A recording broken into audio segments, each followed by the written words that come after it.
I request all the students to be seated. We'll start shortly.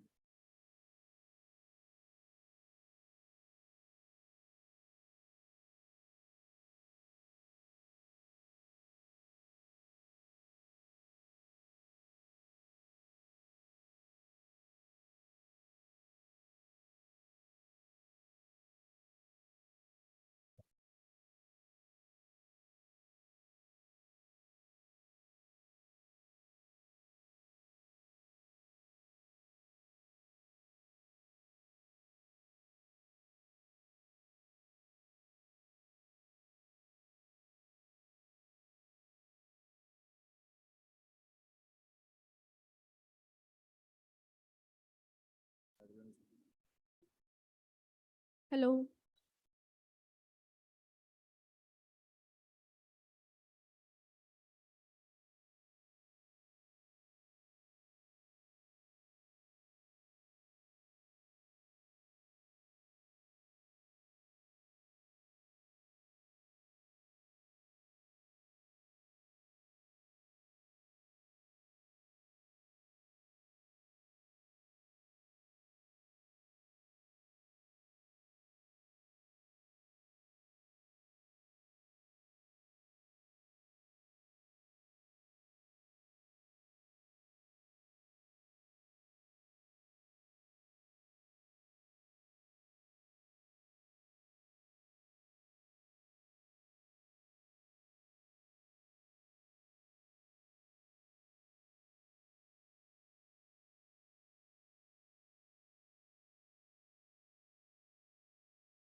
People at the back, please settle down. We are about to start the event.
Good afternoon, everyone, and welcome to the International Conference on Sustainable Built Environment hosted by the RICS School of Built Environment. We are delighted to have you here today to explore and discuss the various aspects of sustainable built environment.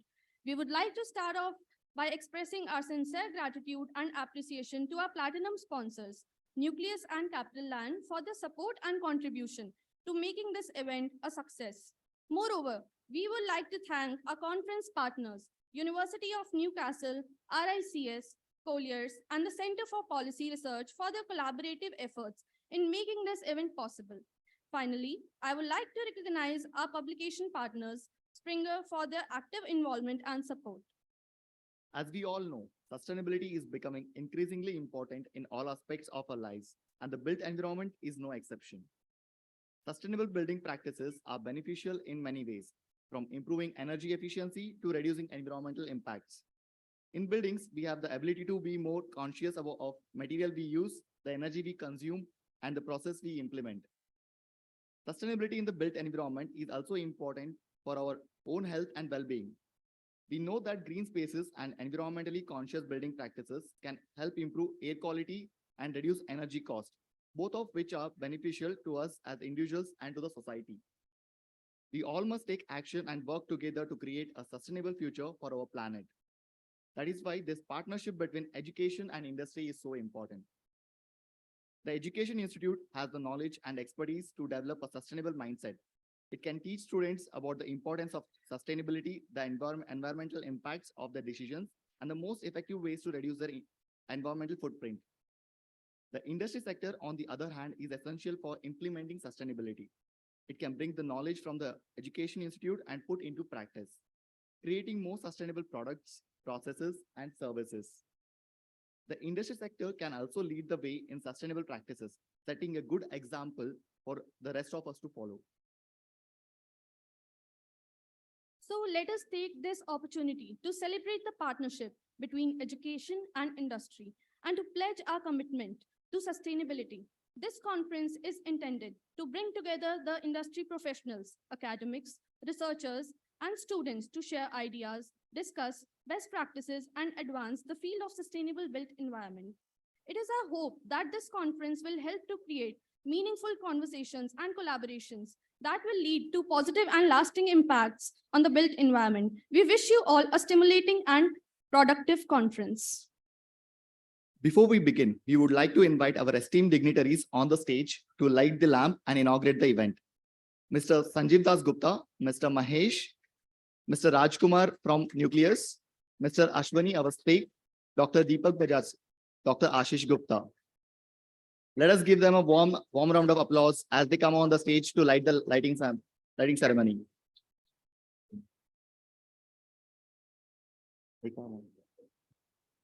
Last.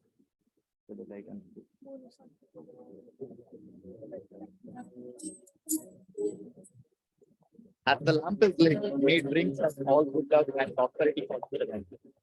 Om Hrim Hrim Hrim Saraswate Namah. Om Hrim Hrim Hrim Saraswate Namah. Om Hrim Hrim Hrim Saraswate Namah. Om Hrim Hrim Hrim Saraswate Namah.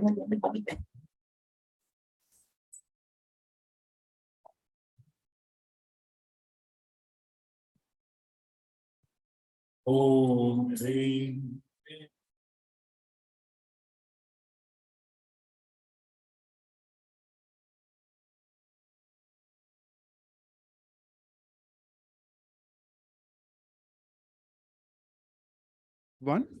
Good afternoon, everyone. So we are also joined by our founder president. So he's silently observing online. So Dr. Ashok Chauhan. So a warm welcome to him, and he'll be gracing the occasion. Thank you. Thank you, sir. Now, moving on to the event of the day, we have a distinguished keynote speakers who will be sharing their insights. Our first keynote speaker for the event is Mr. Gunjan Samtani, Head of Goldman Sachs Services India. He is a partner at the firm and has several years of experience. And has several years of experience in engineering.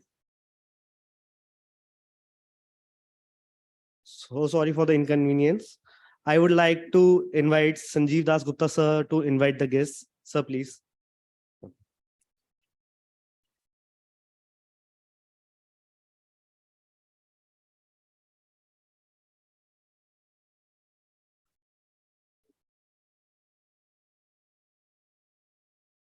So sorry, there's a little bit change in the order there. It's my fault. I am so sorry. Now I would like to invite Sanjeev Das Gupta, CEO Capital and India Trust. Sanjeev has around 26 years of experience in the areas of real estate fund management, corporate finance, strategy, and financial control. Immediately prior to joining Ascendas, he was working as a president of the real estate at ICICI Ventures Fund Management Corporation Limited, a leading private equity fund manager in India. His key achievements included creation of a real estate structured investment product and a managed account platform through which he led investments in Mumbai, NCR, and Bangalore. Mr. Das Gupta has played a key role in significant performance improvements of certain assets through changes in development, mix, cost reductions, refinancing, and other initiatives. I would like to request Sir to come up on the stage and enlighten us with his thoughts. Sir, please.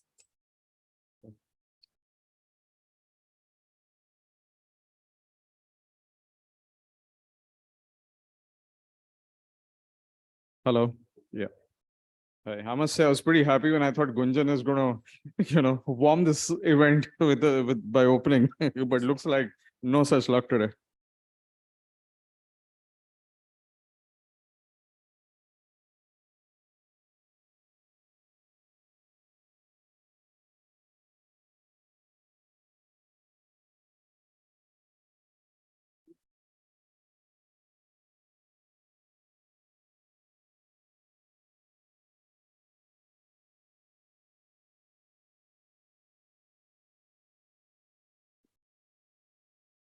Slideshow पे कर लो ना.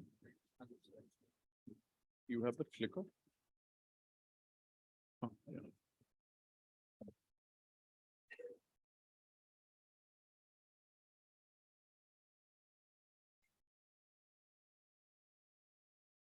Sorry.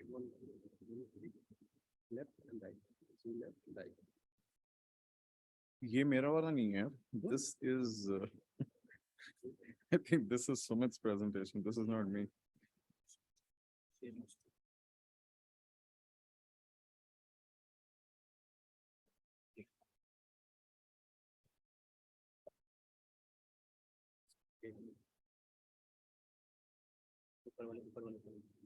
कौन सी है?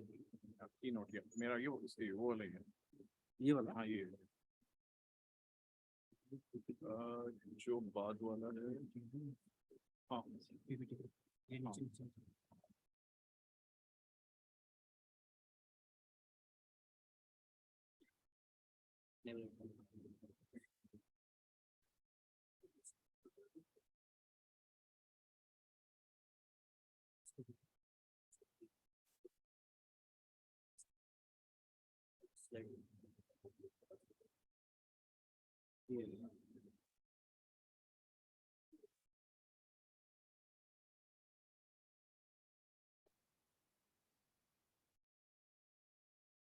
Okay.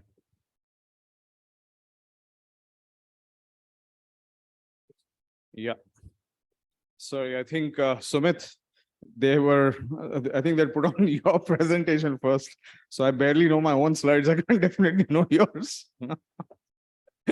Okay, so I think it's always good to start with a few of these things because it only gets better from here.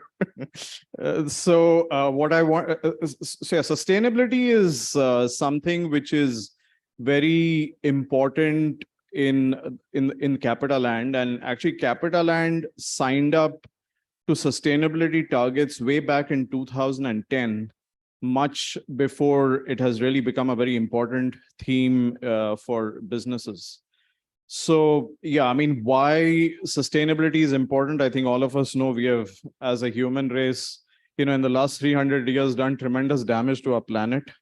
But I think the other thing why, if you really look at it, the last 3 years, this has taken center stage is investors and lenders. I mean, for any business, capital is the lifeblood. Without capital, the business comes to a standstill. So investors, both in public markets and now increasingly in private equity format, as well as banks are getting concerned about whether the businesses that they invest in or lend to are creating a lot of damage to the environment. And it's becoming increasingly difficult. I think some of the world's biggest banks, like JP Morgan, which is one of the biggest banks in the world, has given a commitment that it will scale down on its fossil fuel and related business lending significantly. So one of the important conversations that we have when we meet investors, I mean, we are a listed trust in Singapore, so we have a lot of investors with big institutional, from large financial institutions like of Fidelity, BlackRock, and so on. And they want to know, how are we reducing our carbon footprint? They want to know what's our engagement in the community. They want to know whether we have the right gender mix in our employee base. So these are clearly, and I think not paying attention to these issues would create a significant risk for a company's value, and more so in the years to come. So I think a few key statistics here. I think over 70 countries have now set a net zero target. Almost 1,200, more than 1,200 companies actually have set significant targets. And these targets are very difficult to achieve. Net zero is a huge commitment. It effectively means that whatever carbon footprint we create from our business, we will have other activities which will offset that, or else we will buy carbon credits from people who are in low carbon businesses. So, which comes at a significant financial cost.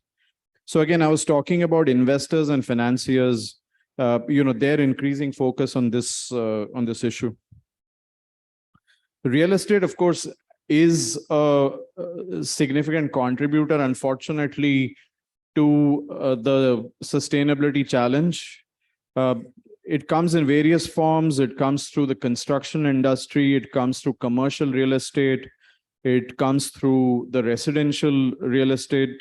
And also the thing is that the constructed area in this world is growing, and in a country like India or a country like China, it will continue to grow rapidly. So it is definitely an issue which we need to address. One of the largest causes of carbon emission in real estate is actually air conditioning.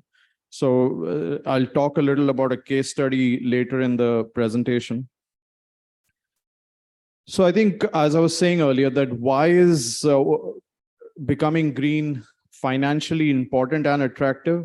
The return on investment actually on green projects has been rising, and solar and wind power projects have increasingly started getting more profitable, because just to give you a sense in terms of numbers, solar panel costs have dropped 90% over the last 10 years. So it's now coming very close to fossil fuel power production cost. More and more tenants are asking us that, whether the buildings that we are in meet green standards. How are these buildings powered? Are they powered with green energy? And again, green financing, that's the other key aspect. So what does green financing mean? It means that when a bank gives a company a loan, the company undertakes to meet certain criteria. Typically, it would be that so much of its energy mix will be from a green energy source, or so much of its water is going to be recycled, variety of such things. And if it doesn't meet those covenants, if it meets those covenants, it gets a lower financing cost. If it doesn't meet, then it gets penalized for it. And of course, better credit ratings, that's the other thing. So yeah, just a quick blurb about CapitaLand. We are Asia's largest pure play real estate investment manager. We are there in several markets. Our three biggest markets are Singapore, China, and India. We manage almost $130 billion of assets, and our total funds under management are about 86 billion. We are probably one of the world's biggest sponsors of REITs. So we have 6 REITs within the portfolio, and almost about a third of the market cap of Singapore REITs is related to capital and REIT family. Sustainability is at the core of everything we do. So what are some of the things that we've done? So, we've set a net zero target by 2050. And I'm happy to say in India in particular, we are actually ahead of many of the other countries where we operate. We think that we will probably achieve our 2030 target, maybe at least 3 to 4 years earlier in India, which we are really pleased about. Carbon emission intensity reduction has been a big thing. We've been able to reduce our power cost by almost $320 million, which you can imagine is like a huge sum of money. We've raised almost $10 billion of capital through green finance. In fact, within our own, at the REIT that I run, almost about half of our loans today are green loans.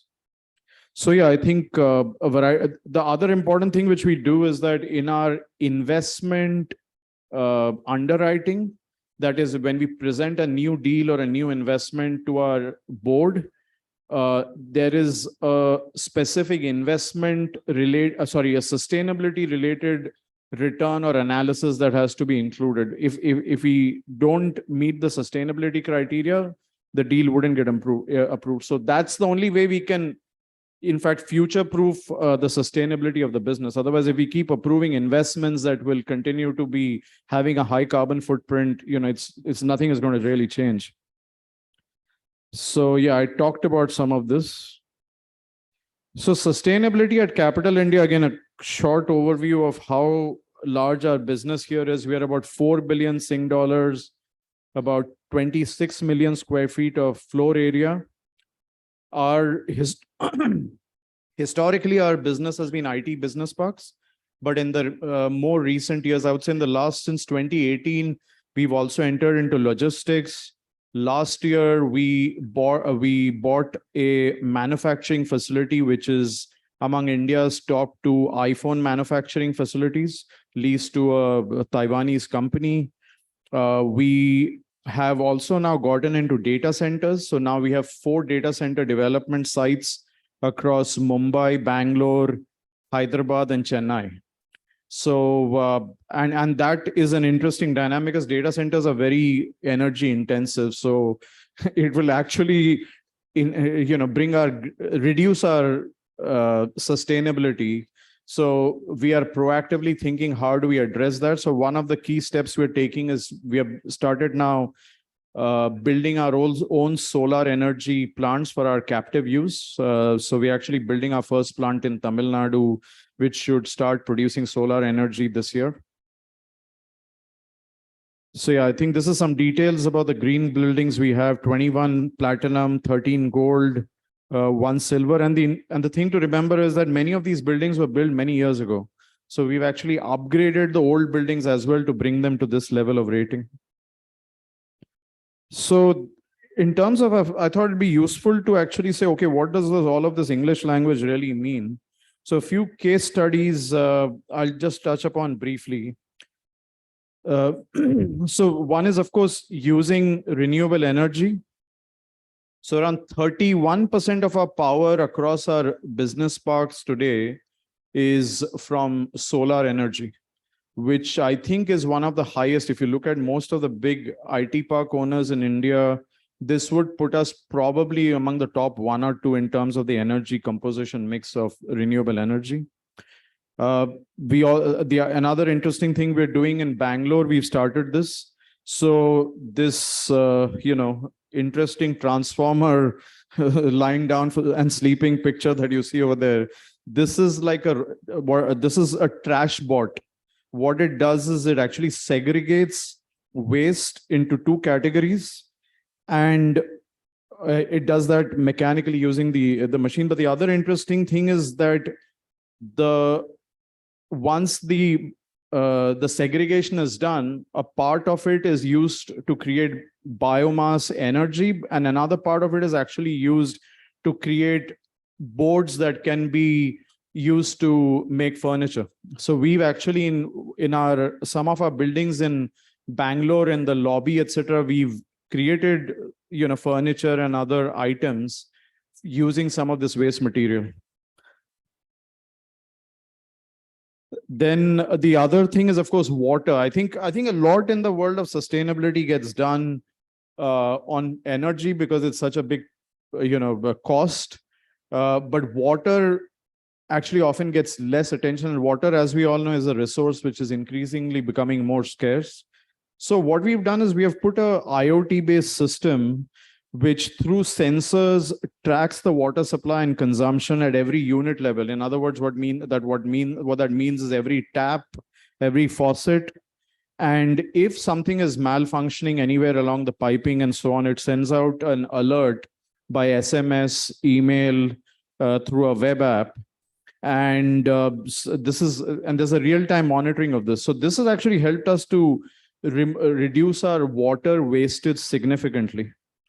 The other thing, of course, which a lot of companies, not just us, but of several others have also done, which is using UV filters in the air conditioning units to kill microbes. So this obviously came up as an important concern during COVID. And this is something that we are doing. We've now almost over 1,500 of our AHUs, which are a part of the air conditioning equipment now today have these kind of filters. The other thing is on the monitoring the indoor air quality.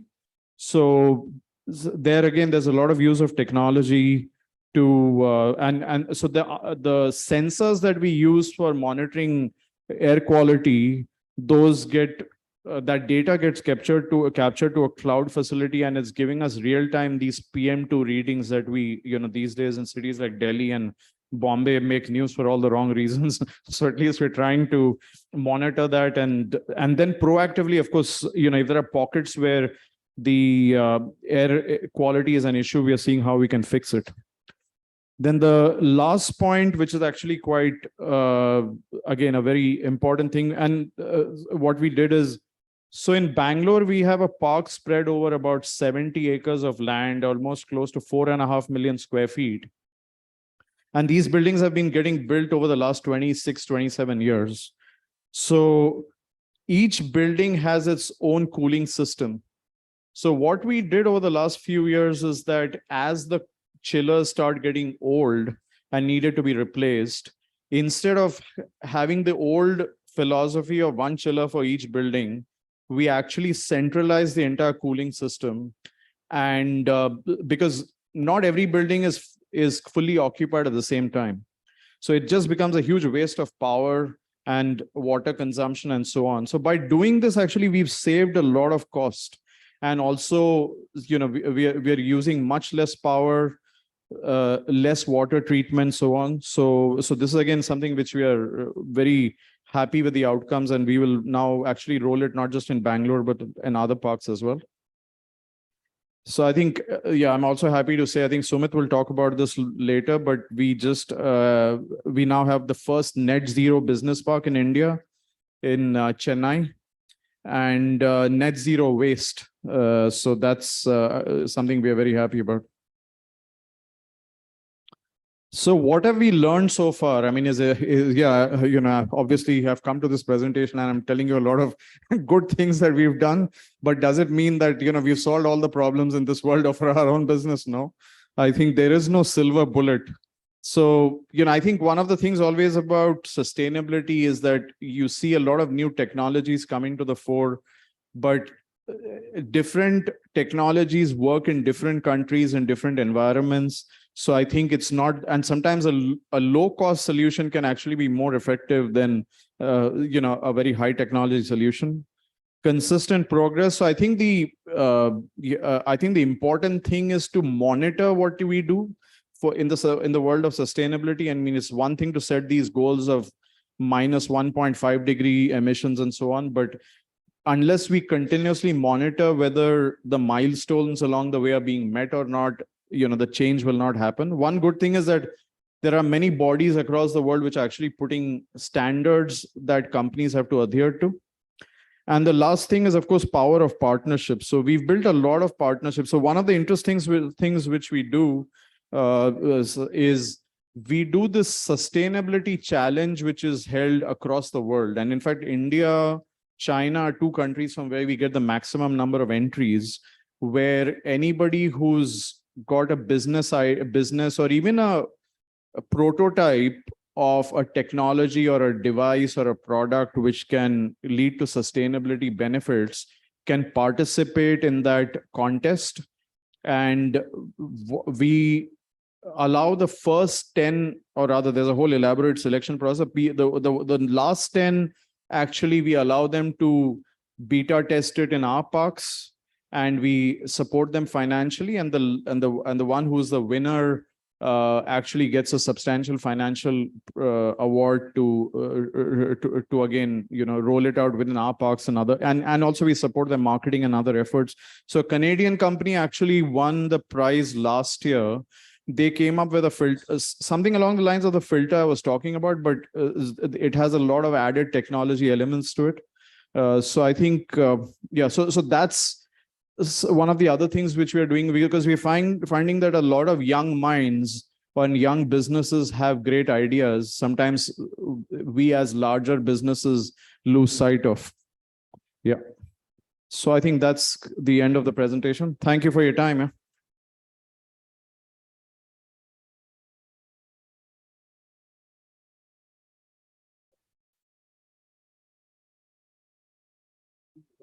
We would like to thank you, sir, for sharing his insights and experience with us today. Your knowledge and expertise have been invaluable, and your enthusiasm and willingness to share this with us has already been appreciated. Thank you so much. Moving on to our next keynote speaker of the event, I would like to introduce Mahesh Ram Anujan, President and CEO, Global Network for Zero. Driven by his belief in a bright future, the Global Network for Zero co-founder, President and CEO, Mahesh Ram Anujan, convenes a coalition of leaders dedicated to progressing society towards greater ESG compliance and ultimately a zero greenhouse gas economy. His USGBC work has been preceded by a leadership of positions at IBM and Lenovo, where he led several business transformation programs, a graduate from India's Annamalai University with a degree in computer engineering. He always leads with an emphasis on inclusion and bridging divides. Now, I would like to request sir to come up on the stage and enlighten us with all his thoughts. Let's welcome with a round of applause.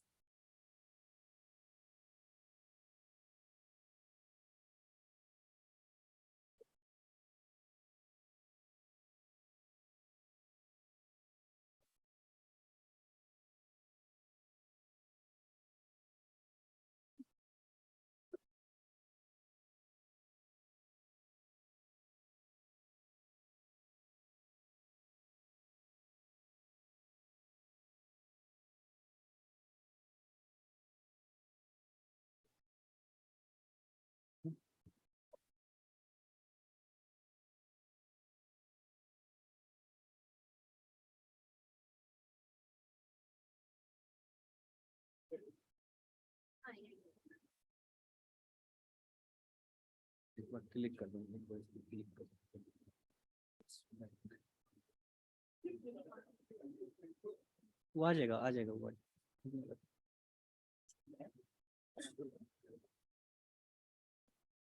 Good afternoon, everyone.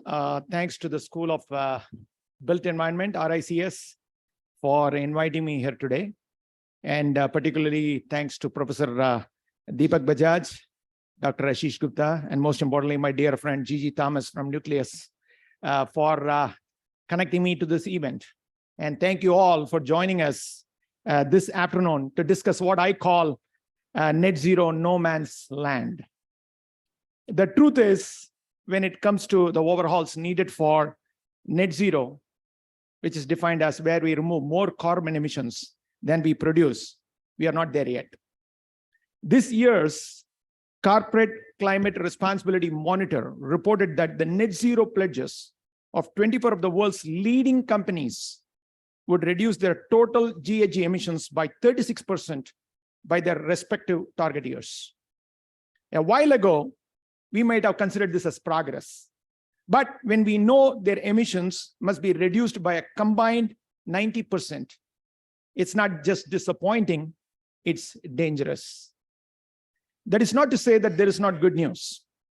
In support of India's commitment to become net zero by 2070, Shri Bhupender Yadav, Union Minister of Environment, Forest and Climate Change, says India has adopted a whole of society approach with governments engaging at national, subnational, and local government levels, including the private sector, civil society organizations, local communities, and vulnerable populations. Global governments and businesses are also finally making the commitments we have been pushing for. However, the caveat is that businesses on the ground will be responsible for delivering on those commitments. Gentlemen, it's very hard to speak when you guys are talking like this. Sorry about that, I couldn't concentrate. However, the caveat is that businesses on the ground will be responsible for delivering on those commitments. So when it comes to closing the gap in substantive net zero action across sectors, we are facing a global limbo in leadership. That is why we founded the Global Network for Zero to turn these commitments into collaboration between the two and ultimately pave the path to transformational change. Our charge is to address the emissions of organizations' operations, processes, assets, products, and much more, prioritizing the highest emitting sectors. To support this work, we are developing an optimized platform that individuals and organizations can access to accelerate their net zero journeys. GNFC's platform provides businesses with an end-to-end solution in support of achieving their net zero targets and is designed to dismantle this net zero no man's land, bridge the disconnect between the sectors, and provide the missing ingredient for true market transformation. I'm sure I don't have to tell this audience which sector we will start with first. And it should come as no surprise when I tell you that GNFC's signature acceleration to zero approach is an integrated solution designed to do two things: define and drive the necessary progress for decarbonization. Companies around the world are making net zero commitments, especially in their building portfolios. But despite their good intentions, they don't always know how to implement them. And this is why GNFC's worldwide collective of finance, technology, climate, and policy leaders will be tasked with convening experts who are focused on helping companies and organizations properly tackle their emissions. The next part of GNFC's approach is how we drive decarbonization efforts. This includes the digitization of climate data, decentralization of climate action, and delivery of transformational new standards with cross-sector reach. In order to ensure decarbonization, we cannot underestimate the importance that the digital transformation of climate data plays in making a dent of the high emitting sectors. What you don't measure, you don't track. And when you can't track, you end up exactly where we are, in net zero no man's land. In a 2022 analysis by Accenture and World Economic Forum, we learned that digital technologies, if scaled across industries, could deliver up to 20% of the 2050 reduction needed to hit the International Energy Agency's net zero trajectories in energy, materials, and mobility industries. And in the short term, these industries can get up to 10% reduction by accelerating digital technology adoption right now. These short-term steps, this incremental, impactful work must be the standard. Today, sustainability reporting is a web of disorienting data and disclosure. And while efforts are underway to standardize processes, implementation and adoption could take decades.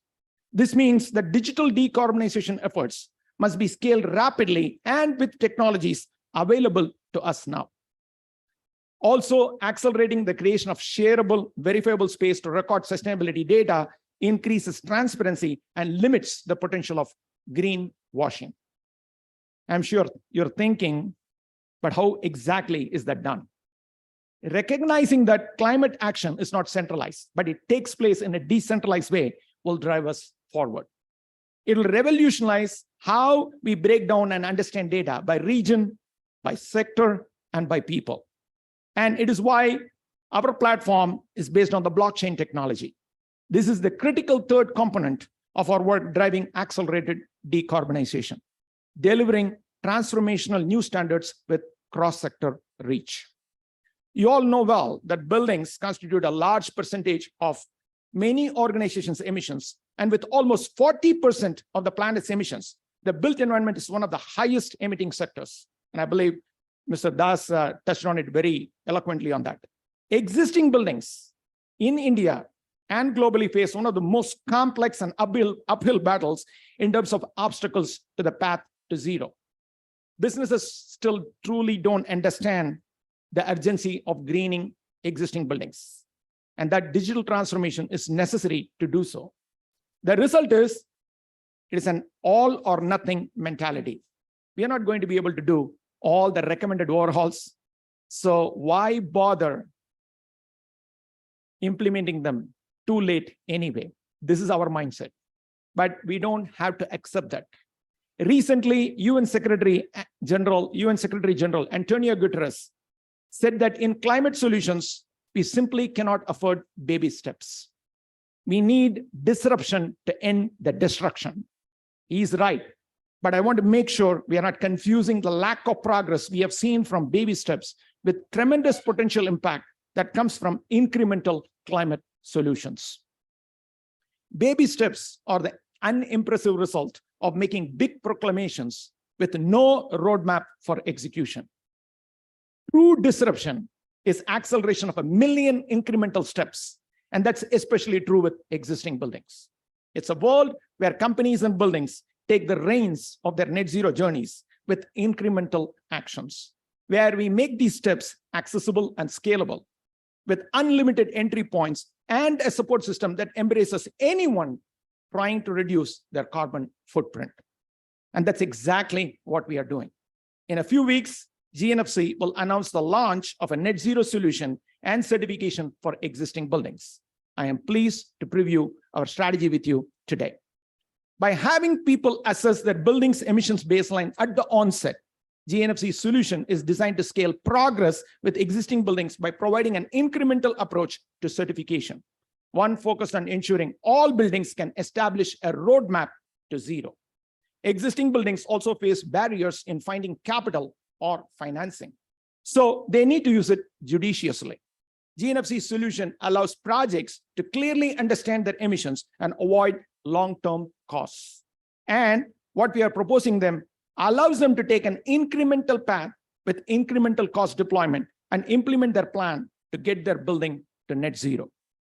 With data embedded throughout our process, we are making sure existing buildings improve their carbon footprint by empowering acceleration through accountability and transparency. By pursuing our solution, businesses will receive a calculation of their scope 1, 2, and 3 emissions and be able to report on their return on investment. We will help them assess their emissions, determine whether they need to purchase offsets, and or take a permanent removal approach to attain true net zero. But one of the biggest hurdles is something that we don't talk about often. Current leadership standards, be it any standard from any organization, they are geared toward the top 10% of the sector. Our certification process makes sure the unaddressed 90% of buildings have a roadmap to get to net zero, harnessing one of the largest opportunities to curb GHG emissions and promote equity by focusing on the people inside of these buildings. Ensuring that companies can address these 4 obstacles is not only the key to scaling certification, but to accelerating a worldwide net zero economy, which is why the GNFC's platform and solution responds to those challenges with 4 critical differentiators for delivering an efficient, effective path to acceleration. These include providing businesses with an end-to-end solution to take their building on an incremental path to net zero. This means they don't have to figure this out on their own. We will steward their progress. Second, companies receive a calculation of their building's scope 1, 2, and 3 emissions. a certification to net zero, and if needed, can purchase offsets and get that certified too. Third, since many existing buildings can meet net zero requirements without an incremental pathway, we are eliminating that barrier with a process rooted in the notion that incremental, consistent action is the key to acceleration to zero. We are ensuring no buildings are left behind.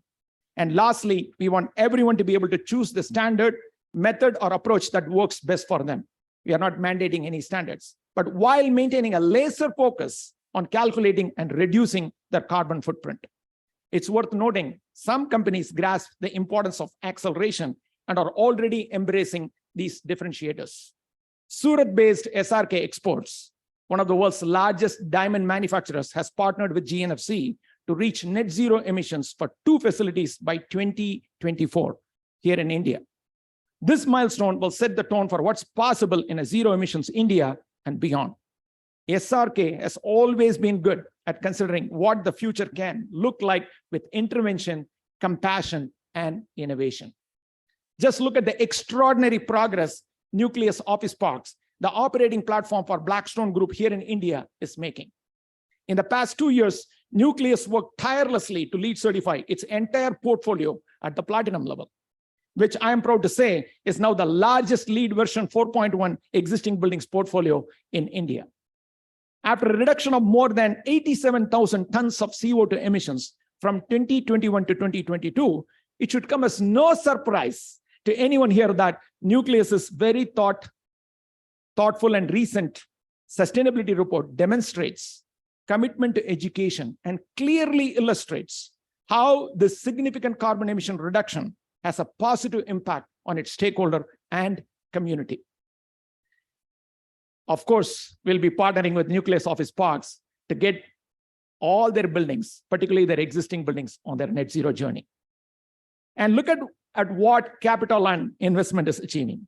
I'm very proud to talk about CapitaLand because Mr. Gupta talked eloquently about their sustainability journey starting in 2010. I am proud to say that I've been engaged and involved with CapitaLand since 2010. So congratulations on all the great progress you have done. And I'm very pleased to know that you're topping the game here, sitting in India. So good job there. So I am very pleased to see the first business park, the CLI's International Tech Park in Chennai, be certified by IGBC as net zero at the design level. So talk about setting the tone right from the start, right from design. They're trying to get to zero.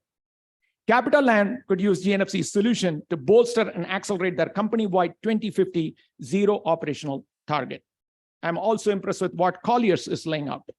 With a portfolio-wide focus on minimizing energy consumption through its net zero energy building strategy for design, Colliers also announced in 2021 its Elevate the Built Environment strategic framework for ESG practices across its organization.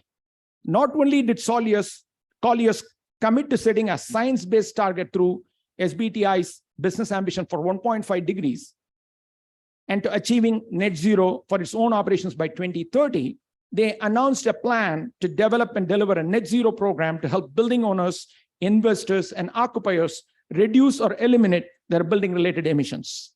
Colliers can also leverage GNFC's solution to accelerate this effort. And I don't have to tell the people who are here today how valuable this future-focused thinking is. It's certainly a value near and dear to me.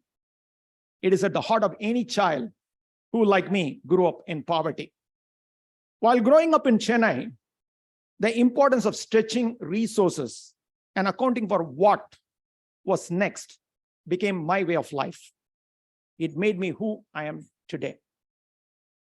But I worry about how thinking too far into the future lets us off the hook, that it disconnects us from what's necessary right now, with how an existential crisis can only be navigated with the fierce urgency of now. We hear people talk about all the time about 2050, 2070, 2080. I even heard a bunch of people talk about 2100, an abstract time when if we don't act, the temperature could be more than 2 degrees higher. The thing is, The antidote to abstraction is already here. The answer is already available to us. Acceleration of decarbonization efforts, defining and driving that acceleration to a zero emissions India and world. I hope you will join us in being part of this effort. Thank you very much.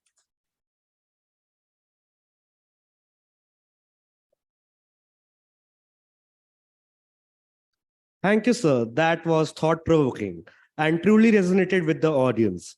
We are extremely grateful for your time and commitment towards the event. Now, I would like to invite our next keynote speaker for the day. That is Mr. Gunjan Samtani, Head of Goldman Sachs Services India.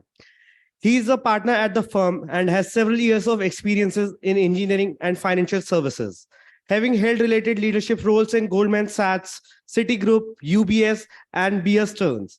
He serves on the Confederation of Indian Industries, National Committee of Multinational Corporations. He leads the Information Technology and Information Technology Enabled Services chapter and is a member of Artificial Intelligence chapter of CII. He also serves on the Government of Karnataka's Vision Group of Information Technology. Now, I would request sir please welcome sir with a round of applause. Hello there. Can you hear me? So, yeah, we can hear you, sir. Let me, we'll just share the screen and probably after that you can start. Yes.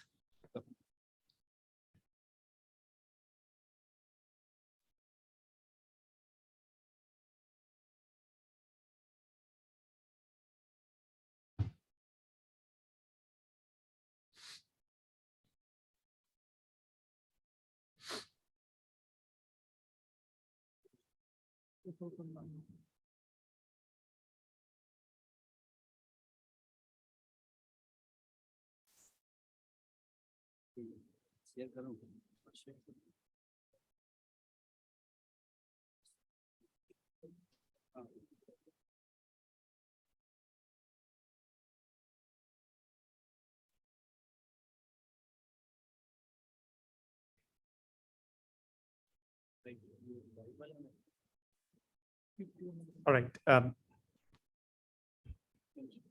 Just give me an indication when you feel we are ready to go from there.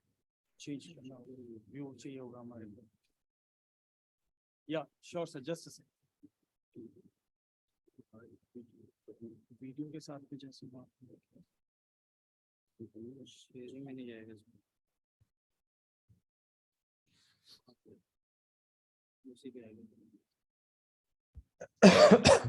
Your screen is the slides are visible, sir. You can go ahead, sir. All right. Thank you, Bharat, and a very good afternoon to all of you. My sincere apologies that I could not be there in person. I'm a bit under the weather and still recovering. But I can't go further without first thanking Sanjeev and Mahesh for doing the start of the event and covering that very eloquently as well as smoothly as it could have gone. Thank you, both of you. And thank you to the organizers, including Dr. Bajaj, for giving me this opportunity to come and talk to you all on a very important generational topic for all of us tied to sustainability. My scope of conversation will be bigger than just the built environment. I'm going to take an outside in view in first talking about our planet. Mahesh was very clear that what doesn't get measured doesn't get delivered. What gets measured, we need to develop practices. So first, let's look at what is the state of our planet. Then I'll talk about what are the imperatives, the key pillars of sustainability, what defines the different dimensions of sustainability, followed by what does it mean for India as a country, how India is reacting to what we have to deliver for our citizens, for our country in long term. What are some of the most important government schemes? We'll also talk about what Goldman Sachs' role, and in there, what is the financial services role in providing a financial ecosystem to enable the outcomes for sustainability. And last but not the least, what is our individual responsibility, each one of us as citizens, as individuals of this human mankind that we all belong to, that has almost taken our beautiful planet Earth on the brink of a disaster. And what is it that we all collectively owe to our future generations? So with this, if we can move to the next slide, please.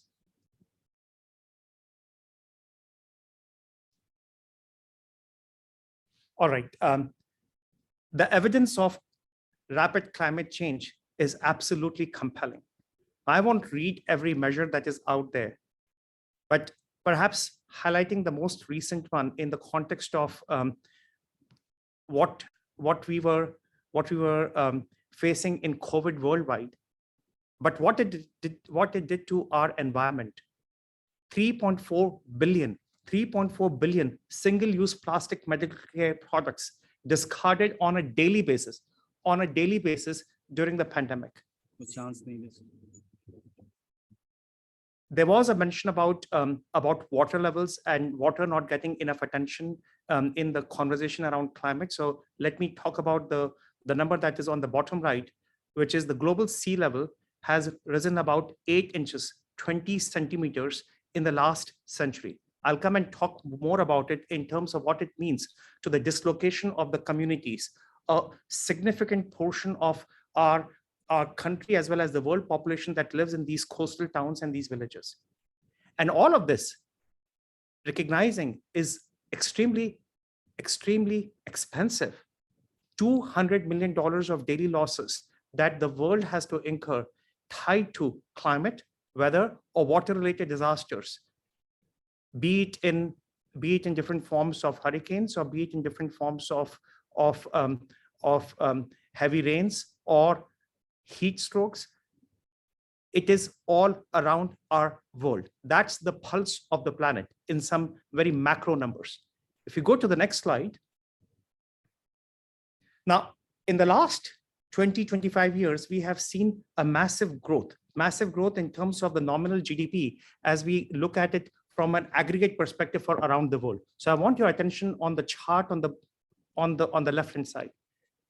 Our nominal GDP across the world has now crossed $100 trillion, $100 trillion. But the cost that we have paid, the impact that we have caused to the world and the environment has been huge. So pay attention to the top right chart, even if it may be difficult to read, but the point there being that the emission of CO2 measured in billions of tons, the axis on the y-axis is billions of tons of CO2 emission on an annualized basis. You can see the gradient of the curve there. Now, India is among one of the top 10 emitters on an aggregate basis, but on a per capita basis, you'll be surprised. Actually, it is Canada. Canada on a per capita basis has the highest level of CO2 billion ton emission on an annualized basis. China's share is quite substantial. Since just 1990, we have lost over 1 billion acres of forest. Look at the last point that is on that slide. 50 to 75 trillion pieces of plastic and microplastics in our ocean.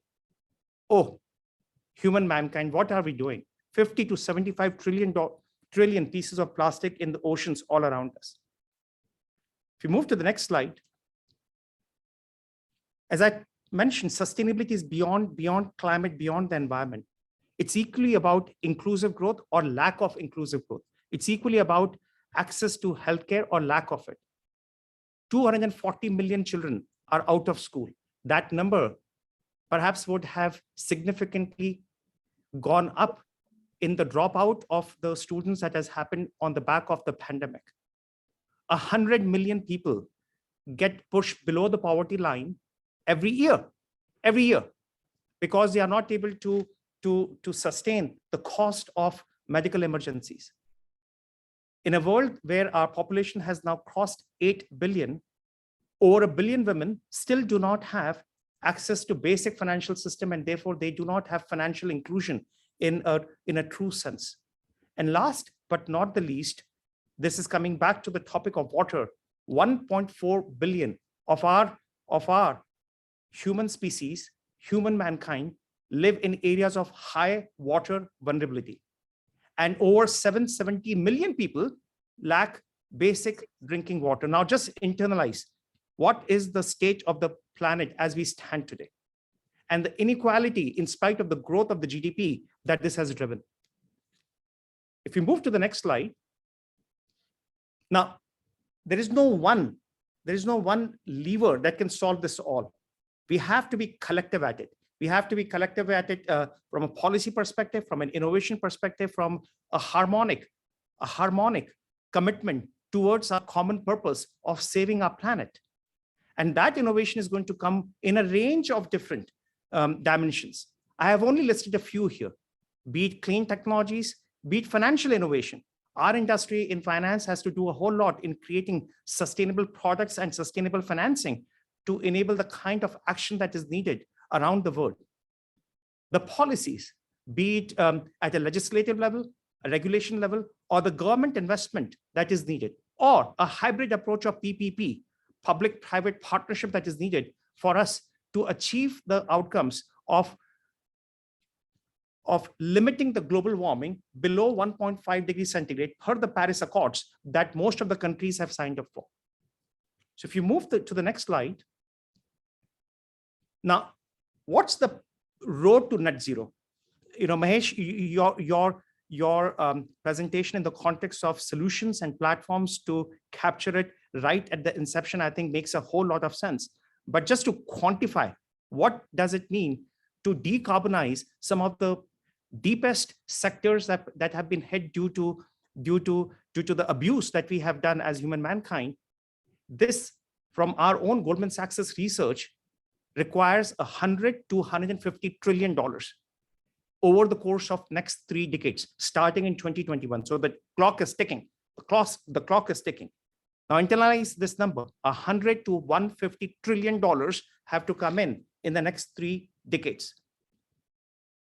To adhere to what we need to do as part of our commitment to the Paris Climate Treaty, we need an investment of $6 trillion on an annualized basis in the green capex, that has to go in. This will come into our net zero infrastructure. It will come into our clean water imperative just this decade. This number is just for this decade.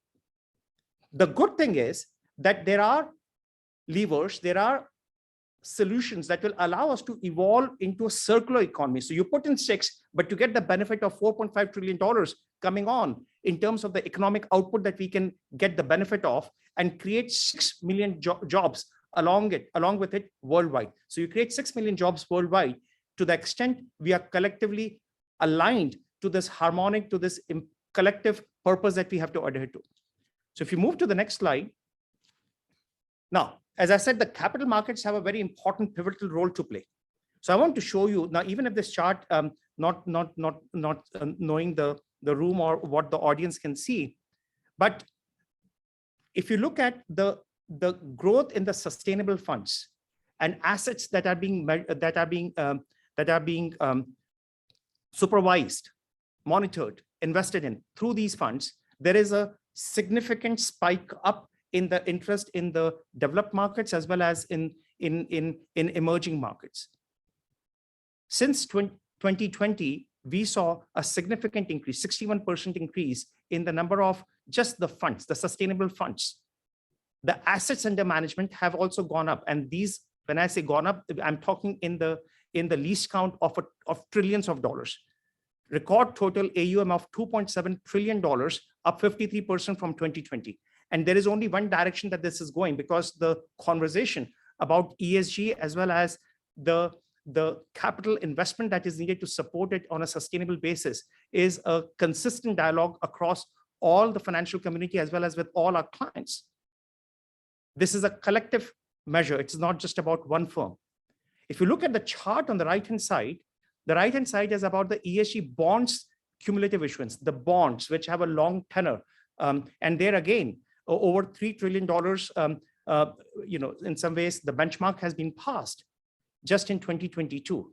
These bonds aren't just limited to climate. Yes, there is an aspect of green, and you can look at that in the form of green, but there's an aspect of social imperative. There's an aspect of sustainability as well as how we look at at a sustainability link in terms of you deliver and then you get the benefit of it. So it's not just pre, it's also measuring the outcomes, and then you get sustainability linked bonds tied to that outcome. If you go to the next slide. Yeah, so my perhaps more informed speakers who are in the industry talked about it, but I cannot not talk about how important the built environment sector is to achieve what we just talked about. So 40% of carbon emissions and energy consumption comes from this sector. 33% of water consumption comes from this sector. 35% of waste generation related impact to the environment comes from this sector. So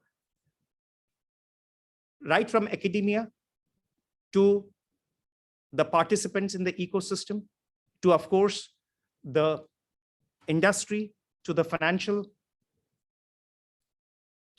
industry that provides financing for all of this, we collectively have a lot of work cut out. I actually did not know about this until I started to prepare for this specific slide, because this is outside my domain, that 25% of all CO2 emission comes from one industry. And that industry is cement industry. The cement industry produces 25% of all CO2 emission in the world. It was a revelation for me, but I can therefore now relate to the importance of this conference, the importance of this topic for your industry. But as I said, it is your industry, but it is a collective. It's a collective imperative. And there are many levers that I'm sure that you will be discussing, you will be debating and working on that are mentioned out there. So if you move to the next slide, bringing it closer to India, what does that mean for India? And it is important that as citizens of India, that we become aware about India's whole of society approach. I think when we read about the government programs, when we read about many of these things, we take a tactical view, we take a one-dimensional view, but we have to think about this in the context of whole of society approach. And even if it takes me a little longer to walk this through slide, I think it is a responsibility that we all understand what this is. So the first is energy systems, which is Satat Bharat and Sanatan Bharat, which is our government's goal to provide 100% electrified villages across the country and reduce about 38 million tons of CO2 emissions annually. That we have done. Now our 2030 goal is a reduction of 1 billion tons by 2030. Number two is health and sanitation, which is Swachh Bharat and Swasth Bharat. And the idea being, can we achieve 100% rural sanitation? And can we provide a more healthy environment for our children and reduce the mortality rate, both for the mother and for the children? The third is economic growth and empowerment, Sashakt Bharat and Sabal Bharat, where the whole idea is to lift hundreds of millions of families and people out of multi-dimensional poverty that our country still continues to deal with. And how do we provide economic growth and empowerment to such a large population of not just our country, but what it represents for the world? And last but not the least, social inclusion and equality, which is Samagra Bharat and Saksham Bharat. And in there comes UPI, in there comes a Jan Aadhar Yojana. And that's where you will continue to see electronic solutions to allow for the benefits to directly go to the end beneficiary of those benefits. My dear friends, this is the ecosystem in which India is approaching sustainability. And it is important for all of us to be aware about this ecosystem. If you move to the next slide. Now, what is India's response to climate change? I'm not going to read every number that is out there. On the left-hand side is the journey that we as a country have achieved thus far. 40% of power for our country already comes from non-fossil fuels. You can look at the numbers of millions of accounts that have been opened as part of financial inclusion program. I'm also very proud to share that we now are in some ways a matured market where we have been able to do the first sovereign green bond issuance of $1 billion in 2023. And on the path ahead, our country's commitment to net zero is by 2070. But that does not mean that we will achieve it after the growth achieves. No, we will be iterative at it. We will be at it because these are not disjointed sets. The path of growth and how we do it responsibly are not two disjointed sets. They intersect with each other. And therein, to meet 50% of energy requirements through renewable sources of energy by 2030, reduce, as I said, the projected carbon emissions by 1 billion metric ton by 2030. If you move to the next slide. Now, this is about Goldman Sachs. Some of you would know, some of you perhaps would not know, but Goldman Sachs is a premier financial services organization in the world. And our key imperatives tied to sustainability are on two dimensions. The first is advancing the climate transition. And there are many activities that are listed out there. And the second is driving inclusive growth, because without the inclusive growth, we would have left most important part of how are we taking the underrepresented part of our society, of our existence through the widespread of the haves and the have-nots, and therefore providing accessible and innovative healthcare, financial inclusion, education, and our impact to the communities. If you move to the next slide, our commitment, and this is a global commitment, and it's a 10-year commitment, is to facilitate capital market transactions of $750 billion, of which we have already achieved $300 billion. This is a commitment of the decade that started in 2021. I want to give a couple of examples of what we have achieved in India, specifically talking about Renew Power, which is one of the most important alternative sources of energy company for the country. We invested in this company in 2011. And we were the advisors for this company just last year as it went public. And we got it listed as part of an $8 billion transaction. And this is just a small example of the capital market activities that we have supported in the country, but around the world as well. If you go to the next slide, our impact in the communities that we operate in, but also our workplace. I'm proud to share that we were the first financial firm, perhaps the first firm with our own office campus in Bengaluru to achieve LEED Platinum certificate, ISO 14001 certified facility, 100% renewable source energy for use in Bengaluru office, 100% recycling of business waste, and 25% of our staff is commuting into our offices through EVs. This is through firm provided or their own vehicles. But most importantly, our commitment to the communities. We started the 10K Women program to uplift and to democratize the aspiration to become an entrepreneur among women entrepreneurs in the country. Just a few months back, we have now launched this program for a half a billion Hindi speakers across not just India, but across the world. This is one of the most marquee programs on women entrepreneurship that our country has ever seen. It has been worked in conjunction with IIM Bangalore and ISB. And then we all know how important digital literacy is for the next generation of our country. We have taken an imperative to train 50,000 children across the country, predominantly in Karnataka and in Telangana, where we have our offices, and providing them digital literacy over the course of years, not just an hour of coding. And we are way deep into it, having achieved a target of 10,000 children already.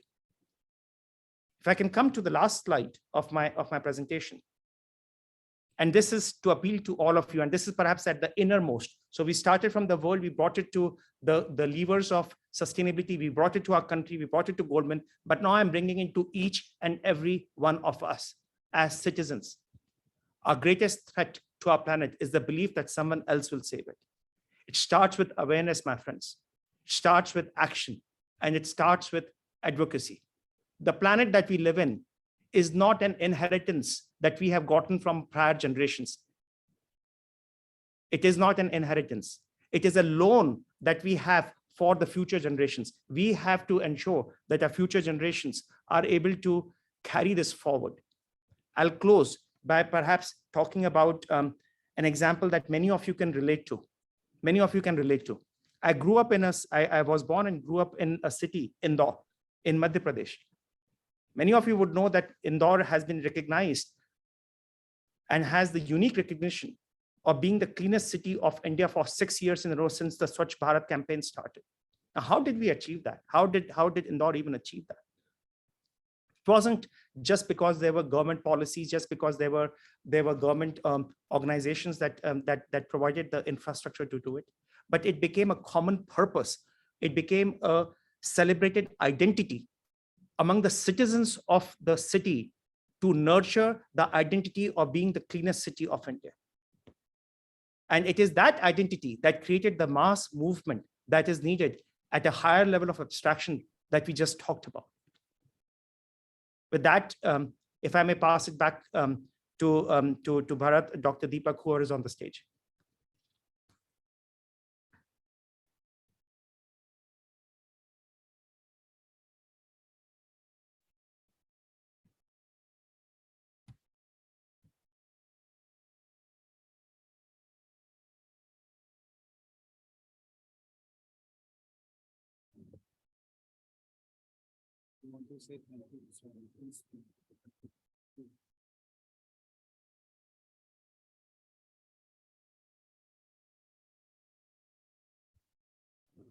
So, thank you, Mr. Samtani, for such a insightful and figure-oriented and realistic presentation you have made today.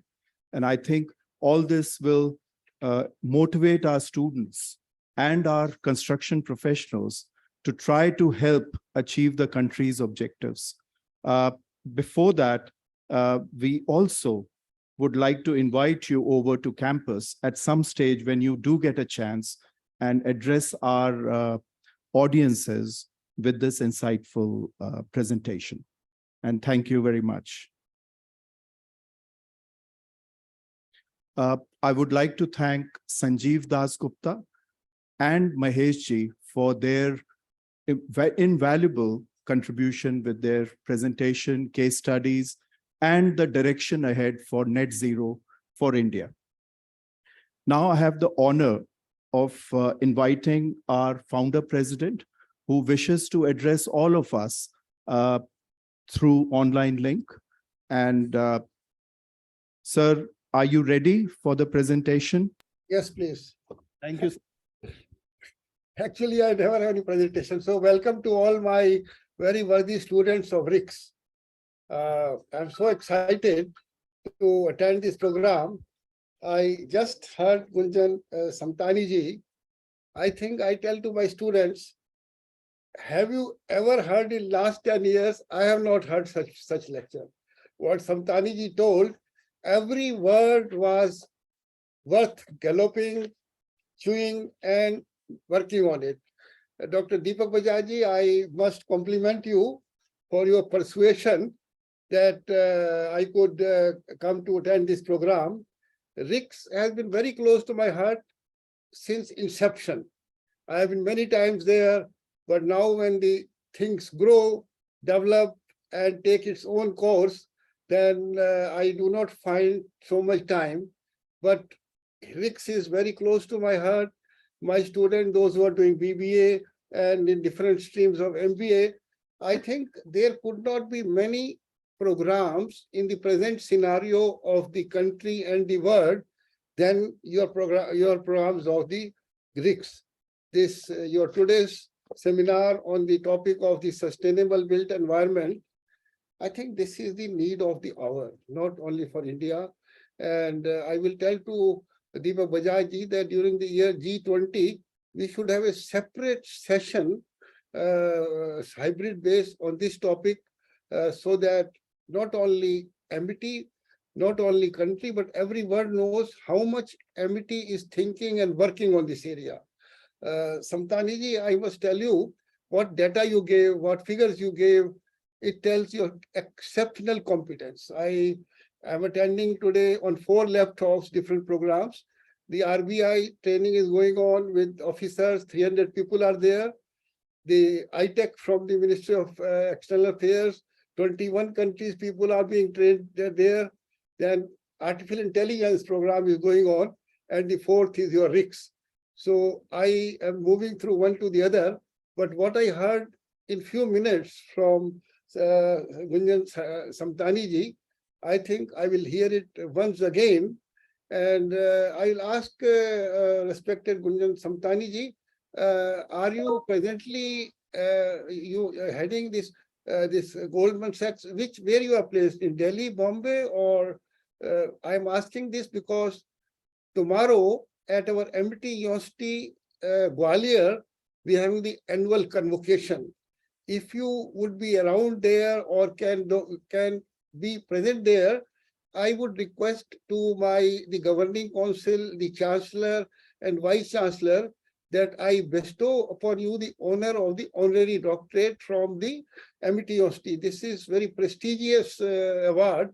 And Deepak Bajaji, can you please ask so that I can immediately try to process it within few hours? That is the strength of MIT. When I want something, my people jump even night 2 o'clock to implement it. And my son Asim Chauhan has worked with Goldman Sachs, and he will know that he will be very proud to see how his colleagues. He will tell you in which year he was. He was a product of Wharton, and then he was 6 years one of the greatest finance men at America, and now he is our additional president, looking after the MIT University Gwalior. Sir, are you available tomorrow if we request you to accept our honorary doctorate at MIT University Gwalior, sir? Sorry for this attack suddenly, but I cannot stop me. What I heard, it's something amazing. Ashokji, I'm very humbled and honored. I'm not sure if you can hear my voice. Yes, please. I'm very. Yeah, I'm very humbled and honored by your call out, and I can hear the same purpose. I can hear the same passion. I can hear the same sense of responsibility that you are echoing in your voice about what we have to collectively do, and as perhaps your son would say that anything at Goldman Sachs has to run through a few checks before I can say yes. But I am deeply honored. I'm deeply humbled by your extension of this recognition. If I can get certain formal communication, I'll work through our channels here. But I'm at your disposal in the context of raising the awareness of this domain across different stakeholders in our country. And you are so right that with G20's presidency that we have, and the work that our country is already doing, there is a clear scope for us to raise the awareness that will benefit all of our people, all of our citizens around the world, but also the mankind around the world, more uniformly than perhaps it has done so far. Great. I think so thankful. Asim Chauhan will contact you on your mobile and then further follow all. He will be happy that Goldman Sachs people are so worthy and so competent. He'll follow, and even if it is not possible for you for 25th tomorrow, then our offer will be open by the next convocation. It's also taking in Mumbai. Yesterday it was in Chhattisgarh and all, because we have given the doctorate to the highest of the highest people in the world. So that is why, I take the liberty. It's not like Goldman Sachs. When I decide something, that is the Bible word. So we will write you, sir. And Deepak Bajaji, I compliment you. I've seen the names, those who are all present here. I will ask you sometime to write a article. How do you manage it to assemble the best of the best in this area? Because this area is so important, my dear students. India has reached to the 5th global economy. Can you imagine? Have you ever thought we will leave Great Britain behind us? And now our Honorable Prime Minister's mission is to reach very soon to the global economy number 3. And I have no doubt with my students, with my faculty members, we will reach it. You know that we have today $3 trillion economy, and our aim is to get very soon to the $5 trillion economy. And by 2047, when we celebrate 100 years, we want to have an economy of 30 trillion. And now, my dear students, tell me, is it possible without you people? You are in the area of architect planning and these environmental areas. I think you are required most at the time. I will ask later Dr. Deepak Vajaji how right I am, because one cannot do anything. One cannot develop infrastructure. One cannot develop plants. One cannot implement any plans without the people of architects and planning people. So I have never seen the importance of this earlier than now as the India is developing. The whole world is looking after here. My dear students, I could not come for quite some time, but I must tell you, you are the best in the world. Why I'm telling it? I have not read it. I am telling it on the basis that I stayed 28 years in West Germany, and unification 89-90 of both the Germanies, East and West. One Indian was the greatest investor in the East Germany by buying 8 big industrial conglomerates, employing 8,000 Germans.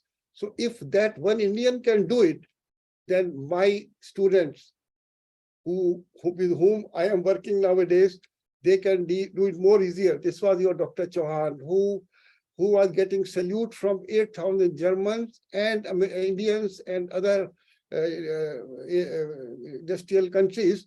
Therefore, you people have the capability and the capacity that we could invite such highly placed people.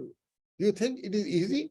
It's not easy. They are all very, very busy persons, but then they accepted my invitation from Deepak Bajaj and also from our faculty members, Dr. Seema Bali, Dr. Soumya Sharma, Dr. Shiv Prasad Singh, Dr. Narayan Venta, Ashish Gupta, Amit Desau, Arun Kumar Ahuja, Mr. Misab, Saurabh Verma, and so on. I can read it further, but I tell you, you know, not that I didn't know your worthiness, but today I'm amazed. I'm amazed what RICS is doing. And more than about 350 students studying with me, MBA and BBA. I think Deepak Bajaji, my heartiest compliment to you. But also, it gives you a lot of problem. If somebody achieves some success, I am the person, I say, why not more? Why not more? Why not more? So that heat you have to bear from me now, after you have made this, invited these persons. My dear student, I will very soon come to the campus. I must tell you, at the moment, I had very bad viral and also got COVID, but still you are so close. Doctor told, don't speak, keep your mouth shut. That will help you recovery. But I could not stop me speaking on all these 4 webinars, seminars going on. I'm proud on you. Deepak Bajaji, I'm so grateful. How you have invited that you have to really write me. It's something impossible. Such people from all over the world getting on your program. I am grateful to all those who have come. We will keep contact with you. Deepak Bajaji, all those who have come here, to anybody you want to give an honorary professorship, you declare it.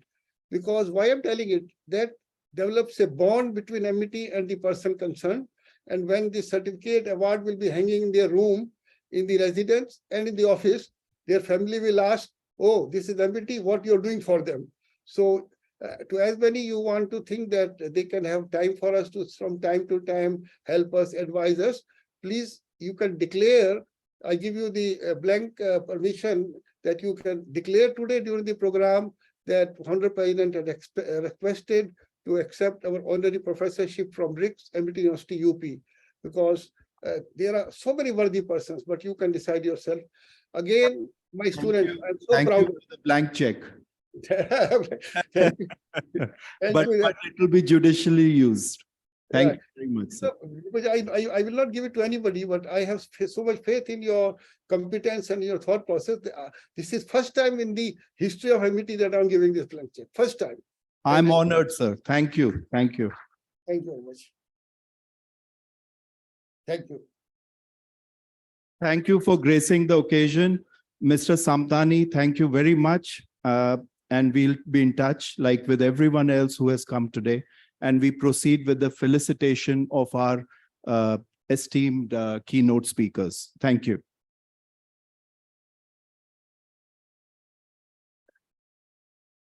Now I would request Dr. Deepak Bajaj to come up on the stage and facilitate our keynote speakers with mementos. Mr. Sanjeev Das Gupta and Mr. Mahesh Ramanujam.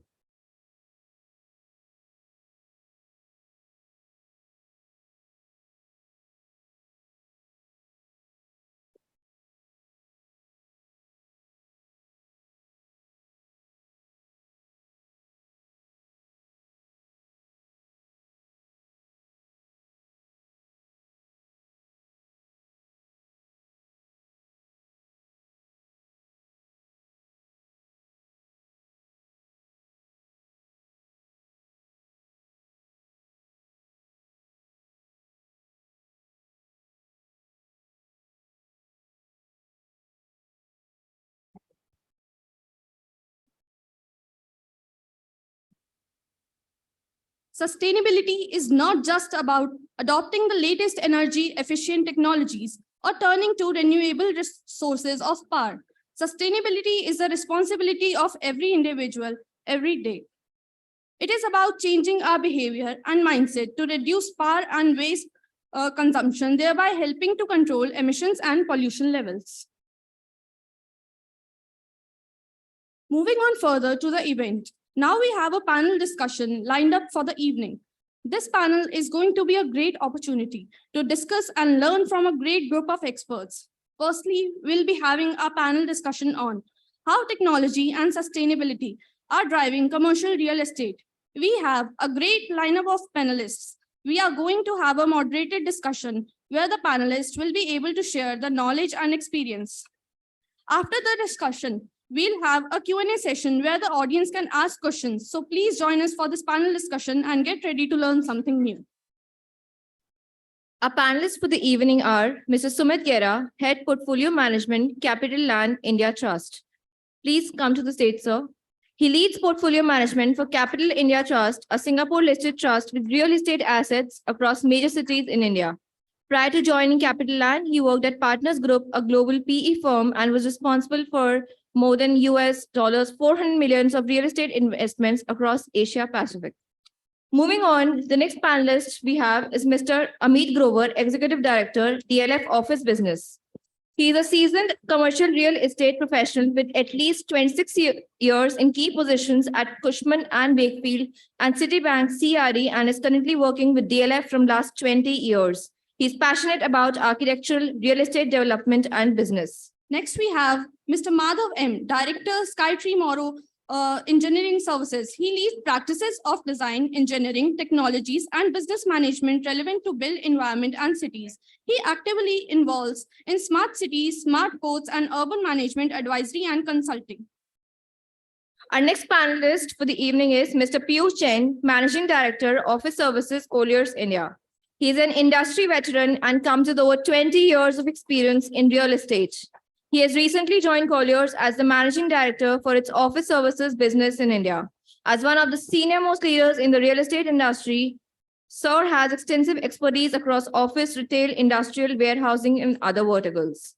Moving on, we have with us Mr. Yash Gupta, Managing Partner of YGR. Yash Gupta, sir, is the Managing Partner of YGR. He founded YGR after 30 years of leadership roles with the Indian and multinational corporates across India and USA.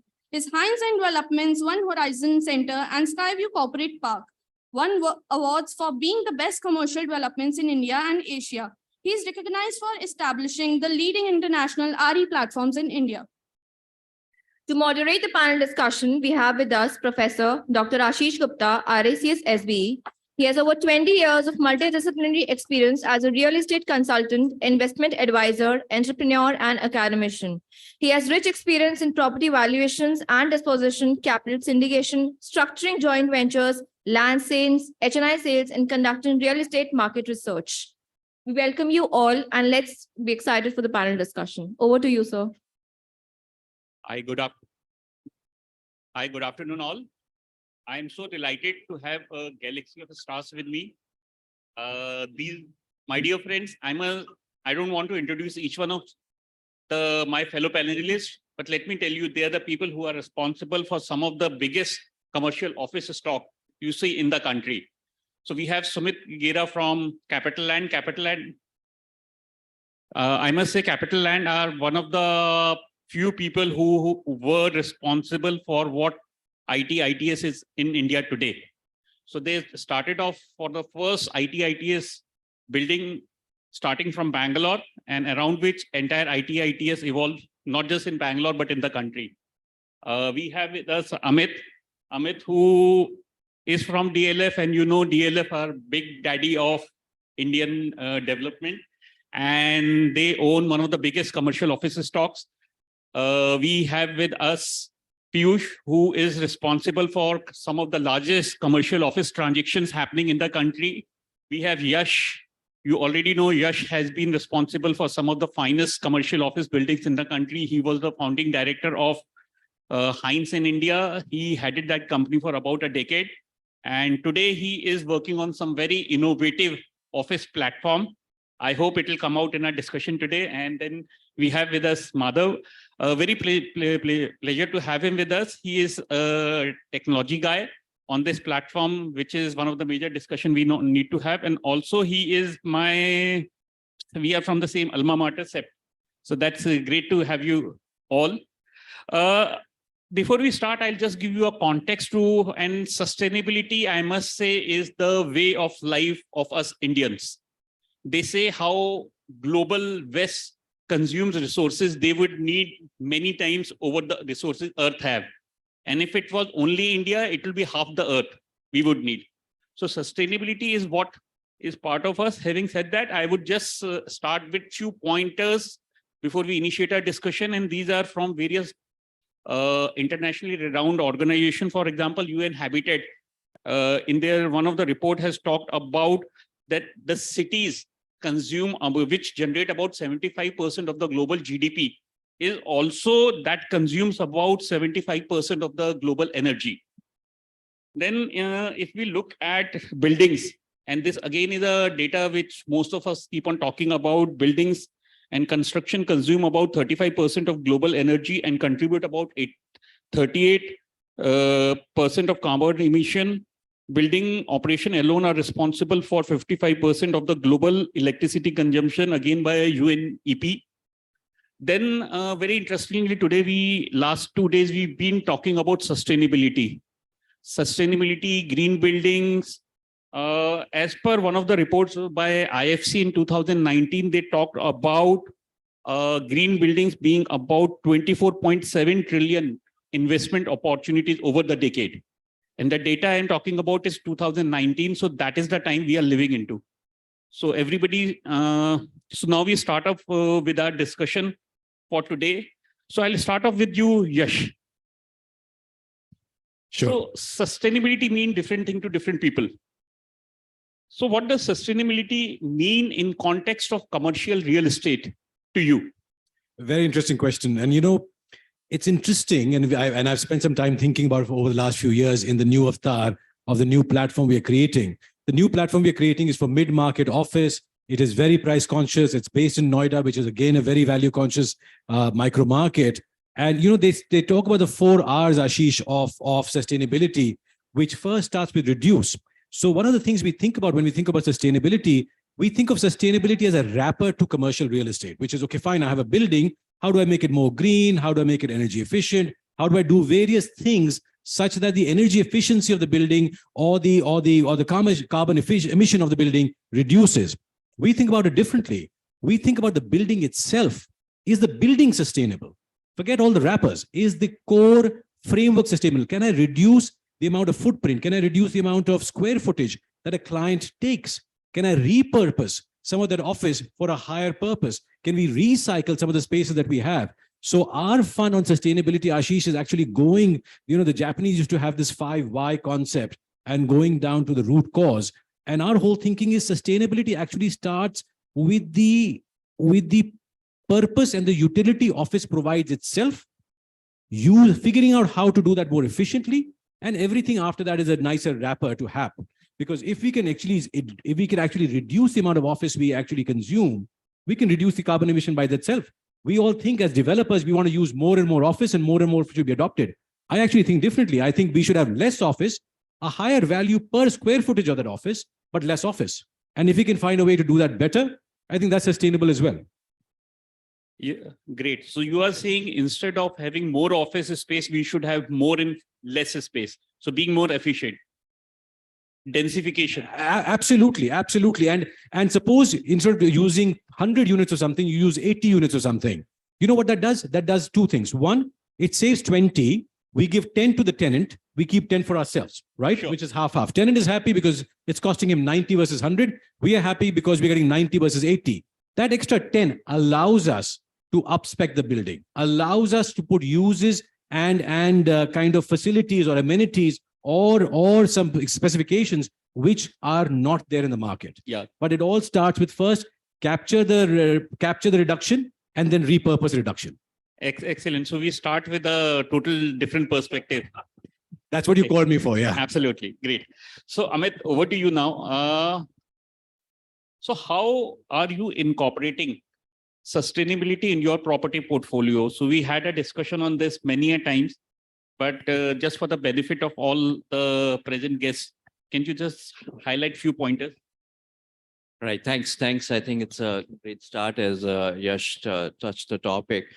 One is as a start point, as you rightly said, that all of us represent the built world, and if it is 35 to 40% of the emissions are coming out of buildings, so it is a responsibility for the developers and everyone attached to the real estate world to focus on that, because 30 to 40% is a substantially large segment of the global emissions. To start with, the buildings, how the new buildings are getting created is from a different thought process. Conceptually, it's no different than, if you compare it with the cars world, moving from the all diesel or petrol to the EV world or the hybrid world. So I think the buildings are doing in a similar fashion in the same way. So you'll be surprised that, let's say next time you visit Gurgaon Cyber City, some of the older buildings which were designed at 1.2 kVA per 100 square feet, that has come down to 0.8. And actually there is a debate which is going on, can the 0.8 can become 0.7? So what actually it means that at the building design level, for the power requirement, the building was designed has come down by 30 to 35% from the older buildings to the new age building. So, so what it does is that it puts the pressure back on the developer as well as on the occupant. And I'm sure you've heard of the concept of green lease, because in any building, in any commercial building, 80% of the area is occupied by the tenant. So likewise, 80% of the power is also occupied by the tenant. So if you have to really make it operate a building with 35% less power, so as a developer, we have to invest on all the material, all the electromechanical, which consumes less power, but at the same time, impress upon on the tenant to also install their own equipments and gadgets and LED and all that stuff to reduce the power. But this is like a tangible effect which is happening. Buildings designed at 1.2 kVA has come down to 0.8 is a real tangible impact which is happening. Now, the fact is that how do we make this? Now, this is like DLF or some of the larger developers as self-initiative as doing it. Now, how do we make it as a country level or a global level momentum is becomes very important. And I think that's where there are two other stakeholders which comes in, which can make this whole thing sustainable. One is gradually as the government will start introducing at the policy level on certain norms, right? It's something like same as goes as the cars, right? You have the 10-year-old cars are getting, out of the road. I mean, likewise, there will be some norms which will start coming from the government at the policy level. And the other bigger impact will be the capital market side. So when the big impact always comes in, so let's say tomorrow, whether the REIT or the capital market or the PE fund starts acknowledging sustainable building and starts acknowledging that as a higher value creator in the portfolio and linking that to kind of overall portfolio value, I think that will be another big impact on sustainability. Operationally, the sustainability and the building impact is delivered in two aspects. One is, let's say you have existing buildings, you install a lot of sensors and you kind of take those initiatives to bring the the power requirements less, a lot, air conditioning requirement less, and also work towards 100% recycling of water, etc., etc. And and at the same time, you kind of increase the level of certification level. So thankfully, now with USGBC on one side and giving benchmarks towards gold LEED certification and platinum, is establishing and making everyone moving in that direction. And I'm happy that I think so DLF has 40 million square feet of platinum, but at the country level, I'm sure it must have crossed 100 million out of the 500 million of the space. And these are good movements that more and more people are aiming for those certification and the process making the buildings more sustainable. Those are initial thoughts. Yeah, thank you so much for highlighting. So basically, Yash was talking about more and less. You are talking about less energy consumption per square foot. So if we combine both of them, it becomes more sustainable, definitely. Okay, Sumit, now I'll move to you, and I just wanted to understand, is being sustainable, spending money, doing capex, so for example, during COVID, what we heard, the big boys, and when I say big boys, these are the big developers, big portfolio owners, they had a very good sustainability in the market. That was also basically because they were able to make a lot of capex in their properties. And do you think investing money in properties is a business differentiator for sustainability, or is it a cost of doing business? Business differentiator, when I mean to say, because now everybody is doing it. So what is the differentiation in that? So is that become cost of doing business? It's something which you have to do. It's a very, very, very good question, because why does anyone do what he or she does, right? I mean, as developers, as operators of business parks, as most of us are around that business, why we create buildings is because our stakeholders, our investors want to make money, our tenants want to use that space. So that's the natural inclination. We make offices to a certain standard. And like what Amit said earlier, once the governments come up with mandates, that makes it necessary. So I would say, thankfully, on the stage today, we have a set of panel, all of whom are much ahead on the journey of saying, I will do sustainability measures even before government mandates it. But let me tell you, there's a lot of examples out there where buildings are not sustainable. They're not operating to optimum performance, either because people don't know what they need to do, or they don't have capital, or a variety of other reasons. But when a tenant demands something, all of us want to do it. I mean, Amit would agree, and even Yash would agree, as owners of business parks, we do anything that tenants want. And we start with when tenants have slight preferences. So when tenants have slight preferences, are you signatories to SBTI?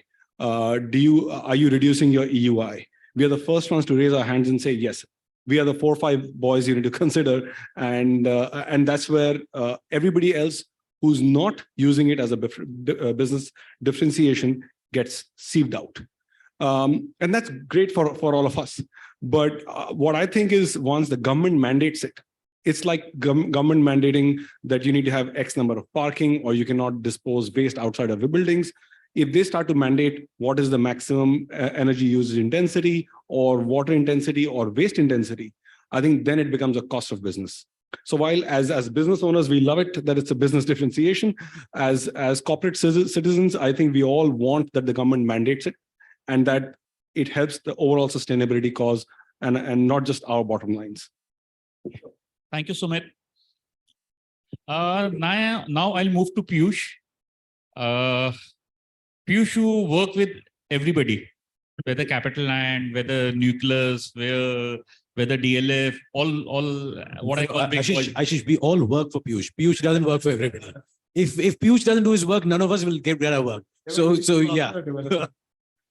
So I cannot agree less or more with you. I totally am with you, what you are saying. So Piyush, what is your understanding of sustainability as a context which exists for all the leasing, all the business, all the commercial office, as we talk about, and why does it figure in the business plan of your clients? So why everybody is doing, who is asking for this? What is deriving this? Sorry. So firstly, again, thank you so much for inviting me in here. I think it's always very difficult to go after developers, because I'm the passion back there, but all the RFP is going to be tweaked now. But having said that, they've been so much, how do I say, chat on the wire for the longest period, where we've been talking about sustainability, ESG. I even remember, sorry. Yes, slightly higher. Slightly Slightly higher? higher, yeah. So yeah, even remember, way back in the 90s, we would talk about, the Rio Convention, talk about climate change. It's been there front and center for the longest period. Different name and shape that's taken over a period of time. But I think from our client perspective, it's dictated by the governance of the overall scheme of things, the company wants to look at in the long period. The other piece is that, post-COVID, it's really accelerated the entire phase of, all the changes that you require in a building. And again, please remember, it's just not the building. Whilst we're talking here about brick and mortar, a simple email that you send also has a carbon footprint, somewhere over there at the end of the day. So you need to think inclusively about sustainability. From a client perspective, and specifically to answer that, is now as part of the RFPs, as part of the process, it's very much in the DNA. Earlier, it was profit with purpose, now source of profit, I would say that. So from a compliance perspective, from a hiring perspective, from a long-term governance perspective is extremely important. But also we've seen fundamentally, if companies who follow that, there is employee retention, there is, joy working, forget about the cash flows, or forget about the quarterly reporting, but it's the overall improvement that clients see. And that's become front and center when we're looking at it. Great. Thank you so much. So very interestingly, you talked about COVID. I would like to have an opinion of other panel members also, but I'll come slightly later on that, because that is a topic on which we recently completed a research. So we did a research on impact of COVID and risk on commercial office portfolios. So many of the panelists who are sitting here, we took some inputs from some of them. Okay, I will now move to Madhav. So you are the guy who works on the technology side, and you are supporting many of the developers and other people. So what do you think is real estate? Also, let me also talk about one thing. There was a report by McKinsey in 2016, and it was across Europe and US. And they talked and they evaluated various sectors, and they found real estate and construction to be amongst the laggards in sense of adopting technology. In fact, construction was almost at the bottom and real estate was almost at the middle. And there were even finance and many other industry was much higher above us. So what do you think, Madhav, that why real estate is not adopting technology so fast, or why we are laggard, or do you not agree with me? Yeah. Thank you, Dr. Ashish, for inviting me at the first place.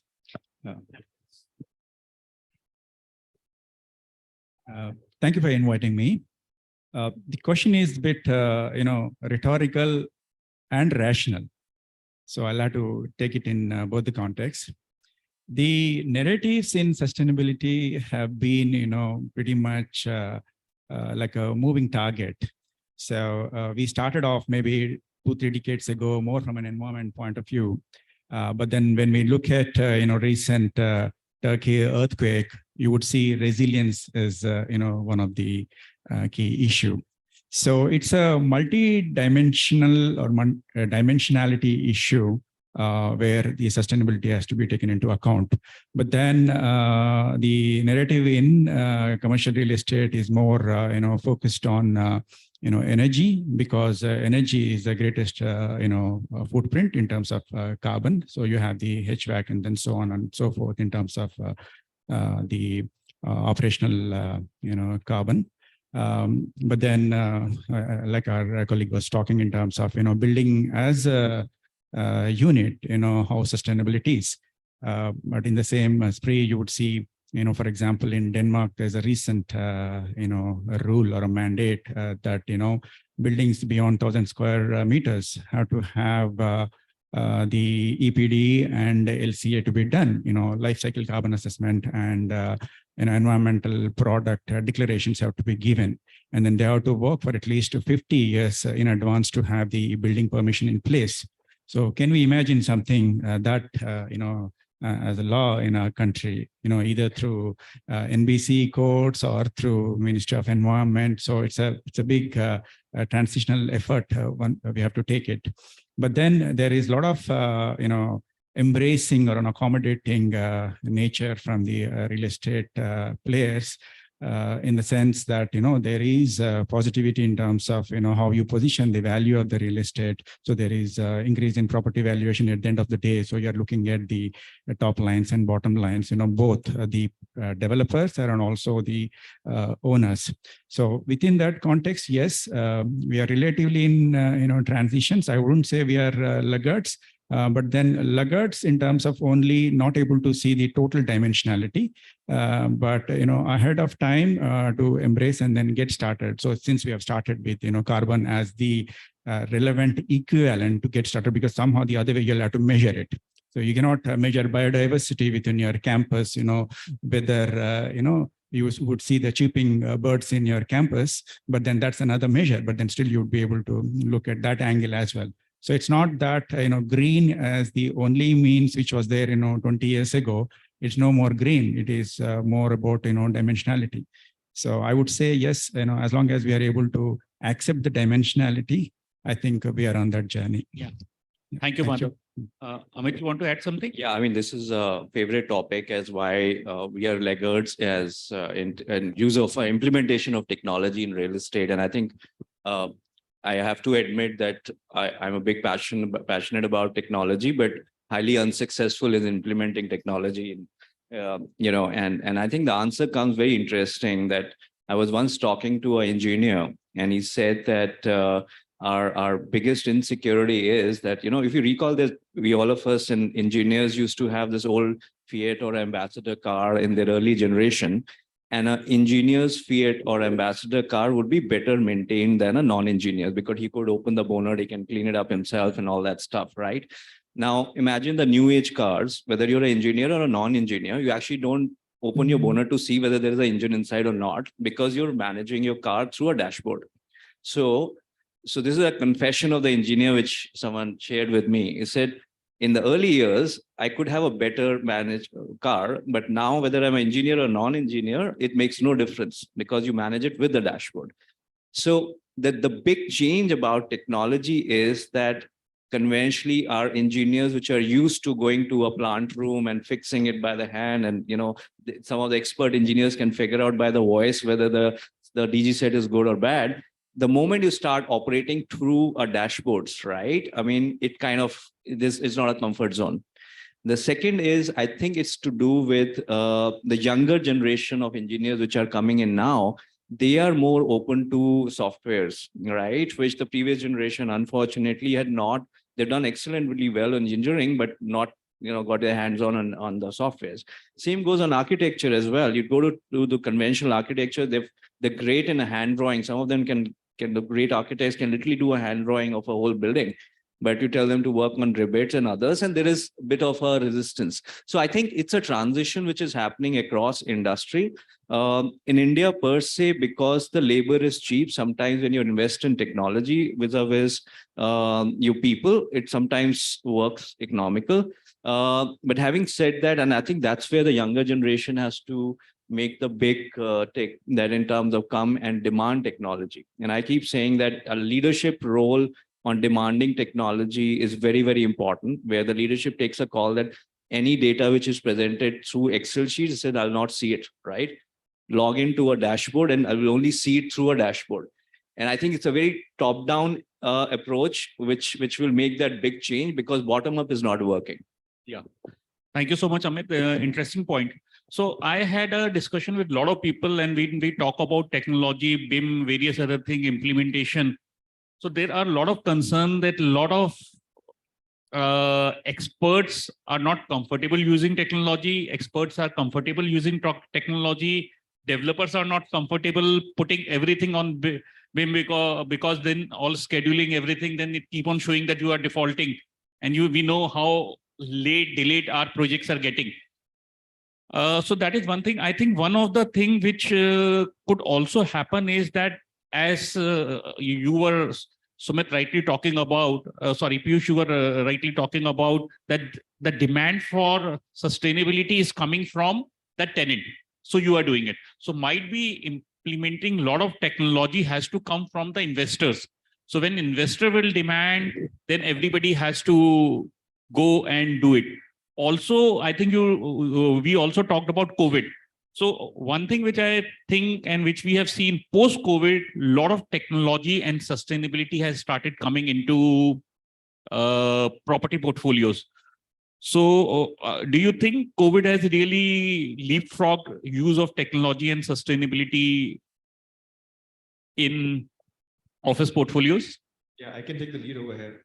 So I'll tell you there are a couple of things that when you look at technology, at Colliers, what we're really doing right now for site inspections, what we're doing is a lot of people, would do a virtual walkthrough. I mean, we'll use Matterport, but we'll also embed Google Street View. Right. So literally, you're walking the floor with all the things that are available, all the checkpoints that you want to make, but you can literally go to the window and see the live site. Sure. Something like that was never there. So definitely post-COVID, the adoption of technology, people may not be coming to India, right? I mean, the CRE guys who usually would travel down for a large requirement would want to do that. I mean, we've seen a large amount of houses being sold in Mumbai and through virtual walkthroughs. The IoT over there has literally walked you across, and the use of blockchain and AI has enabled the sale happening and maintaining the entire sale ledger on the blockchain. It's secure. Yeah. Privacy is there. So it's definitely helping, but it's not going to happen immediately. It's a transitionary phase, as we all know. There'll be time. I mean, our parents have taken time. Our next generation, the generation over here, Gen Z, they're going to take time as well. But, I think there is a genuine gradual shift that's happening, and there is the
I don't think there are enough use cases where one can qualify the ROI on the technology usage today.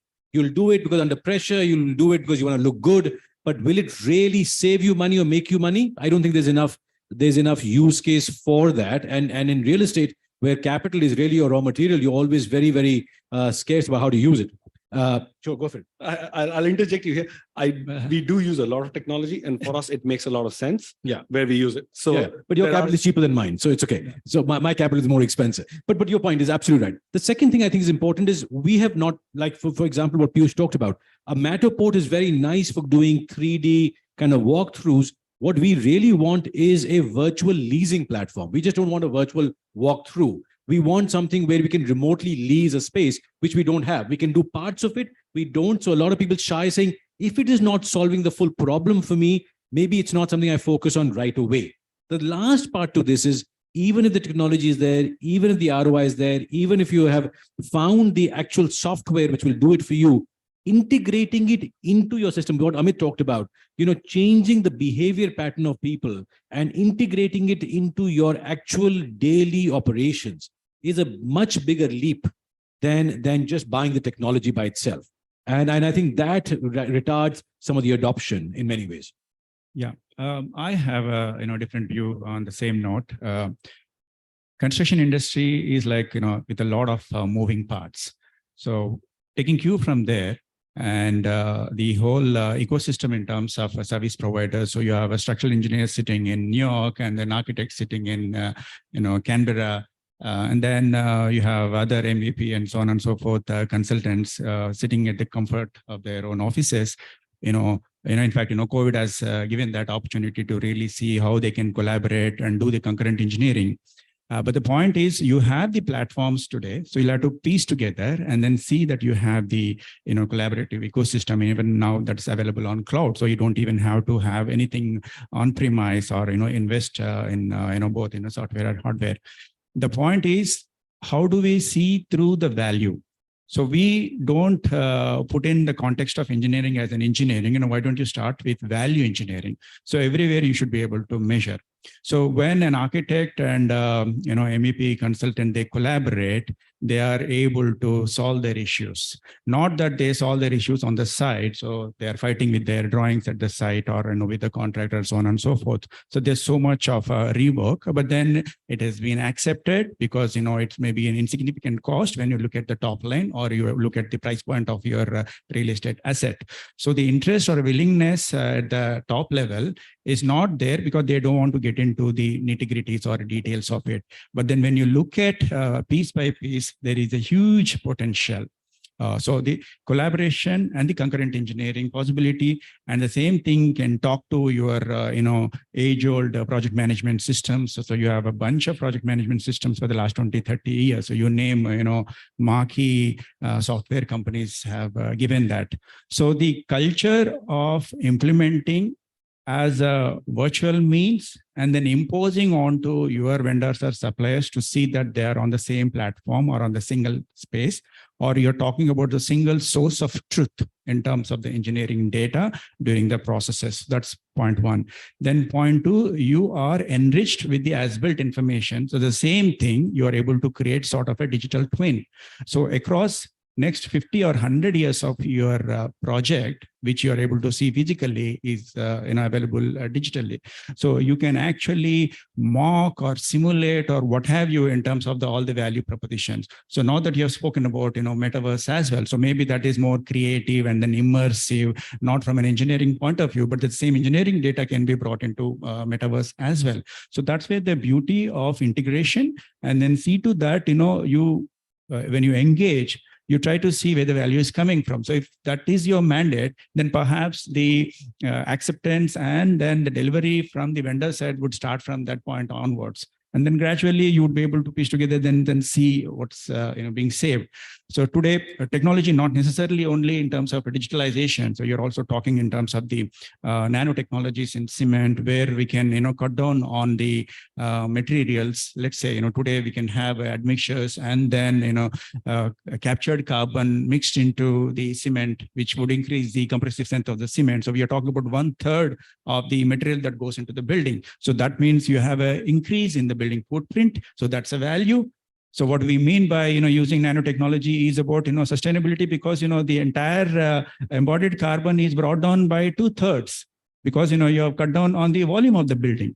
So likewise, we really have to see how the interoperability can happen and then how the consultants can work on so that the technology can empower the whole process. Sorry for taking a bit longer, but then the context has to be put up in place. Yeah. Thank you. Thank you, Madhav. Amit, I have a different question for you now. So we see modern office places are transforming. It is not what used to be post-COVID. Might be COVID has been some kind of catalyst, though those trends are already there. So do you think today we have a lot of technology, we have a lot of sustainability? So what is deriving really new office? So is it sustainability or technology, or is today's sustainability means technology? So sustainability, what we want to have more technology, and more technology is more sustainable. Thanks. I think for all of us, in real estate, what COVID happened, and I keep saying this is the first time in the history of real estate, the competition was from cloud, right? All these years, last 100 years, 200 years of real estate, we've always heard of competition from another location or another product. So I think what COVID did to real estate is suddenly a Zoom or a Microsoft Teams become the competition, and the industry had no clue how to handle this competition, right? All this while everyone was geared up. Okay, how do I beat another location, another product, right? And one of my analogies very interesting about this whole why Zoom and MS Team and all that. So let's say the 500 employee company, when you log into the Zoom app and you're talking to your boss, your window size of the junior most executive and the managing director, also the window size is the same, right? The moment you tell the same employees come to office, the ratio of the workstation size to the cabin size is at least 1:10. Right. So why would this junior staff like to come? Because you get more equalization on a Zoom app, right? Then when a boss calls them home, right? I mean, calls them at work. So and at the same time, the softwares did enable the same thing which we say that connect, collaborate, right? So my theory on real estate is there is, today the softwares also are giving a ability to give, connect, and collaborate. But what they're not able to give is the physical sense of connect, right? I mean, same this conference could have been virtual. You've seen a few speakers on virtual and you've seen a few in person. Is there a level of absorption which is different? Right. And then maybe post this, we'll be able to chat offline with few people. So that is the physical presence and the physical value add which is creating, and the sense of belonging, right? I mean, and that's the core proposition of real estate, that, when you work for, let's say, Accenture and IBM or XYZ, if you're working on screen, it makes no difference because you're working on your own laptop, for example. So you can change organization.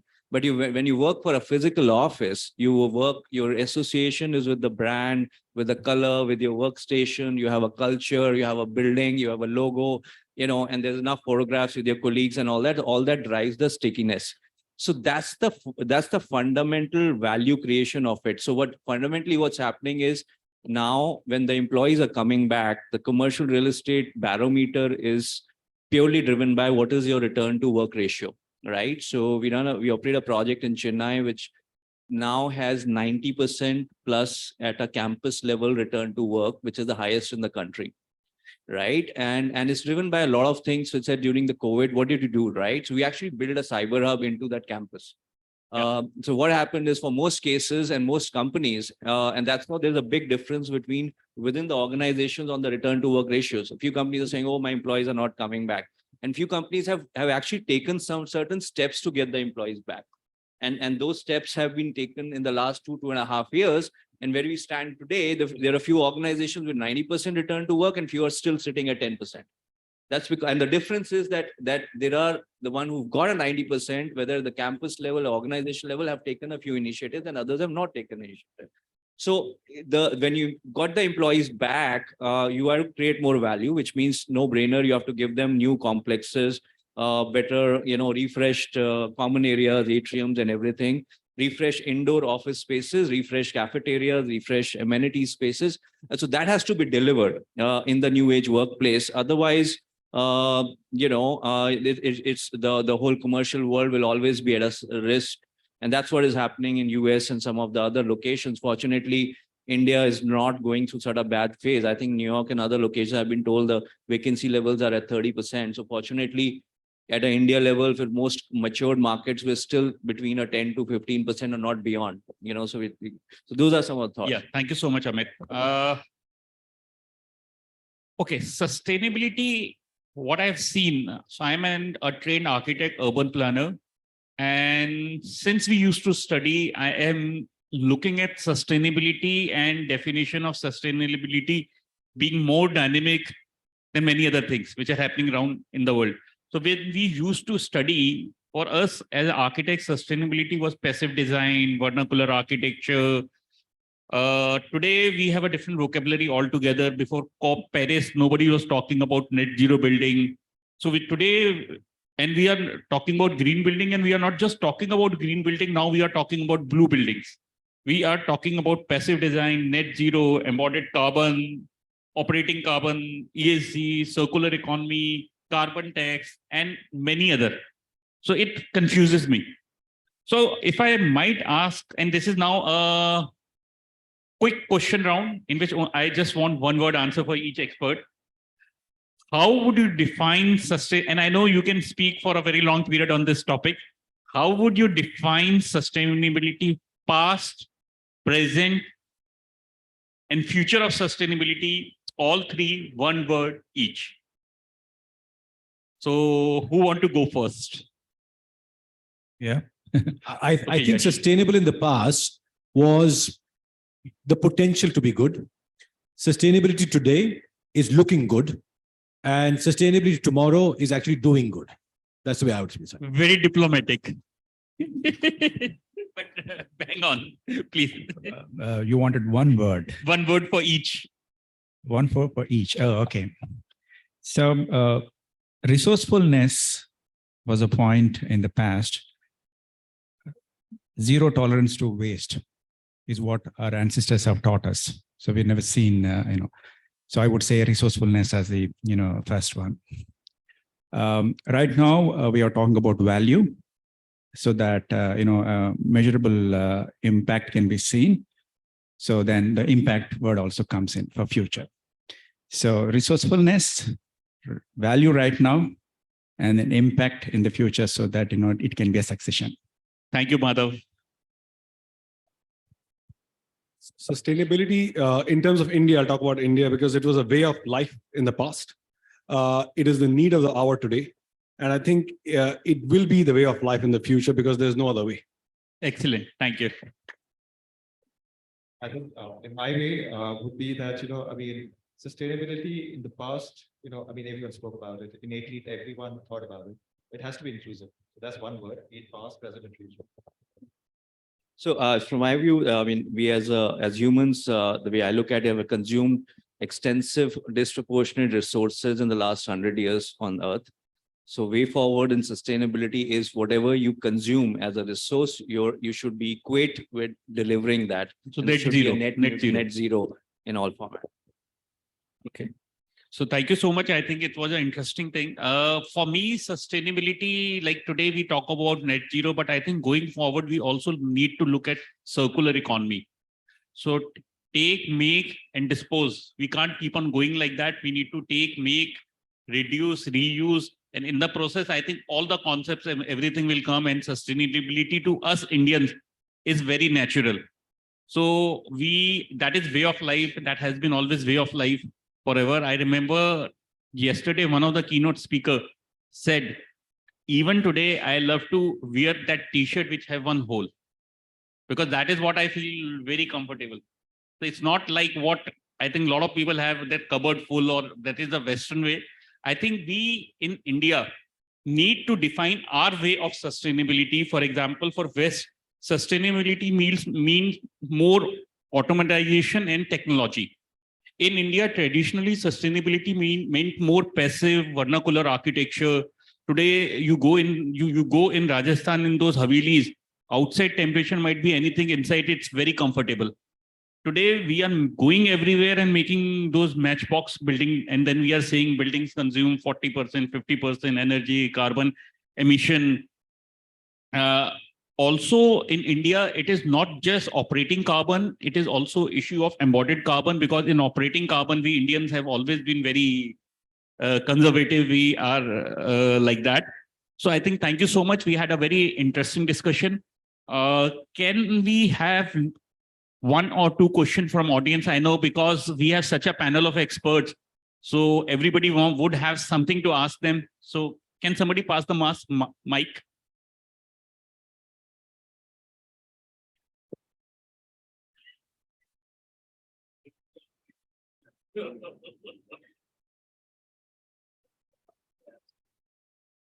Thanks, Ashish. I'll pick up on your last point and I'll take it to the gentleman sitting next to you, Amit. So on the embodied carbon and the operational carbon. So how much is the consideration that a developer gives to an embodied carbon? So you spoke very well about retrofitting your buildings and bringing down the electric cost from 1.2 to 0.8 kVA, right? Now, maybe like as you said, you have a 40 million platinum rated buildings and you may be doing that. But in general, when we talk about, because as a property manager, right, I would look at more on an operational carbon. So for example, like as we heard that air conditioning is the key consumer as far as your electricity is concerned, right? So what I do is in my building, in my commercial building, I put another layer of glass outside. So facade rather than 2-layered becomes 3-layered, right? So it brings down your air conditioning cost because air conditioning requirement goes down, right? Now, when you do a cost benefit analysis, you do the cost benefit analysis of procuring that amount of glass.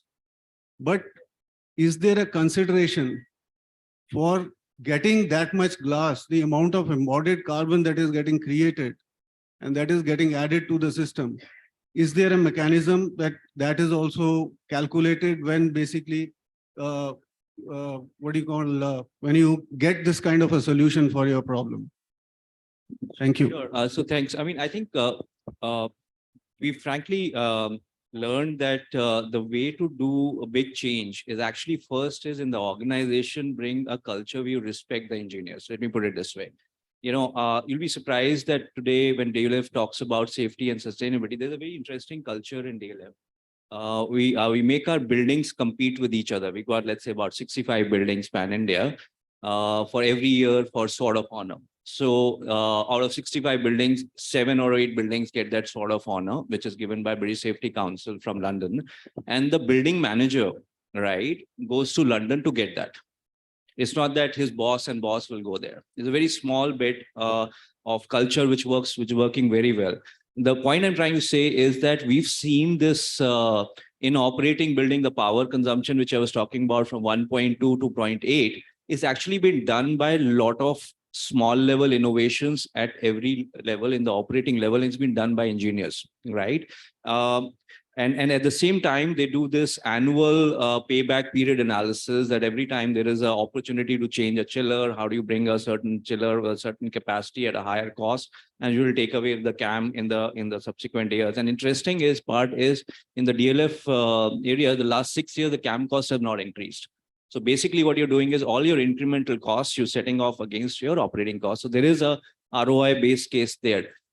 The fundamentally about or sustainability, what I'm hearing from the world is that one is that this whole gimmick about buying carbon credits, right? So if I'm operating a building, it's like, I'm not controlling it at the building level, but I buy carbon credit and say I'm net neutral, right? So which is a global gimmick, which is what the Western world is doing, that I have manufacturing plant here, but I have someone doing a nice job in China and India, and I'll buy it from the solar farm, right? I think that has to change, which means that buying carbon credit doesn't get you carbon neutral, right? Which means that which is what is happening in India now in the states of Tamil Nadu and now in Andhra, where is the wheeling power, which means you actually invest equity into a company, right? And which actually has a solar farm. And then you say, okay, I'm consuming 10 megawatts or something. And then that entity where I have invested equity is generating 10 megawatts of a solar or a windmill, and that becomes carbon neutral. So I think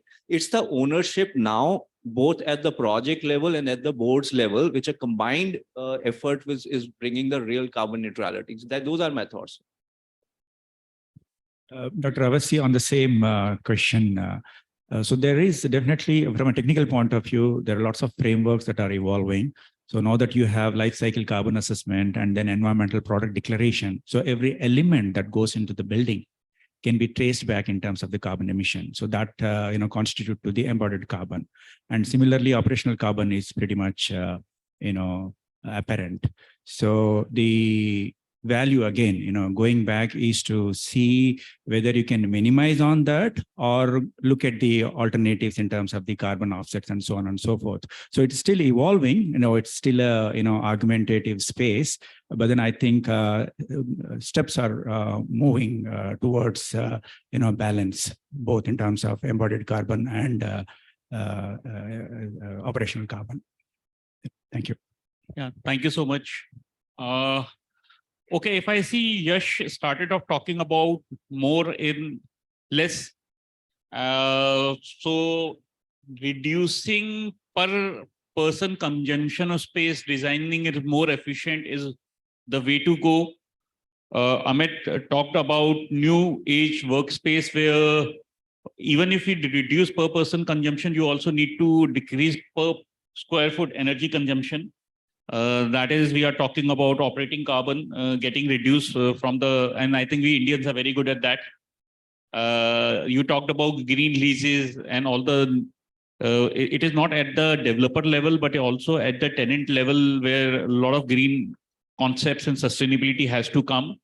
Sumit talked about very interestingly where sustainability is coming up from. He also discussed that it is also being derived directly from the tenants. So tenants are demanding, so everybody has to comply with this. So there is no, it might, sustainability today might not be a very large business differentiator, but definitely everybody need to have it because that is what is demanded by the end user, the tenant. Piyush talked about COVID, new age offices, impact, technology, a lot of things happening. His clients demanding everything. Madhav also talked about importance of value engineering and other things and why construction and real estate industry has been laggard in use of technology and how consultant, developer, everybody has to work together and reduce cost of all kind of things which are happening in construction and real estate industry. So I think it was a very good overall discussion. We are very fortunate to have such experienced panel. I really wish, thanks to you all. I know you all are very busy. You took time, and Sumit now has also to catch a flight back to Singapore. But you need me to stand up on the stage for another 15 minutes. Absolutely. So we have to engage him for another thing post this discussion. So thank you so much. Thank you for your time and such a wonderful discussion.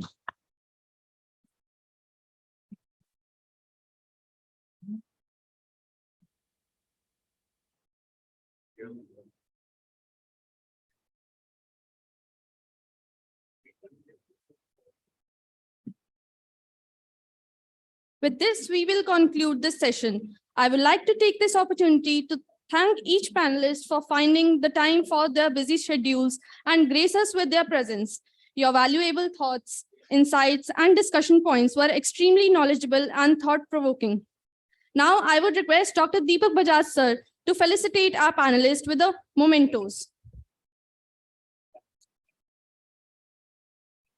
Deepak, sir.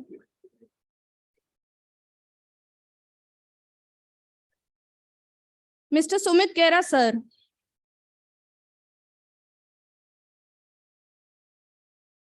Mr. Amit Grover, sir.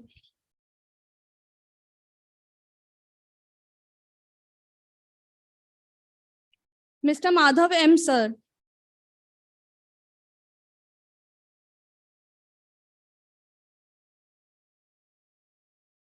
Mr. Piyush Jain.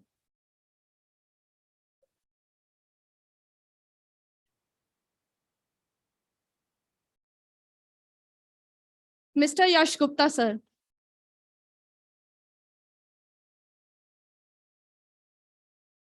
Now I would like to request Dr. Deepak Bajaj sir to felicitate Dr. Ashish Gupta sir with a memento.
So everyone, please be seated. There's a surprise soon.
I request all the students to be seated. We'll be resuming in 2 minutes.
In India, we celebrate the commodity of major differences. We are a land of belonging rather than of blood.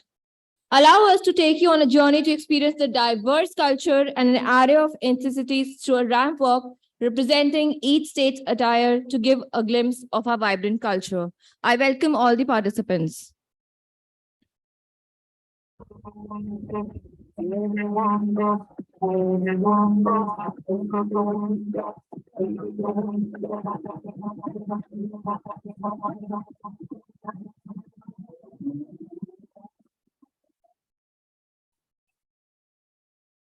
Vasudev Kudum, which means the world is one family, presenting you the states of India.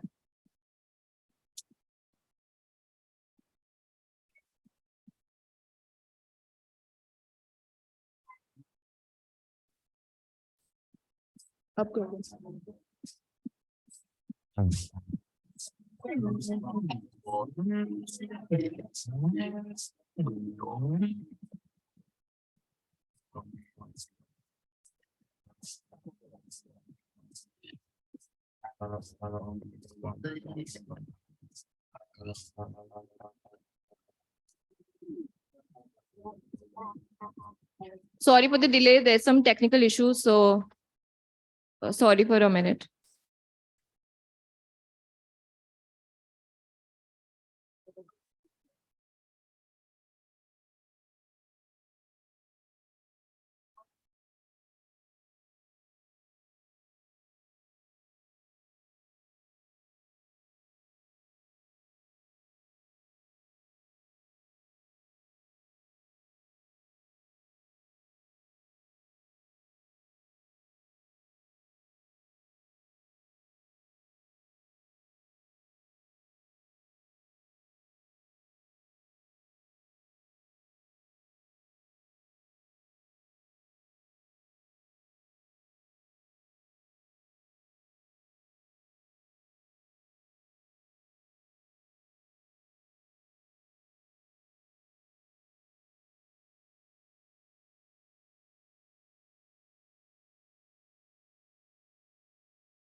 So sorry for the delay, audience. In India, we celebrate the commonality of major differences. We are a land of belonging rather than of blood. Allow us to take you on a journey to experience a diverse culture and an array of ethnicities through a ramp walk representing each state attire to give a glimpse of our vibrant culture.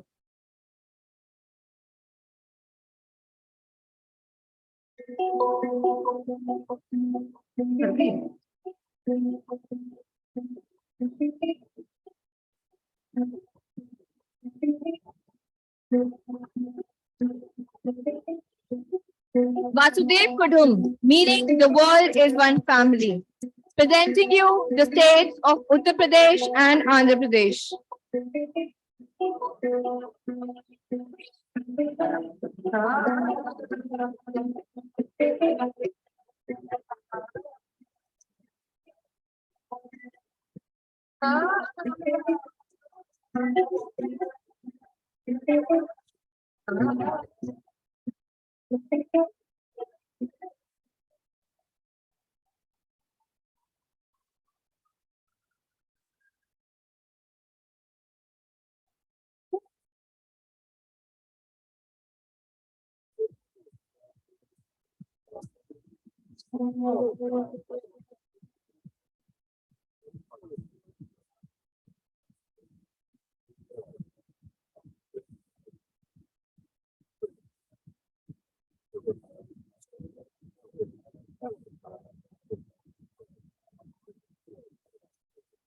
The states where color is completely and doubly bright. Presenting you the states of Jammu and Kashmir and Kerala.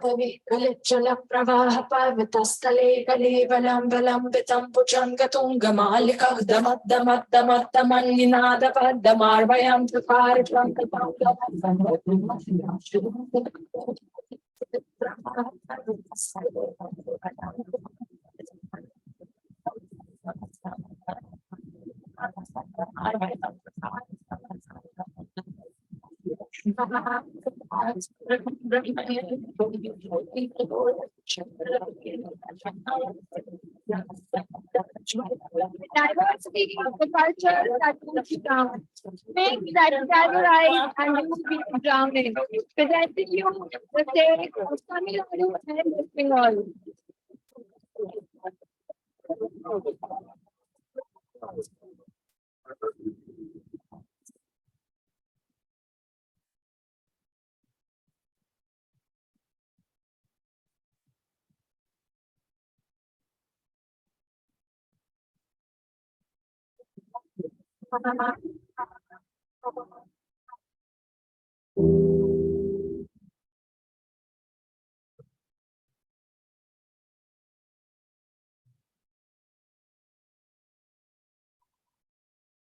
The arrays of ethnicities, these are the ones that India truly enjoys.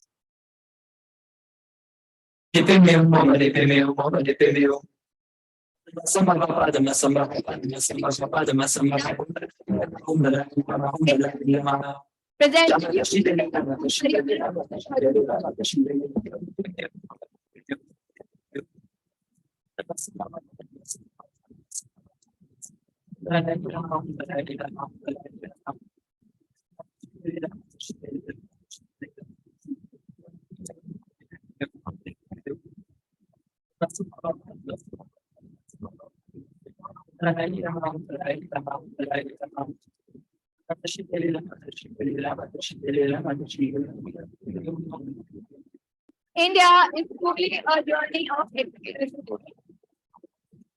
Let's have a few applause for our next presenters, Maharashtra and Manipur.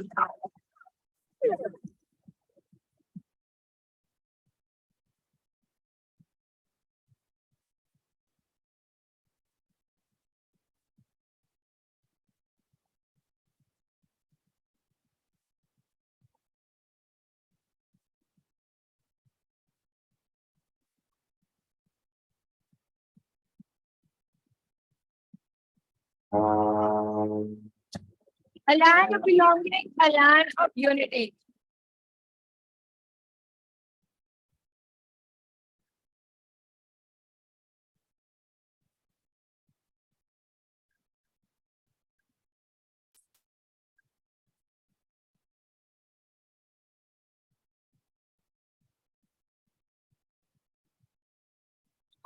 Beauty of incredible India. Let's cheer up for our state guys.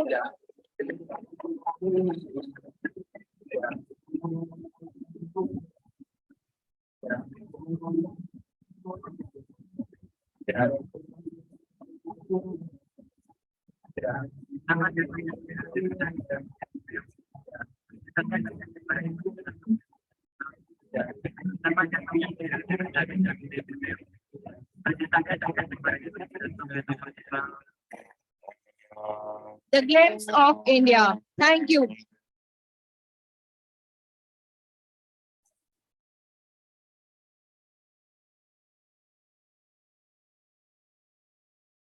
Hope you all enjoyed surprise ramp walk performance. Now moving on further, I would like to introduce Mr. Sumit Gera sir, Head of Portfolio Management, Capital Land India Trust. He leads portfolio management for Capital Land India Trust, a Singapore-listed trust with real estate assets across major cities in India. Prior to joining Capital Land, he worked at Partners Group, a global PE firm, and was responsible for more than $400 million. He has also worked briefly at ICICI Bank and McKinsey & Company. He holds an MBA from the National University of Singapore and a BCom degree from Sri Ram College of Commerce. I would request sir to come up on the stage and enlighten us all with his thoughts. Let's welcome him with a round of applause.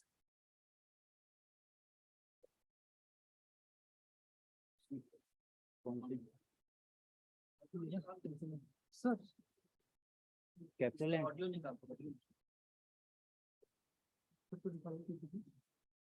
Sir, Capital Land.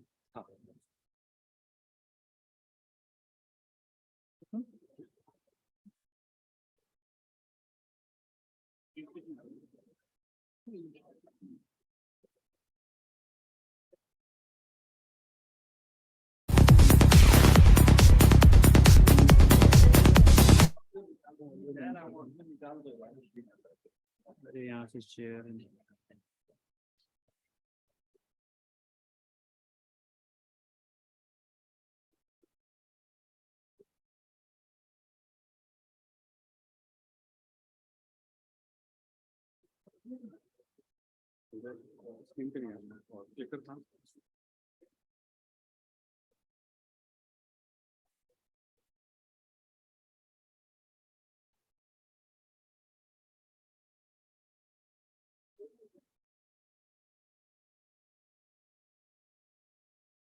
Hi, am I audible? Yeah, okay. Yeah. Thank you everyone for joining me here for a quick presentation, a little bit about Capital Land, a little bit about our thought process on sustainability. And specifically today, what we put together are a few slides on our efforts on net zero buildings. And why we want to talk about net zero buildings is because in the middle, it's where we are in our journey towards carbon neutrality. So if you see the three boxes, the first box is green certifications, where we've spoken a lot about. This is where Capital Land India, we are very advanced in our journey. Majority of our buildings, if not all, are platinum or gold certified. And this includes older buildings that we are reconverting, asset enhancing to make them from non-certified to gold or platinum, or from a lower certification to a higher certification. Then the next step towards carbon neutrality is getting to net zero on our usage of the three resources that are so important to real estate, which is energy, water, and waste. And finally, to get to net zero carbon, which is where a few of the questions came during the earlier panel discussions on embodied carbon. That's something we are exploring every day, and we'll get there one day as well. With that, I would first like to announce our latest building coming up in Chennai later this year is pre-certified net zero building. We have been certified net zero energy, waste, and water for ITPC Radial Road. So that's something that we are very, very proud of. It's not something that a lot of our peers are doing, and we are very happy to be able to do this. And while I talk about a few of the initiatives that went into doing these things, the four common themes or the four common drivers for us in going to net zero or any of our carbon neutrality efforts are improving the efficiency of all of these resources, whether it's energy, waste, or water. We want to use as little of them as possible by improving our building design and our operational efficiency. Second comes buying green. Are we able to buy green power? And like what Amit alluded to earlier, are we just buying carbon credits or really investing in setting up net additional green power plants, for example?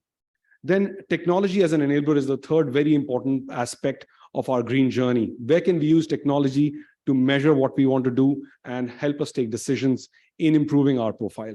And finally, it's stakeholder engagement. And stakeholders, by that, I mean, we spoke about tenants earlier, but they're just one of the stakeholders. The other stakeholders are investors, it's the government, it's students, it's the academics. All these stakeholders together form the journey for net zero. We cannot do it by ourselves. There's no way to do it alone. With that, I'll just cover the three aspects: the energy, waste, and water, to just give some ideas about what we are doing. And for students who are interested to know what these terms mean, net zero energy simply means using as little energy as possible, and then whatever you use, buy it from green sources. So it does not mean you're not buying or using any energy. It's just that you're buying and using energy which is from green sources. So case in point, the Radial Road building. By the way, this building is 27% more efficient than existing 2017 baseline norms available for such buildings. So we are very proud that we've developed and designed a building which is highly efficient in its passive design to begin with. Then in terms of our energy efficiency measures, which is the second column on the left, energy conservation, a lot of discussion is done on air conditioning. So we make sure that our chillers are the most efficient. Wherever possible, we use grid-connected district cooling systems. We use technology to measure past 20-year data on how air conditioning needs change during each season and how we need to tune our air conditioning so we need less and less of it. And finally, on renewable energy, given the buildings are so intensive, only 2 to 3% of our green energy can come from rooftops. Rest we are able to, so I'm happy to announce we are also working with a partner to set up our own solar power plant in Tamil Nadu to be able to supply power to majority of our parks in Chennai and Tamil Nadu. So that's on net zero energy. Coming to net zero water. Again, slightly different from energy, where we do need to use water, but there is something called raw water, which you buy from the government or from containers or whatever, right? And then you can harvest rainwater, and then you can clean used water and reuse it in your existing parks. So you can keep recycling the water.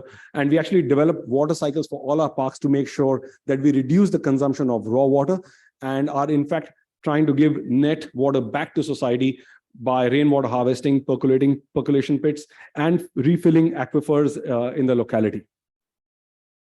For our latest park in ITPC Radial Road, Chennai, again, some of the initiatives are the size of our wastewater treatment plant, 2 MLD, which is I think one of the biggest that you would see in a park of that size. We have huge amounts of rainwater harvesting. Our plumbing fixtures are extremely efficient. And at the same time, we not only consider about the plumbing fixture, we also want to make sure the trees and plants that we grow on site use or need less water. So one of the initiatives that we started after looking at a story in a book called Sapiens is remove or reduce grass in our parks. Grass is the most misunderstood green patch that you can come across because it takes in more water and resources than it gives out, because you keep cutting it. So it never really gets chance to give back oxygen. So we want to use less grass, more shrubs, more trees, more native varieties. So we need less water, and more of the water can go into air conditioning. In fact, a recent example in that we are using in Radial Road also, the wastewater treatment plants have membrane technology that bring the water quality back to a level that can be used back in our air conditioning chillers, which is a really good standard to achieve. Net zero waste, again, this branches out to 2 different aspects. One is development of the building, and then running of the building. Again, this was another discussion point earlier in the panel discussion. So at the development stage of the building, we want to make sure we design the building in a way that uses eco-labeled, eco-friendly building materials, whether it's glass, cement, or whatever other materials. Then in the way the building is constructed, less construction waste goes to landfills. And similarly, there are other means and ways that we have adopted at ITPC Radial Road to be able to achieve net zero waste for construction stage. But then also at the operation stage, and this is where I'll switch gears a little bit, one of our existing 15-year-old park, I'm happy to again announce, we received a net zero waste certificate for an operational building where we were able to make sure that none of the waste is sort of discarded in a way which is not sustainable. And here for an operational building, what we do is we want to make sure either the waste is recycled in-house, becomes compost or reused, or we work with industry recycle vendors to make sure they buy it and use it. If they pay for it, they're more likely to use it and bring it back into the circular economy. So, I mean, that's really all I had to just give you a glimpse of what all we are doing. And we as CapitaLand are industry partners. We are partners with our peers. We are partners with governments, and we are partners with society to make sure that the world continues to stay a good place to live in. So thank you so much. If there are any questions, I'm here for another minute or two, and then we can wrap up. Thank you so much.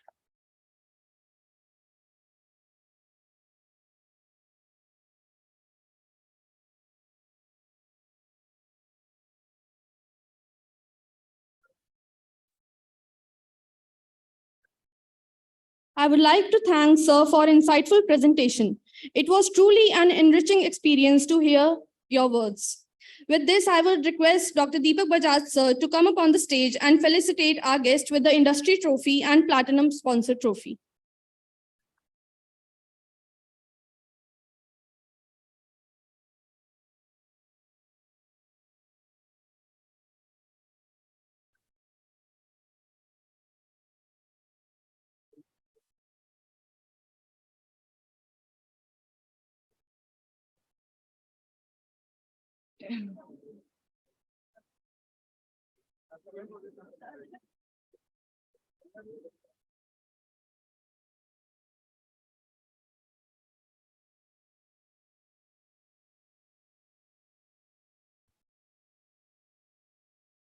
Now, moving on further, I would like to introduce Ms. Garima Jindal, Design Lead of the Nucleus Office Park. She is working as Senior Manager in Nucleus Office Park. She has been the part of the organization from past 4 years. Prior to this, she was a Deputy Manager in the Vatica Group. Without further ado, I would like to invite her on the stage with a round of applause.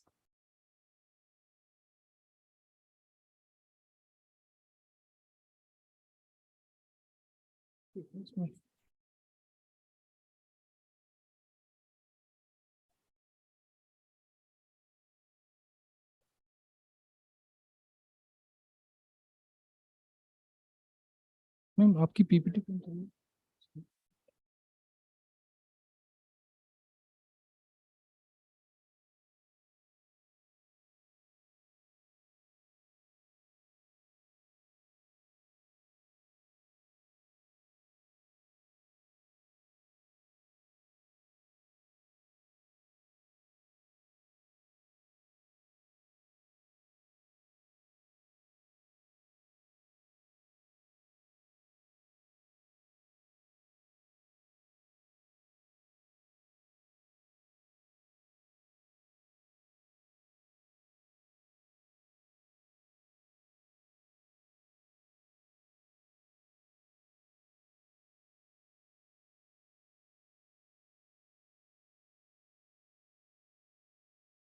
Good evening, everyone. Today, I'm here on behalf of Nucleus Office Parks to present you a very unique project of arts, the project which we have taken up as a social cause. Generally, we tend to miss the social causes and we focus much on improvising, upgrading our buildings. But we, as Nucleus Office Parks, thought that we have to give back something to the society, and hence this project. So any guesses what kind of project will I be talking about? Any guesses from anyone?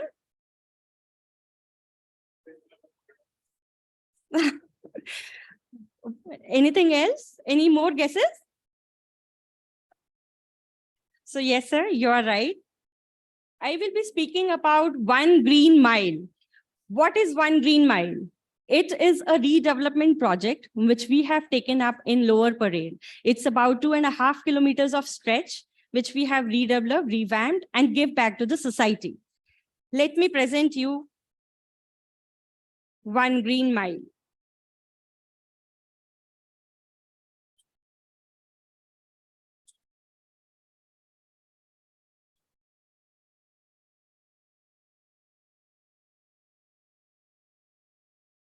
So there were certain inherited issues at Lower Parel. Can you guess what can be the issues? What could be the challenges we have faced during development of this project?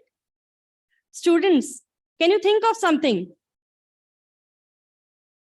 I want some responses from you. What could be the challenges in developing such a kind of project? See, it is not our property wherein we have our controls. It was something which was belonging to the community, and hence there were a lot of challenges. What could be the challenges?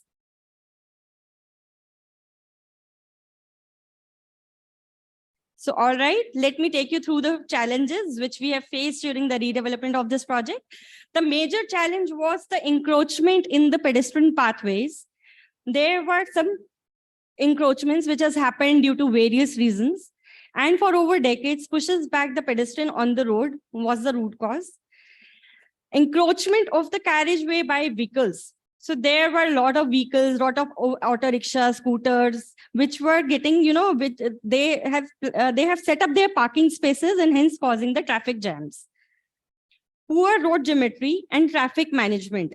This is one of the major key root cause problem of the entire area. So it was resulting in reducing the 5-lane corridor to a 2-lane corridor. Poor underground utilities. Now that results in lack of surface drainage, resulting in waterlogging in the entire area. Unplanned crossing and traffic management. These are the few root causes why we have taken up this project for the redevelopment. Now, what was the vision of Nucleus Office Park behind doing such a kind of project? As Nucleus Office Parks, a Blackstone portfolio company, we have a strong thrust on ESG. It is not only the sustainability on which we are focused on. We are focusing on all the 3 aspects of ESG, that's environment, social, and governance. And this project has been done as a social cause. Our belief is that doing good for the community where we are present is imperative to doing well. This ethos is also driven by the larger Blackstone mandate, where we dedicated corporate ESG teams has championed initiatives across the portfolio and led by the examples in the areas like decarbonization, diversity, good governance. As a private stakeholder in Lower Parel and our ESG endeavor, we realized our responsibility towards bringing transformational change, not to our buildings only, but to the community, to the society, to the areas around us, to improve aesthetics and to address inherent issues of public infrastructure. To bring this change, we conceptualized, benchmarked, and approached the state authorities to bring in. So when I say we approach state authorities to bring in, that brings another set of challenges for us. I'll talk about it later. Now, how have we initiated it? The initiation, the thought process of such kind of process is very important. The long-standing problem needed a strong partnership. We alone could not be able to make this project successful, and hence we partnered with government officials and private sectors in getting it accomplished. Hence, we joined forces with the local and state government to resolve the problems faced by various people residing commuting to Lower Parel. Before approaching the government and the authorities, what we have done. So there takes a lot of study in identifying the root cause problem. What are the areas, how we can improvise them, who can help us. There were a lot of issues, a lot of backworking which had been done before the initiation of this project. So I have listed few authorities whom we have partnered with. First is MCGM. So MCGM is Municipal Corporation of Maharashtra. We have partnered with so many departments in MCGM. And when we say so many departments, means so many, deliberations, so many round of approvals. There are so many meetings which went in. We have also coordinated with BEST and other authorities like Road Traffic Department, Joint Commissioner of Traffic Police, MSRDA, Hydraulic Engineering Department. And I would like to thank on behalf of Nucleus Office Parks to all those authorities who have really cooperated us and making this project a successful one. So here are a few key objectives of this project. What was the key objective? What is the outcome? Why are we doing it? These are few basic questions during the initiation of this project. So first and foremost, equal street for all. Why have we done that? The street does not belong to us. Why have we done that?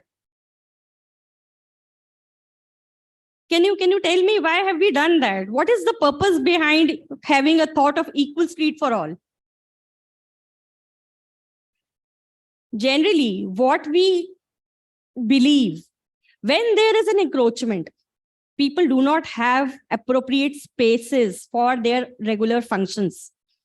So hence, the equal street for all concept is the most critical aspect of the project. And it was to resolve the problems faced by the daily commuters, reducing the travel time, keeping in mind the growing demands of the future. Like I told you, it was a 5-lane street, but it was reduced to only 2. Another key objective was giving back to society through community spaces. While the street offered good amount of real estate space available under the flyover, yet much of these spaces were either dead, inaccessible, or occupied by illegal structures, car parkings, hawkers, or vagrants. Design and engineer best in-class streetscape and urban infrastructure. So the consulting teams were aligned to the project objectives. From the outset, the teams were carefully chosen to bring out the balance, mix of local and international expertise. Now, why local expertise was needed? Can anybody tell me why local expertise was needed? Any answers from backside?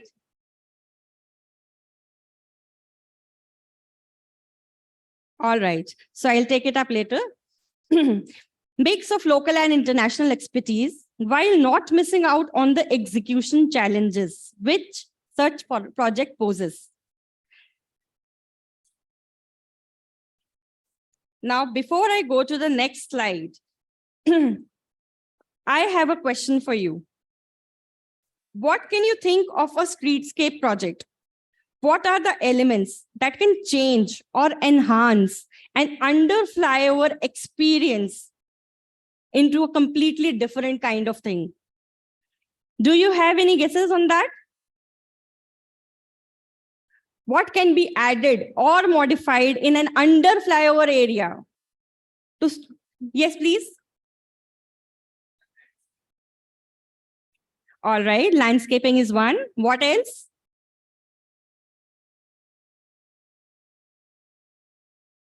So there are n number of elements which we have added along with the landscape. Let me take you through the items which has been added, upgraded over this area. So we have been able to carve out a pedestrian path of approximately 2.5 kilometers. That pedestrian path earlier was missing, and hence people were bound to walk on the streets, creating traffic jams, chaos, such kind of situations. We have also been able to identify the cycle tracks. There were a mix of dedicated and shared one. 5 number of new bus stops were added. 4 new parks were added. We have planted 100 plus trees. We have planted about 18,000 plus shrubs. Safe pedestrian crossings. So when we say safe pedestrian crossings, we have been able to generate about 15 number of pedestrian crossings, and we have regulated the area through proper demarcation on the road, proper light system. There was everything which is needed to make them successful. Reclaimed pedestrian area. So when we say reclaimed pedestrian area, that is the biggest challenge for us because there were a lot of encroachment and that land needs to be reclaimed before we go out for any development. Social space under flyover. So there was a lot of vacant space under flyover, which was not used or which was either used for some various purposes, which do not have a purpose to the space. I'll talk about the 4 different parks. So that is a very unique concept which we have brought in under the flyover area. We have created 4 different kind of parks and all of them have a different purpose. All of them have a different meaning. First is Parel Bagh, an under flyover park with different play zones and amphitheater. Now this is one area. Since this is a very good real estate, but it was not getting used for any purpose. We have given it a purpose. What purpose? We have created amphitheater, we have created play zones for the street kids to play. We have also made one Vachnalaya. So we have also made one Vachnalaya. Vachnalaya is a reading room. Why have we created a reading room? Why have we created a reading room?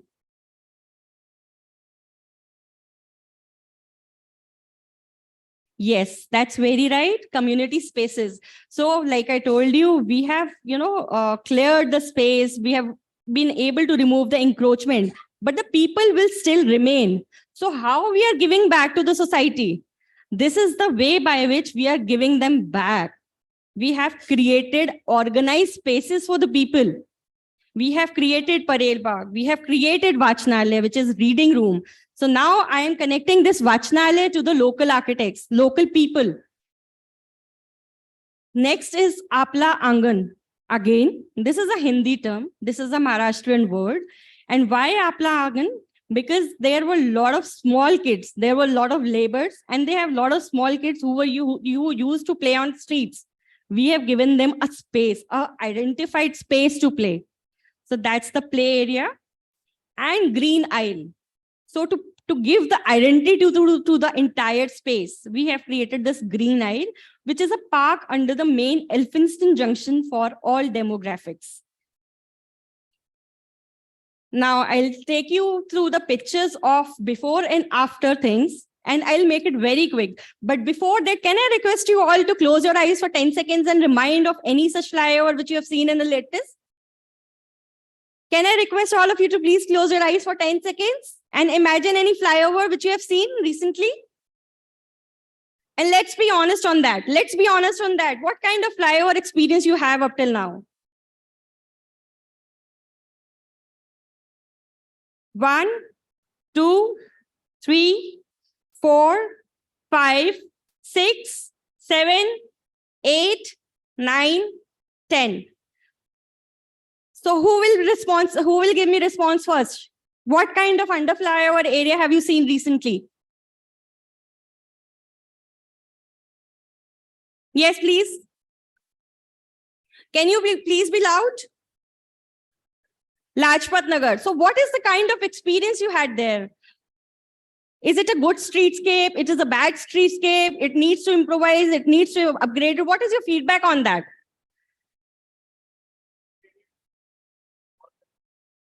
You're talking about the area where the BRT has been added?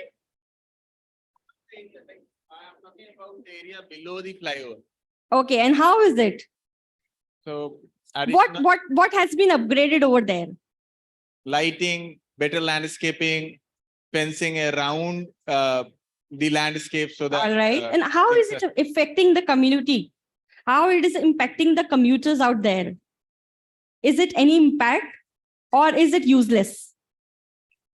Easing out the traffic pressure, like in terms of like mental pressure when you are driving in that congested All right. places. So one of the outcome is you can release your pressure. Yeah. Right? All right. So now let me take you through the past and the present pictures and you can make out the difference which we have created, which we have given back to the society. This is the glimpse of the new park. On the left-hand side, you can see the area which was earlier there. And on the right-hand side is the finished picture of Apla Angan. Now, Apla Angan is a kids' play area. Next is your Vachnalaya. So left-hand side was the Vachanalaya, which was all barren. A good height was available, good real estate space was available, but that was purposeless. And we have given a purpose to it. On the right-hand side, you can see the Vachanalaya. We have provided seating spaces. We have also used certain graphics, and I'll take you through those graphics later. Yes, please.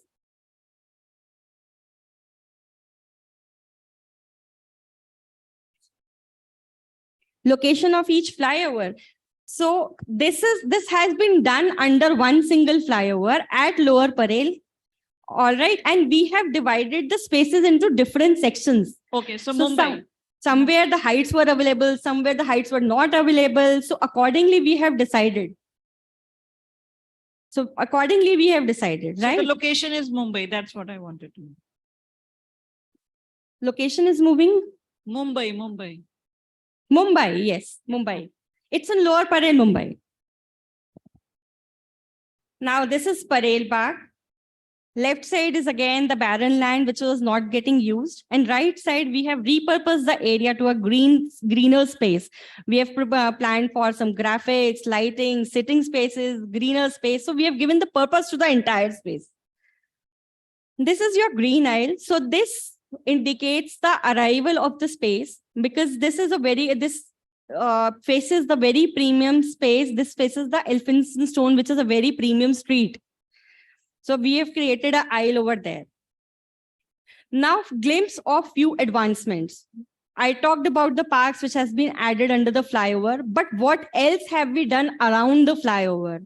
There was a lot to be done, and we have done all of that. The left side image indicates the condition of bus stop we had over there. And we have repurposed the entire bus stop to just like the right image. Now, these are few public toilets.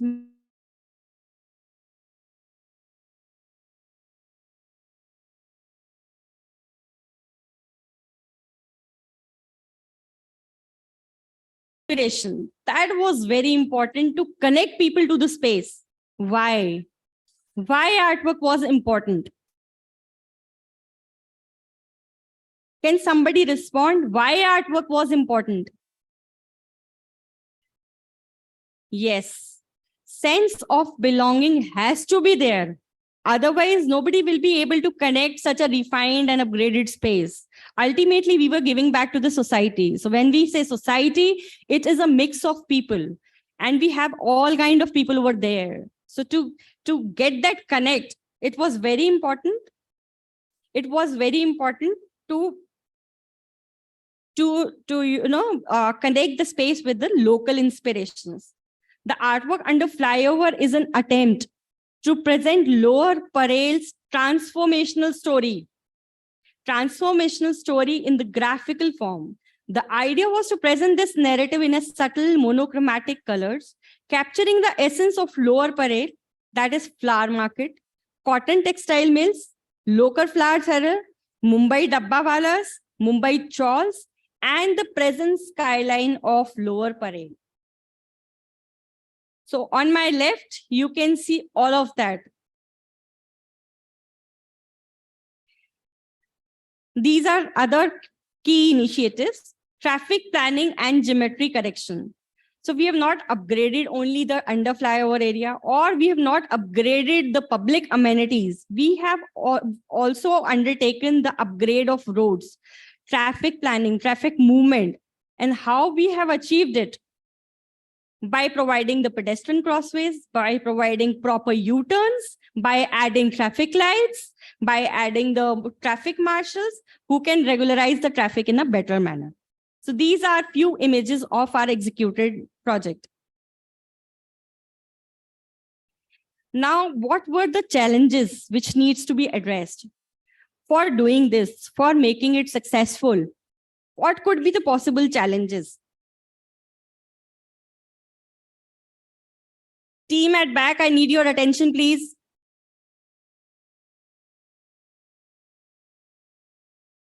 So challenges were pedestrian area were occupied.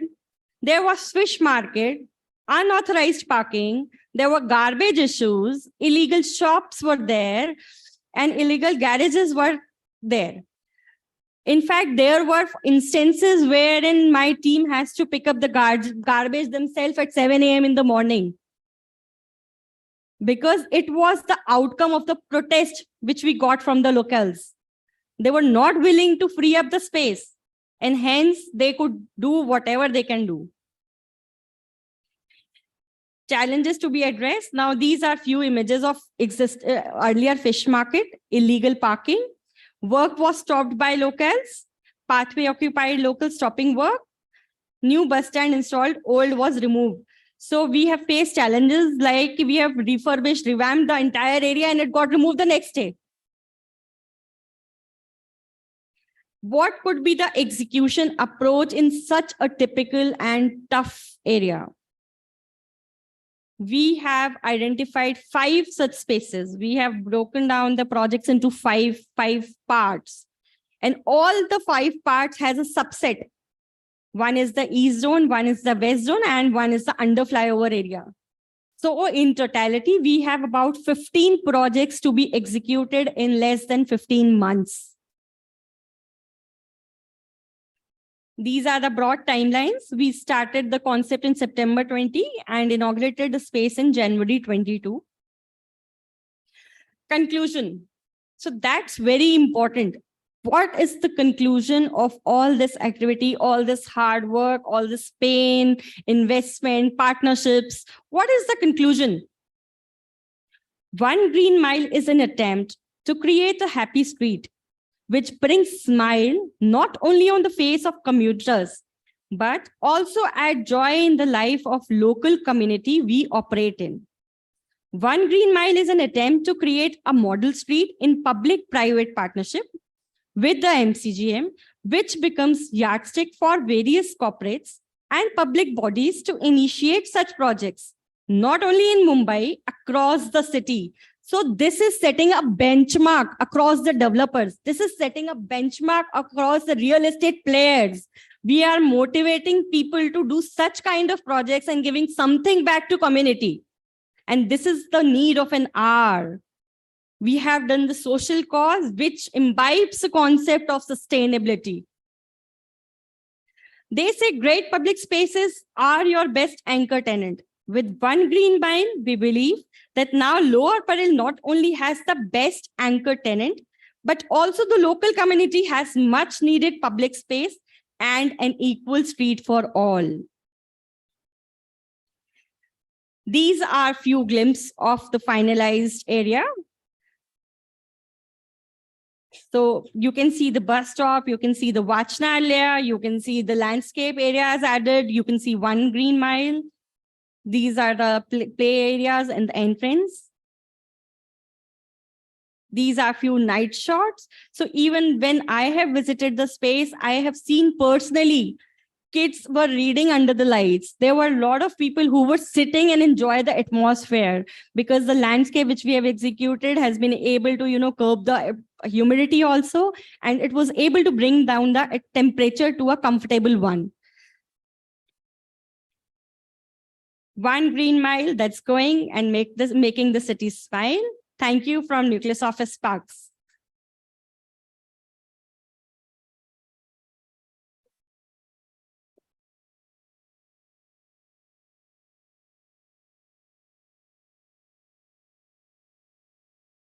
Thank you, ma'am. We would like to express our deep gratitude to the sponsors of the conference partners for the event, Nucleus and Capital Land, who will enable us to organize the International Conference on Sustainability. I would now request Dr. Deepak Bajaj to felicitate our platinum sponsors for the event, Mr. Rajiv Rajkumar and Ms. Garima Jindal from Nucleus Office Park. Can we have you on stage, please?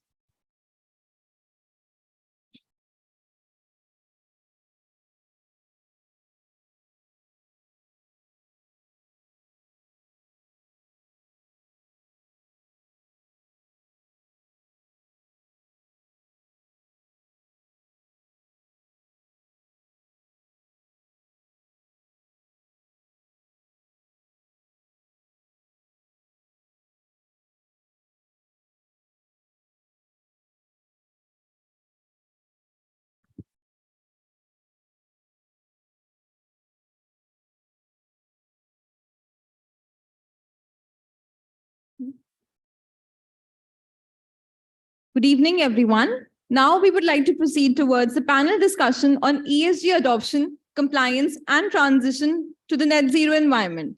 We have a great lineup of panelists. We're going to have a moderated discussion where the panelists will be able to share their knowledge and experience. So I would request everyone to please join us for this panel discussion. Our panelists for the evening are Ms. Anu Talreja, founder and CEO of Acacia. Ms. Talreja has completed her MBA from INSEAD. She's the founder and CEO of Oxford Caps, which was having $20 million in 2021. She was the Director of Investments and Asset Management at Marriott Asia Pacific Real Estate M&A at EY and ACOM Awards. She has also been featured in the Singapore Business Review under 50 Rising Women in Tech Southeast Asia for 2020. Welcome, ma'am. Moving on, we have with us Mr. Gurjot Bhatia, MD Project Management, India, Southeast Asia, Middle East and Africa, CBRE. He has extensive experience in managing the projects at executive level for several major multinational clients. Under his leadership, the project management group of CBRE has consolidated a project portfolio over 9 million square foot and has grown to a team of more than 2,300 professionals across India. Apart from building a strong project management team across the country, he has introduced various best practices and processes to the division. This has led to the group consolidating its position as a market leader. Over 22 years at CBRE, he has serviced more than 500 corporates. Prior to joining CBRE, he worked in the project management division of 2 other international real estate companies and was responsible for the project management throughout India. Next, we have architect Zeenat Larak. She's the Vice President at Tata Realty Design. She is a professional with 20 plus years of experience across verticals like architecture, sustainability, interiors, design development, and other real estate and leadership initiatives. She has done her post-graduation in construction management and her bachelor's in architecture. She has worked in a variety of projects ranging from large-scale integrated township, high-rise, low-rise, multi-dwelling residences, row houses, villas, and recreational amenities. She has received her certification as Lead Green Associate from US Green Building Council. Our next panelist is Dr. Raymond Kumar Tiwari, EY. Dr. Raymond is an experienced ESG professional with over 10 years of diverse experience. He has pursued his MBA from IIM Lucknow with gold medal. He is leading ESG advisory engagements with several pharma and chemical sector clients. His core competencies include ESG strategy, governance, decarbonization, outcome measurement, non-financial ratings, and disclosures. He has supported several clients in establishing robust ESG governance, improve the ESG ratings, measure and monitor life cycle carbon footprints, and develop risk-based ESG strategy. Next, we have with us Ms. Umit Bhatia, Director for Sustainability Strategy West Asia at JLL. Ms. Umit works as a Director for Sustainability Strategy West Asia in JLL's Energy and Sustainability Services Group. In this role, she is responsible for defining and redefining environmental, social, and governance, which is the ESG strategy in line with the client's vision and ambition. Additionally, she is responsible for engagements with JLL partners in the sphere of sustainability development. She has rich experience in conceptualizing and executing ESG strategies with a strong foundational experience in occupational health and safety, statutory and regulatory compliance management, business intelligence, enterprise-wide risk management, automation, and credit assessment policy formulation. To moderate the panel discussion, we have with us Dr. Saurav Verma from RICS SBE. Dr. Saurav Verma is Assistant Professor at RICS School of Built Environment. He is a faculty in Data Analytics and Sustainability within the RICS School of Built Environment. His PhD research is on the topic of green commercial buildings in the Indian cities and has key research interest in the green buildings. I would request everyone to come up on the stage for the panel discussion. With a round of applause, please welcome our guests. Okay, so we have our esteemed panel here. So the topic given to us is ESG adoption, compliance, and transition to net zero built environment. So it's a burning topic. Increasing climate risk has made environmental, social, and governance issues a key priority for the governments, for the companies, and all over the world. A lot of activity is happening on this front. In India, we have seen the regulatory changes. Now, SEBI came up with a mandate that the top 1,000 regulated traded companies, they have to essentially file BRSR report from 2022-23 onwards. We know, built environment has got excessive impact and a lot of carbon emissions from construction and real estate sector. Built environments like what built environment leads to 40% of carbon emission intensity, 50% of all extracted materials, 33% of water, and 35% of the waste. So it gives us the potential that we can decarbonize this sector and contribute towards the goals of net zero by 2070, what our Prime Minister has given. Since we are starting a little bit delayed, so we'll keep it short and sweet.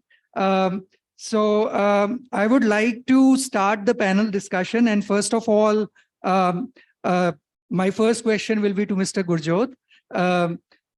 Sir, the regulatory situation is changing and climate risks are increasing.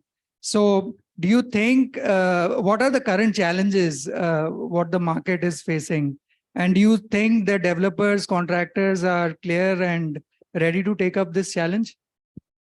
Sure. So let me give a caveat first. I'm the least knowledgeable about ESG sustainability on the panel. So I'll give you more of a end user, what the industry is looking at real estate perspective. So don't expect some, there are others who know more about, everybody else on the panel knows more about ESG than I.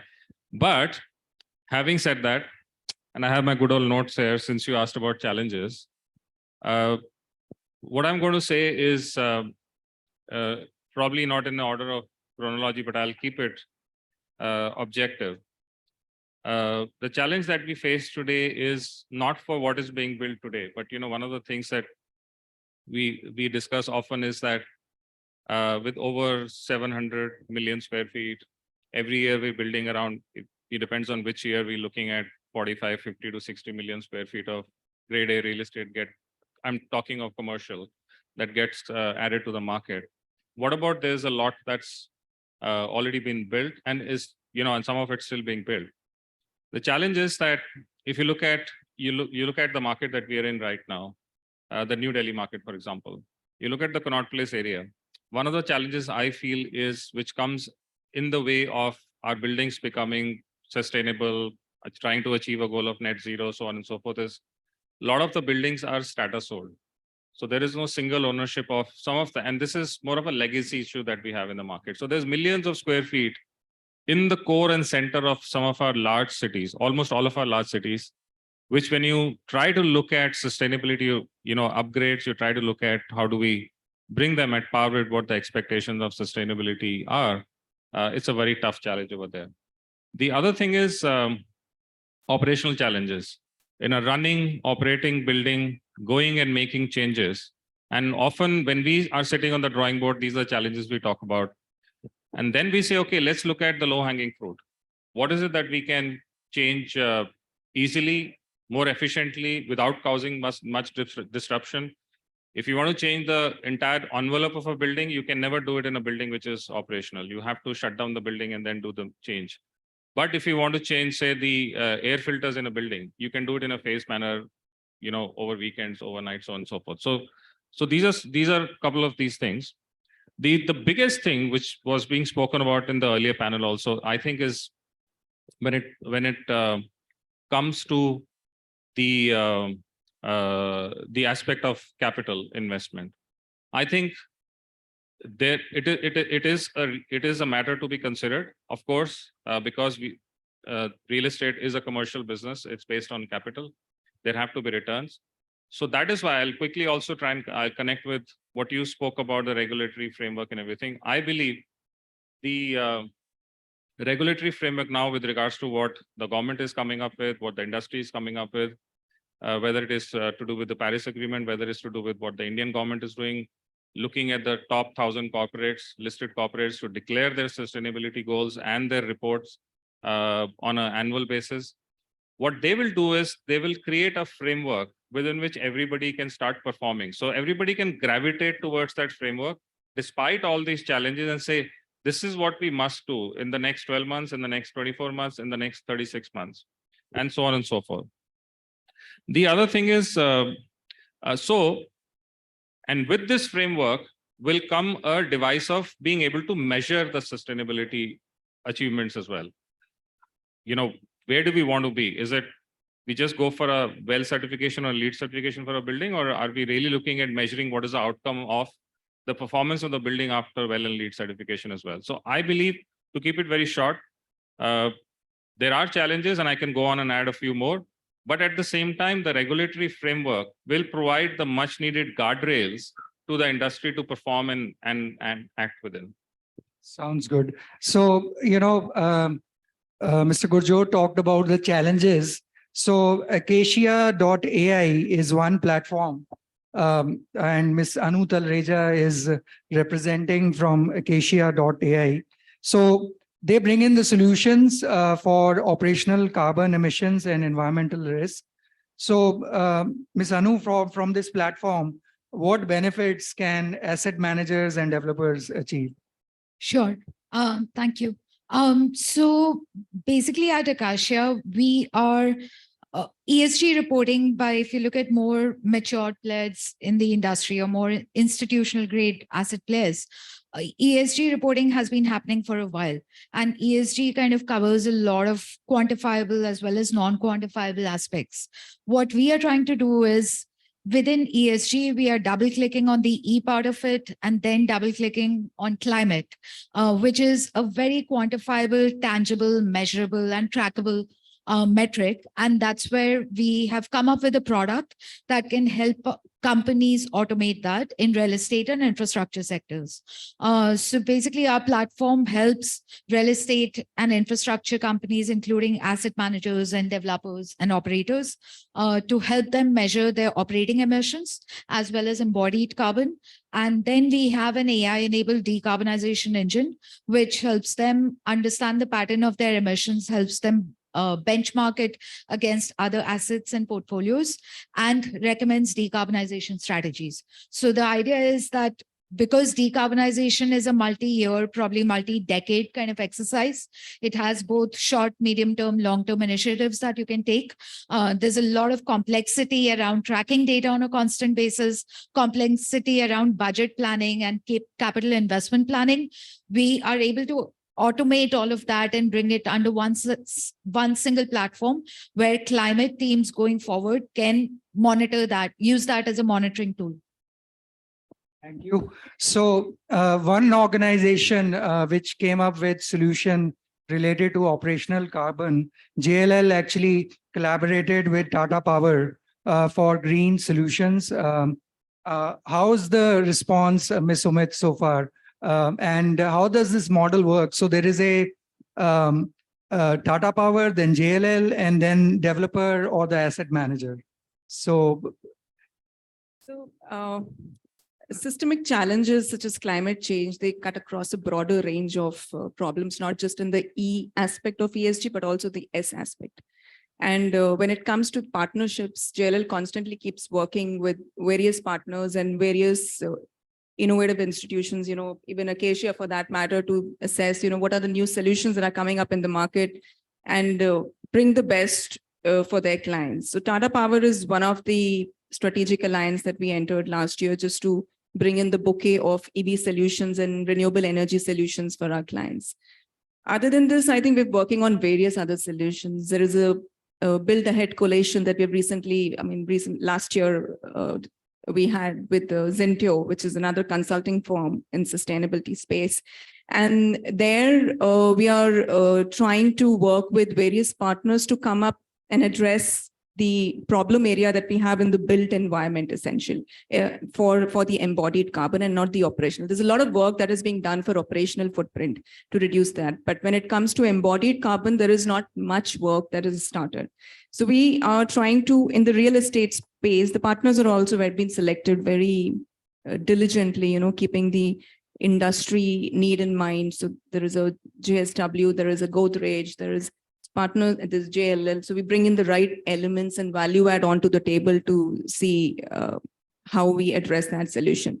We're touching upon right from the demand side, the supply situation, the demand mobilizing, finance mobilizing. Then I'm personally leading the vertical on standards and codes. Because today when we go to the, like you said, what is the strategic driver for an investor, for a developer? You go and say you need to come up with a green building. A lot of them do not understand, except for the big players, what is a green building? They will be, some of them would be as naive as, what do you mean we need to paint the building green or what? So there is a need to develop standards and codes in terms of for them to understand what does a green building translate into.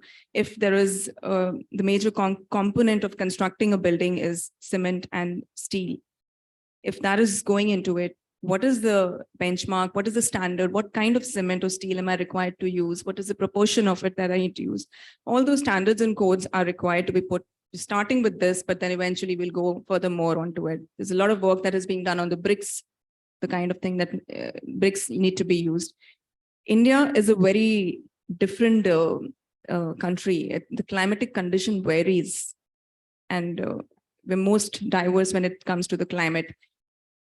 Even when I do a mapping of my scope 3 for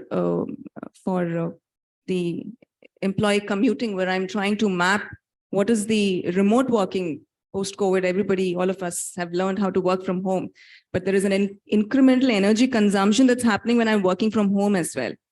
So what is that energy consumption? That also needs to be accounted into and reported. It's not just that when I'm coming to office or working out of office, that needs to be reported. I'm accountable and responsible for each employee, even when they're working from home. We'll go next to Dr. Hemant Tiwari. He comes from ENY. So, sir, you advise many clients from different industries, sectors. For a real estate and construction company, what are the good starting points if they want to start on a ESG journey? How they should start and approach? Thanks a lot.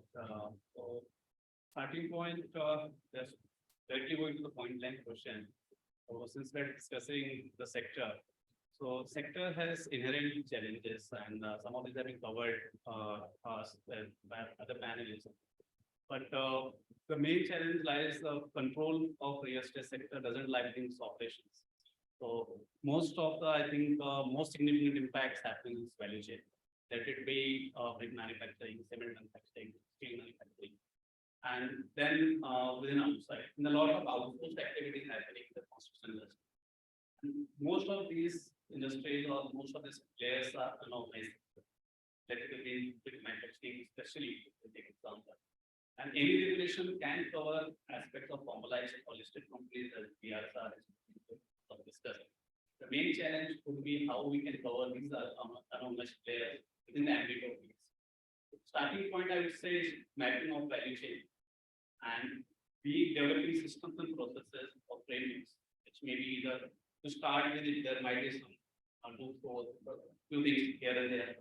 Over time, it can get matured to integrable aspect. How we can apply concepts of ESG across the value chain. And when say definitely there will be product innovation of blending of cement, blending of bricks, alternative materials.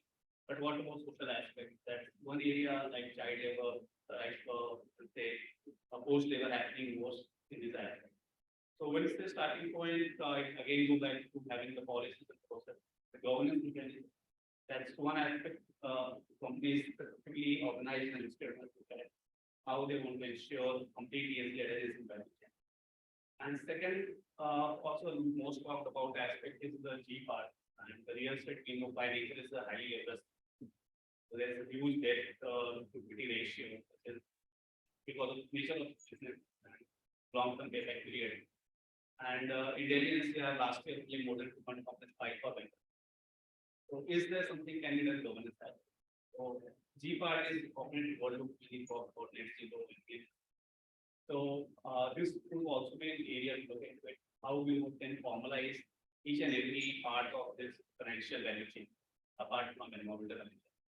So that's can be a good thought, food for thought, how regulators or academics come out with some frameworks which can be implemented in this. It's practical, not just compliance oriented, and feasibility to implement and execute. That can be one area to look into on the side. Sure. And we have an architect also in the panel, Ms. Zeenat Ladakh. She represents Tata Realty. Now, when you are designing real estate projects and you know there is a scope defined as high ESG score, net zero. So what are the things you keep in mind while designing such kind of projects? If you can enlighten us on this. Sure, Dr. Yeah. Verma. Thank you for having me firstly. It's a great honor to be here. I would like to touch upon this question first going way back decades where our founder, Mr. Jamshedji Tata himself was a great man with a great vision for the company, for the Tata Group, which actually believes in giving back to the community. He believed where he did mention that the community is not a stakeholder in an enterprise.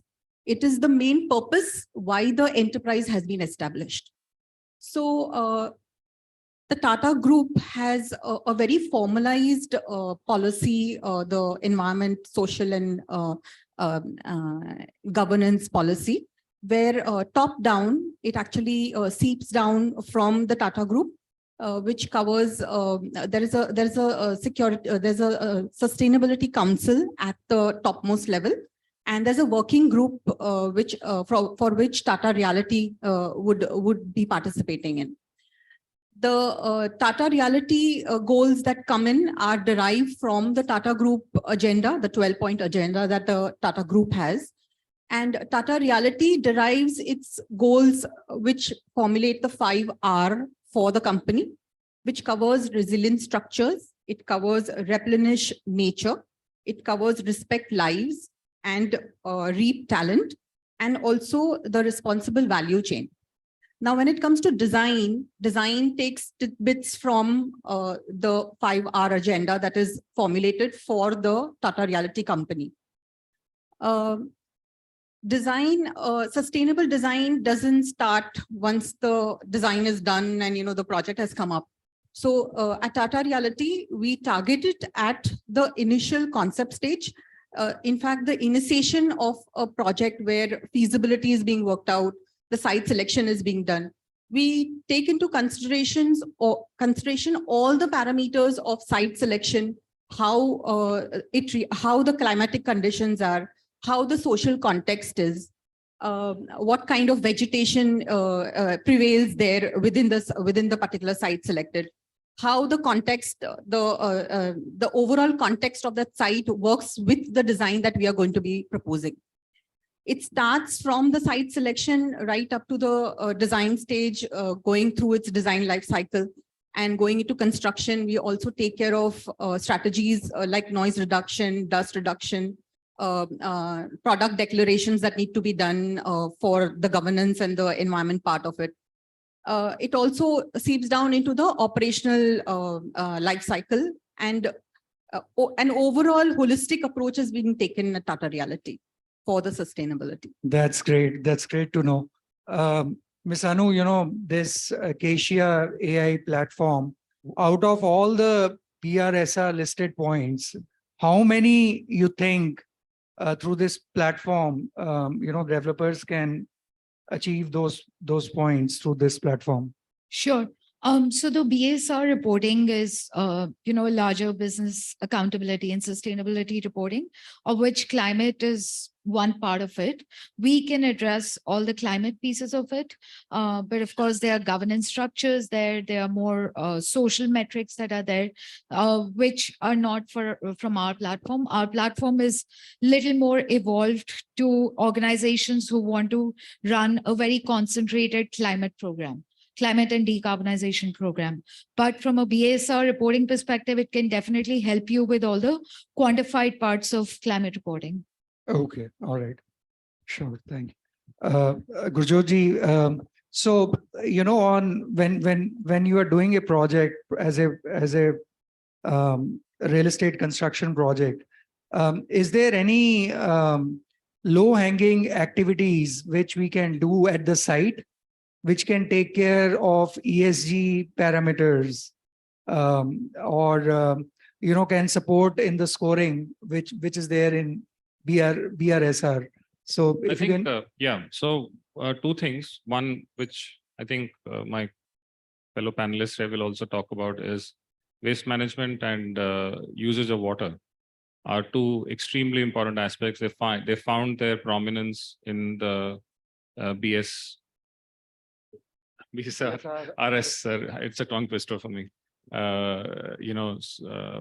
Certification or report as well. So, so these are the two things which we, from where when I started working on projects 25, 27 years ago to where we are today, it's no longer now good to have. It's become a part of our DNA. In the previous panel, your colleagues asked about the three words. So my take on that is it used to be a nice to have, it is a should have, but now it's a must have, and it's part of your DNA, all these things. So, and water, how do we look at more construction technology and construction techniques which are less reliant on water on site? Because, and especially in the Indian construction environment when we operate, we waste a lot of water because of the construction, the way we construct on site. We use less factory constructed material, we do more construction in situ on site, which leads to a lot of water usage and also wastage on the site. So, I mean, there are many ways to approach this particular topic. The other thing, since, and if you're discussing not just sustainability, but also ESG as an overall thing, is about the social and the governance aspect of projects from, when we talk of project management.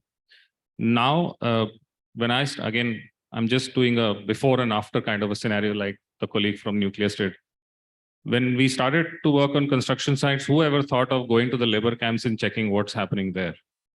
Pata nahi kahan se aata labor, aa jata hai subah. You're only focused on the four walls within where your construction is happening. Not anymore.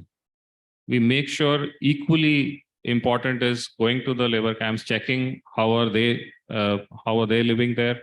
Are they properly, is their healthcare being taken care of? Is the living space clean without any mosquitoes and disease and waterlogging? Do they have sanitary conditions there or not? And so on and so forth. And also the overall governance of the project. Just-in-time techniques. Don't bring material which gets wasted. The idea, it's not just the commercial aspect of it, it's also the sustainability aspect of it. The amount of energy it takes to produce steel and cement, the more you waste, the more we are hurting the sustainable cause as well. So I think, and there are many other ways in which this can be done, but yes, on the construction site as well, good project management itself, and these practices, and we now have them as a part of our project plan. So I think on the sites, we're helping the cause in that way as well, not only from, obviously, the leadership comes from when you conceptualize a project, when you design a project, and then the whole soup to nuts story, when you maintain it and you manage it. And also, like you said, measuring it is extremely important as well. So I hope, and actually, I'm thinking aloud that maybe we need to start measuring the sustainability efforts during our construction on our sites as well. great points. Ms. Sumit Bhatia, if you want to, can you add some more ideas what developers can do? Low hanging fruits or activities which can be done, which can improve their ESG scores. If you can touch upon that. I'm sorry, but I'm not a personal fan of this term low hanging fruit.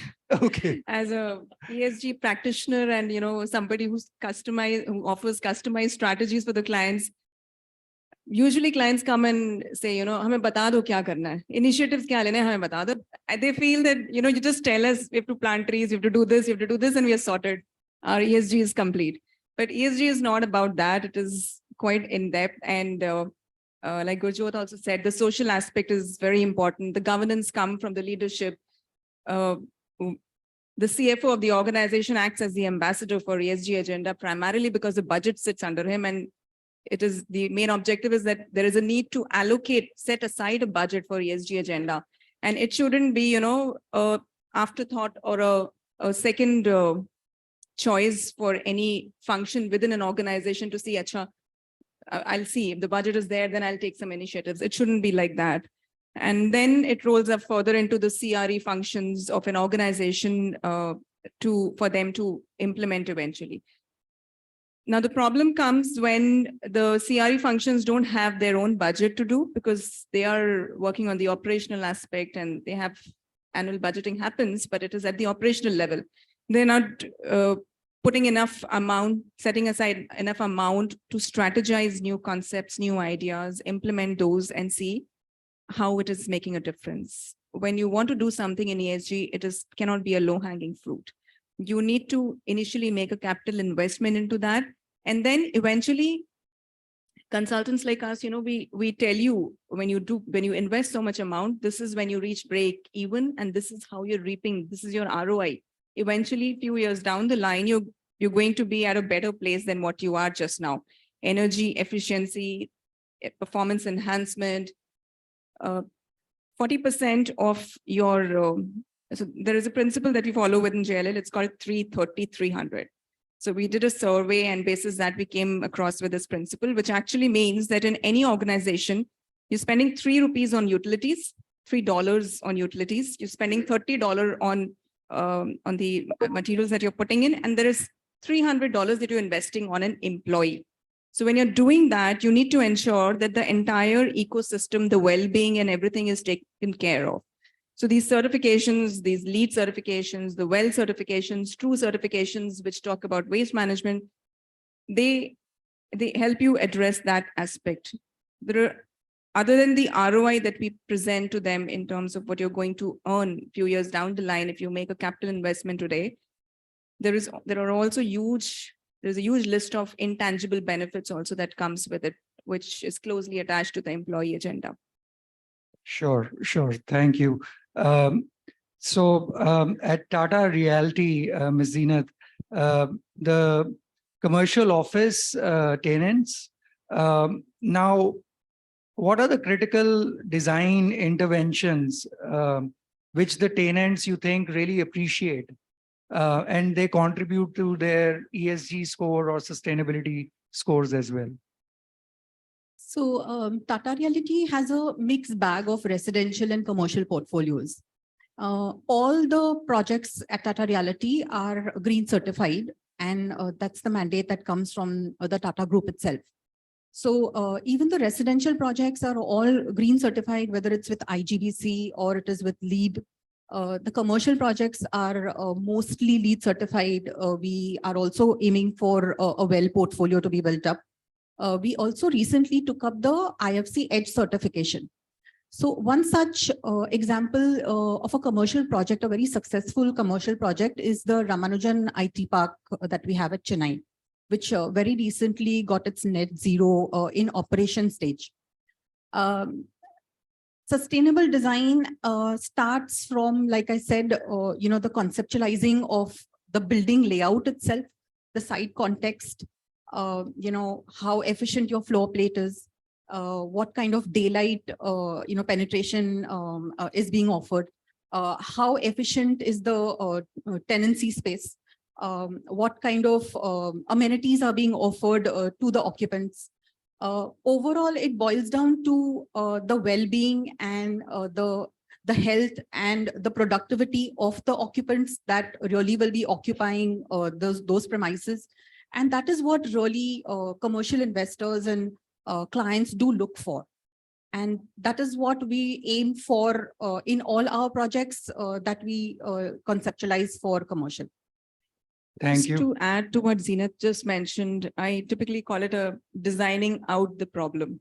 So it's very important that at the inception, you design out the problem, and so that all the other elements, at least the embodied footprint, is addressed, and the waste, again, at the inception, you need to understand, where are you sourcing the materials from? How much waste are they generating vis-a-vis what you would have otherwise ended up generating? So everything has to be put in perspective right at the designing stage, the planning stage, so that is addressed.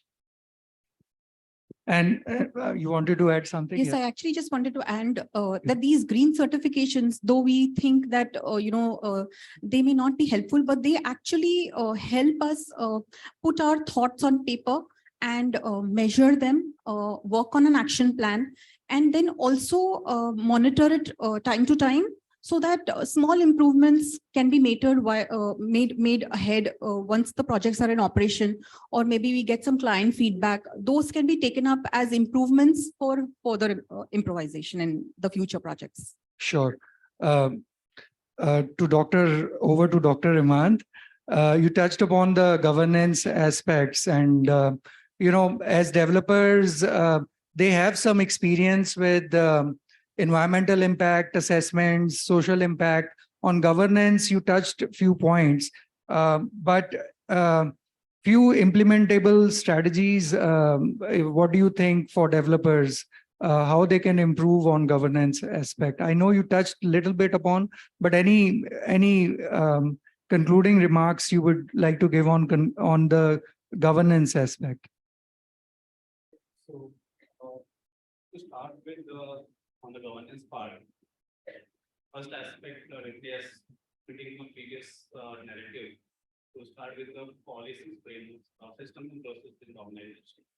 So formally, CXOs of the firm, or at least central level gatekeepers, should have ESG linked aspects in their KRAs. Currently, we see a lot of double actions happening in the organization, where the existing finance personnel or EHS person takes care of ESG on the top basis. That double hatting has to be managed somehow. We don't say that we need a dedicated resource, but whoever is taking care of that should be formal part of the duty. So that makes an obligation on the person who's taking care of these aspects to implement the ESG aspects within the organization's operation or in the value chain. Second part would be having better due diligence, because as I said, there are a lot of outpost activities or a lot of activities with the value chain. So wherever developers have higher bargaining power, they need to have strong due diligence, and they can drive in that specifically for social aspects. And third aspect on the governance front would be collaborative, or it is a multi-stakeholder aspect, or where investors have to be involved, asset managers have to be involved. For example, there are a lot of frameworks like even BRS Mode 1, where principal responsibility even has located, and then we have IFC codes and ADP codes. These are there. Can investment organizations, asset managers work along with the developers? A lot of NBFCs or BFSIs are working with developers. They have conditions on that. Can there be adjustment of market mechanisms to give low margin loans to developers, or they have better processes? And this due diligence can be collaborated along with this investment organization and the developers. There is a multi-stakeholder body. And so we can say implementable aspects, which will start with the humans. Unless people have formalized the responsibilities, these things will remain silent. And it would be need-based, like also certifications, they would be having ad hoc initiatives. But it will not get structured into DNA of the organization. So have been within the DNA of the organization. That can be. Sure. Thank you so much. I'm very thankful. Yeah, Mr. Gurjot, you want to add? Can I just quickly, underscore whatever has been said because the taste of the pudding is in having it. So I have some data from CBI research which will underscore whatever everybody said in terms of certifications and also how to make this whole topic attractive for investor developer is that how to show the value, the end value. Of course, it's a good, it's necessary. It's not important. It's necessary to be sustainable. But is that trend wise, and I'm just picking up 2 data points from our report. The certified green office stock grew by 177% to 212 million square feet in Q3 2021 since 2011. So in the last 10 years, it has grown by 177%, right? And it has grown at a CAGR of 10.7% compared to 7.7% of the stock itself. So the green stock has grown at a higher CAGR growth. And what I loved about this statistics was that we have actually found, doing an analysis of the rentals across the 6 major markets in India, that the green certified leases fetch 11 to 33% extra premium, depending on market to market. Some markets, and this is actual price of leases in those markets, green stock versus non-green stock, certified stock versus non-certified, across SEZ and both non-SEZ space. I'm speaking more purely from an office perspective. And you were earlier talking about, you know, the framework, the policy and everything. And yes, what is being done in terms of the actual sustainability related policies and frameworks and incentives will be a great catalyst.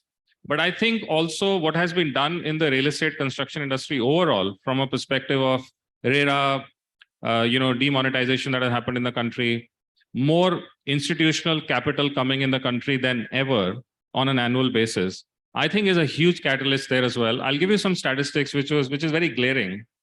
The institutional asset owners, who are not like private developers, are ahead of the curve as far as sustainability is concerned. But they own only 22% of the total office stock in India as of date. But out of that, they own 45% of the green owned stock. So, which is a great underscore of the point that when you bring in institutional governance to the market, automatically the topic of sustainability becomes front and center, governance becomes better. Companies like Tata Realty are looking at, there is no way that they will not look at sustainability in their design. I mean, there is no way. I mean, as much as efficiency, as much as operational productivity, they'll say, no, this is another thing that we must look at. So I think overall, the governance that is, and the institutional adoption, that is coming, and more international players coming, more international practices, etc., coming into the market, I think that is going to and continue to push this agenda forward. Sure. So conclusion from our panel is that, ESG net zero makes business sense. And we can see, Ms. Sumit touched upon, it has to be more central strategy for the developer. It's not just about what you can quickly do, but it has to be more a strategy which is aligned and it makes business sense. Dr. Rahman touched upon the governance aspects and what can be done. From Tata Realty, we heard how design 5 Rs are ingrained. Ms. Anu touched upon, the platform and how they can support BRSR reporting of the developers, and on the environment side, more points they can gain. So thank you so much. It's an honor to have you all here, and thank you for all the deliberations. Do we have any questions from anybody has any question from the audience? Yeah.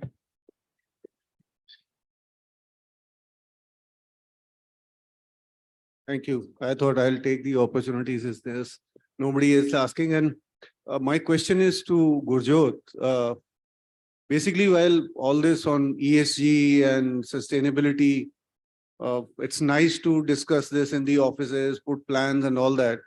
And specifically for you, because you managing projects across geographies, or rather I would say across continents, so to say.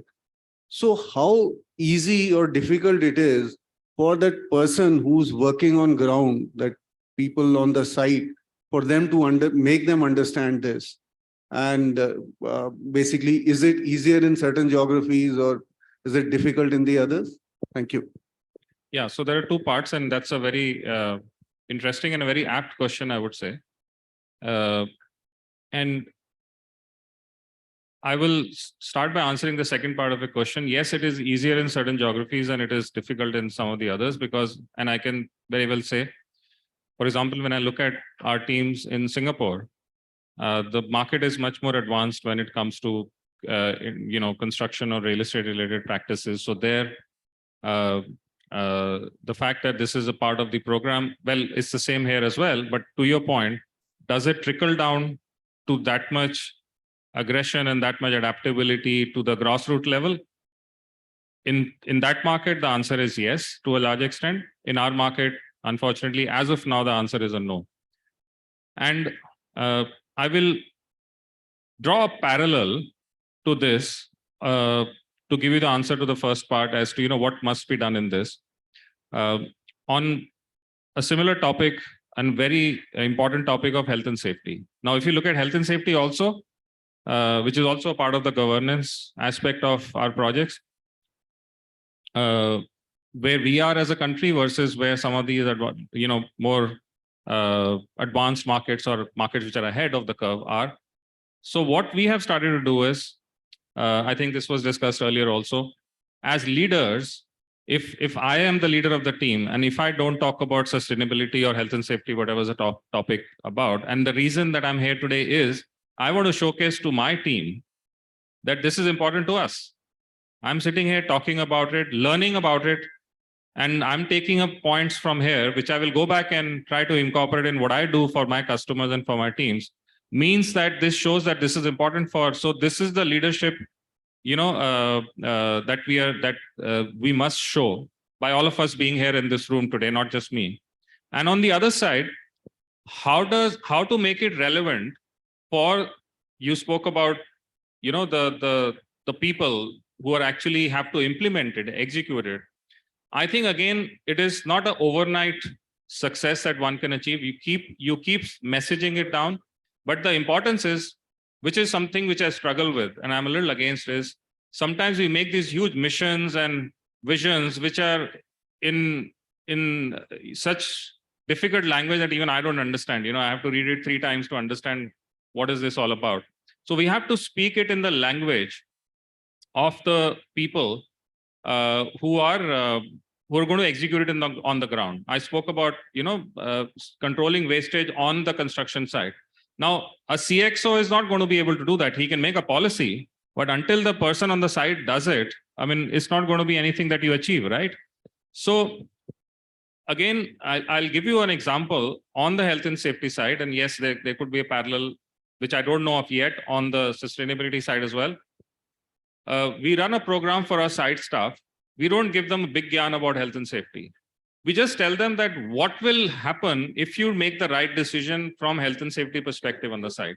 And what will happen if you don't do that, take that decision. You see somebody in an unsafe act, you stop them. You don't understand the consequence of you stopping them. You've saved their lives. Probably they would have left. This could have led to an accident in the next 30 seconds, next 30 minutes, or the next 30 hours.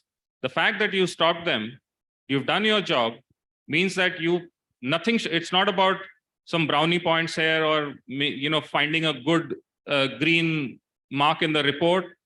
That's all good. That's all part of the process and systems and everything that we have. But on the ground level, you save that person's life.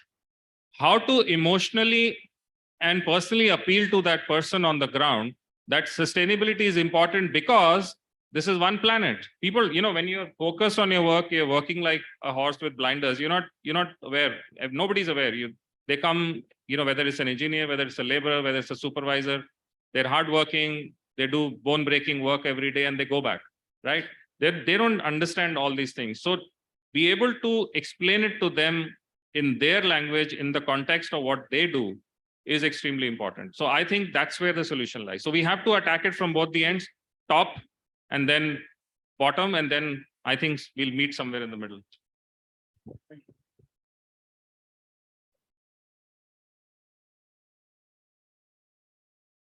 Good evening, everyone.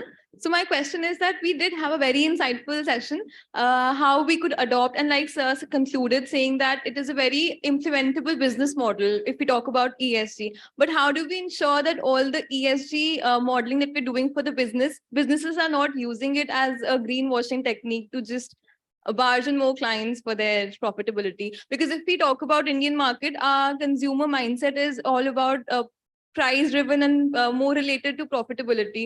So we do have certain guidelines and checkpoints for ensuring the guidelines being implemented in the built environment. But what is to keep them from using it from their own profitable margin?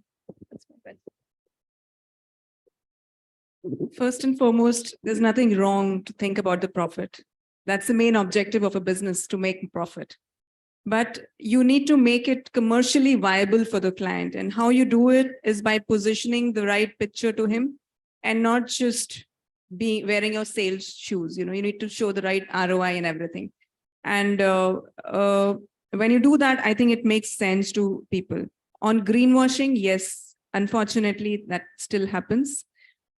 I think the entire industry of ESG is evolving, and it'll continue to evolve. It started, I think, more than 3 decades back with CSR concept, corporate social responsibility. That was just an add-on.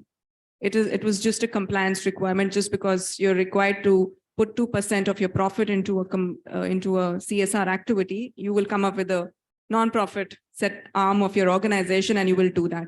It was an add-on, and there was no advantage or no. Actually, if you see, there have been organizations who have been audited on those fronts, and they haven't been able to substantiate the efforts that they've done and whether the output, the consequence has actually been beneficial for the society or not.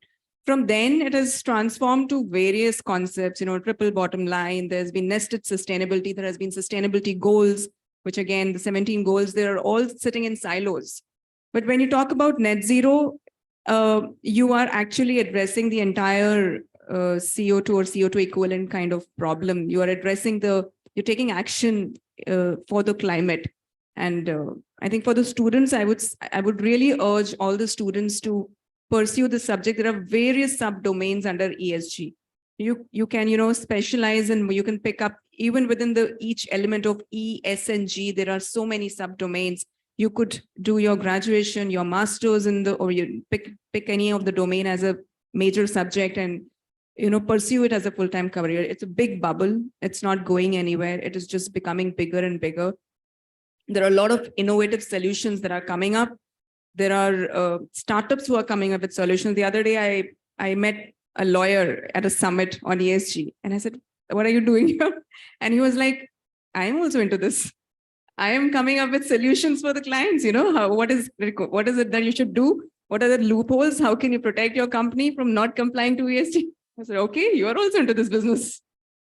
So I think everybody is entering into it, and it is need of the hour indeed. Thank you. Just to add to my point, what we generally say, what ESG is not. First of all, ESG is not philanthropy. And secondly, ESG is not, what did I say, activism. So it's a systemic business aspect. It needs to be taken care of. And as Ma'am rightly said, in business sustainability, business comes first. We do not have sustainability. In any of those discussions or guidance, I say sustainability means to thrive in long term. Business means they have to ensure business thrives in long term. They have to mitigate from operational risk, physical risk coming from the transitional risk from the market. So this is all we have to mitigate. Yeah, there will be some element of research and some consultants will be played for that. But yeah, it's up to wisdom of the readers, wisdom of stakeholders to understand. We would definitely see that the company having less than 5% of renewables could be adding solar panels on their cover page of Android. But that can be good starting point, and some element of greenwashing can be accepted. I'm not rationalizing it, but that's a starting point that sensitize that actual marketing communication. So that frequency we see the solar panels it will sensitize about people. That will also have its collateral benefits, but yeah, there is no full system at this point of time to eliminate greenwashing. At least they're starting from somewhere. Yeah, yeah. I think the frameworks, the standards, the indices that are coming up, the international frameworks, even India, BRSR and all, they're all coming with the intent that greenwashing is eliminated or at least reduced to the minimal extent, because they are sitting on you as a hawk, saying that you're not doing anything wrong. There's no double accounting also happening. There's no greenwashing that's happening. So they are there to keep a watch on you. It's not just you did one time, paid a fee, did it, and it's over. If there is an annual submission to it, you're supposed to do it regularly. Sure. Any other question anybody has? So we'll conclude this session. Thank you so much, panelists, for being here, spending your time with us. Really appreciate it.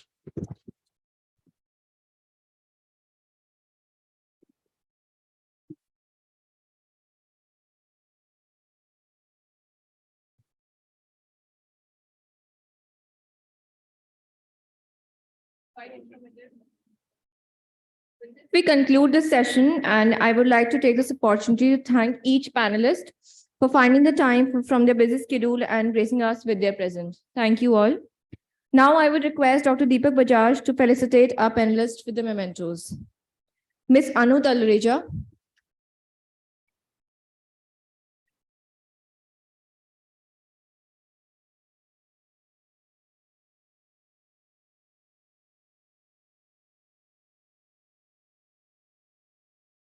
Mr. Gurjot Bhatia,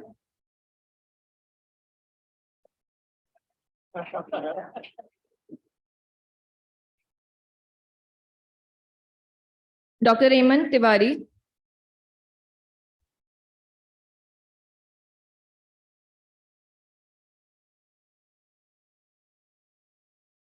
Ms. Umit Bhatia,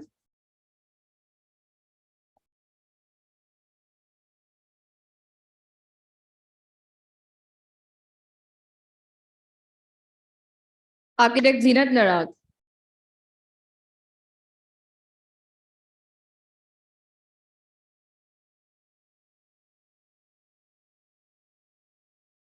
and Dr. Saurabh Verma, our moderator for the panel.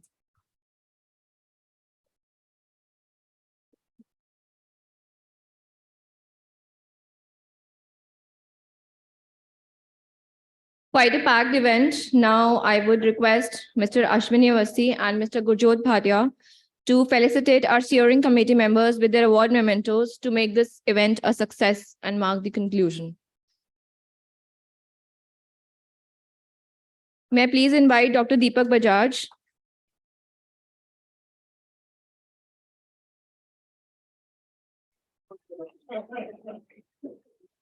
Let's have a huge round of applause for the steering committee.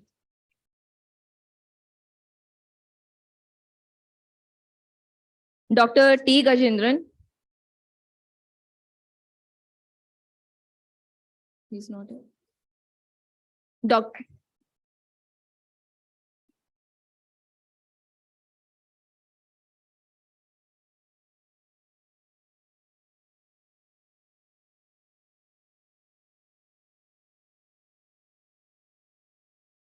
Dr. Ashish Gupta.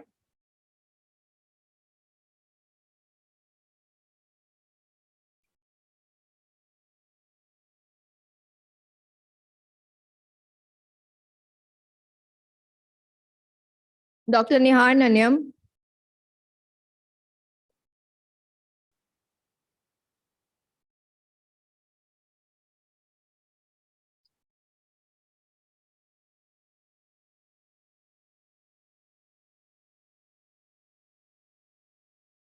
Dr. Saurabh Verma.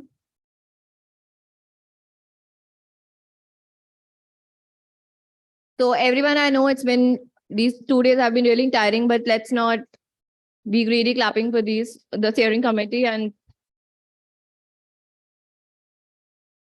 Mr. Triveni Prasad Nanda.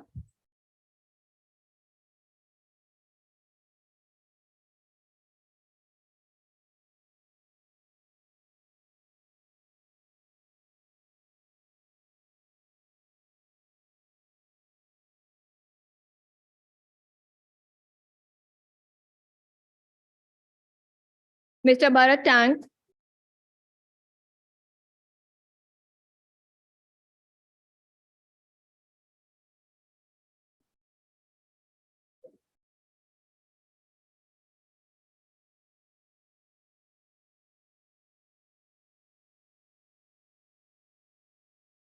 And Mr. Vibhanshu Vishnoi.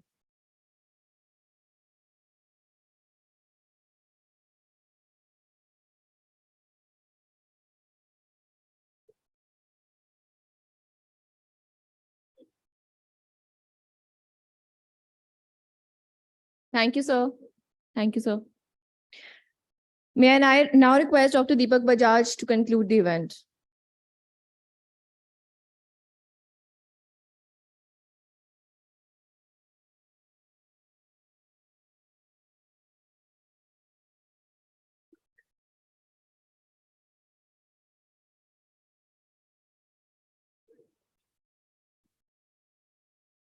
So what a day. In fact, what a 2-day event can make. I think over the 2 days, the amount of knowledge, the amount of ideas which have gone into the mind, I think it should be spread over 4 days to absorb it all. However, people have absorbed what they want to absorb. They have got the message that there are many outlets of sustainability. There's no one thing. If you can start making a difference in small ways and then do bigger things, it will be much more useful. I can't thank all the expert panelists enough. So I will not name any, I'm naming all of you. It's because of you that people are here. That is because of you, the students are listening and they are absorbing what they can. I can't thank enough all my colleagues, all the partners, all the sponsors who have worked tirelessly over the last so many months and also the last 3 days. Our legs were tired yesterday, 14 hours on the feet, and I think we all deserve a clap.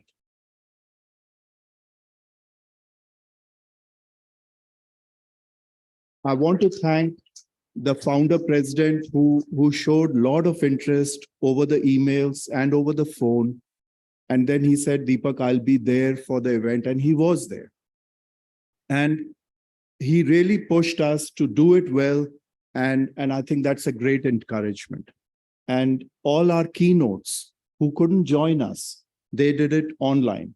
So that's a good commitment from the industry. I think industry also is looking for good professionals like our students who are graduating, who will take this thing forward. Because a lot of these ideas, actually, we also can't catch up with what they are coming up with. So with this few things, and net zero is here to stay. We all will be coming back next year with new ideas, and we keep this trail improving. And I thank you all for staying so late on a Friday. And I would like you to join us for a small tea and just some interaction, and then we move home. Thank you very much.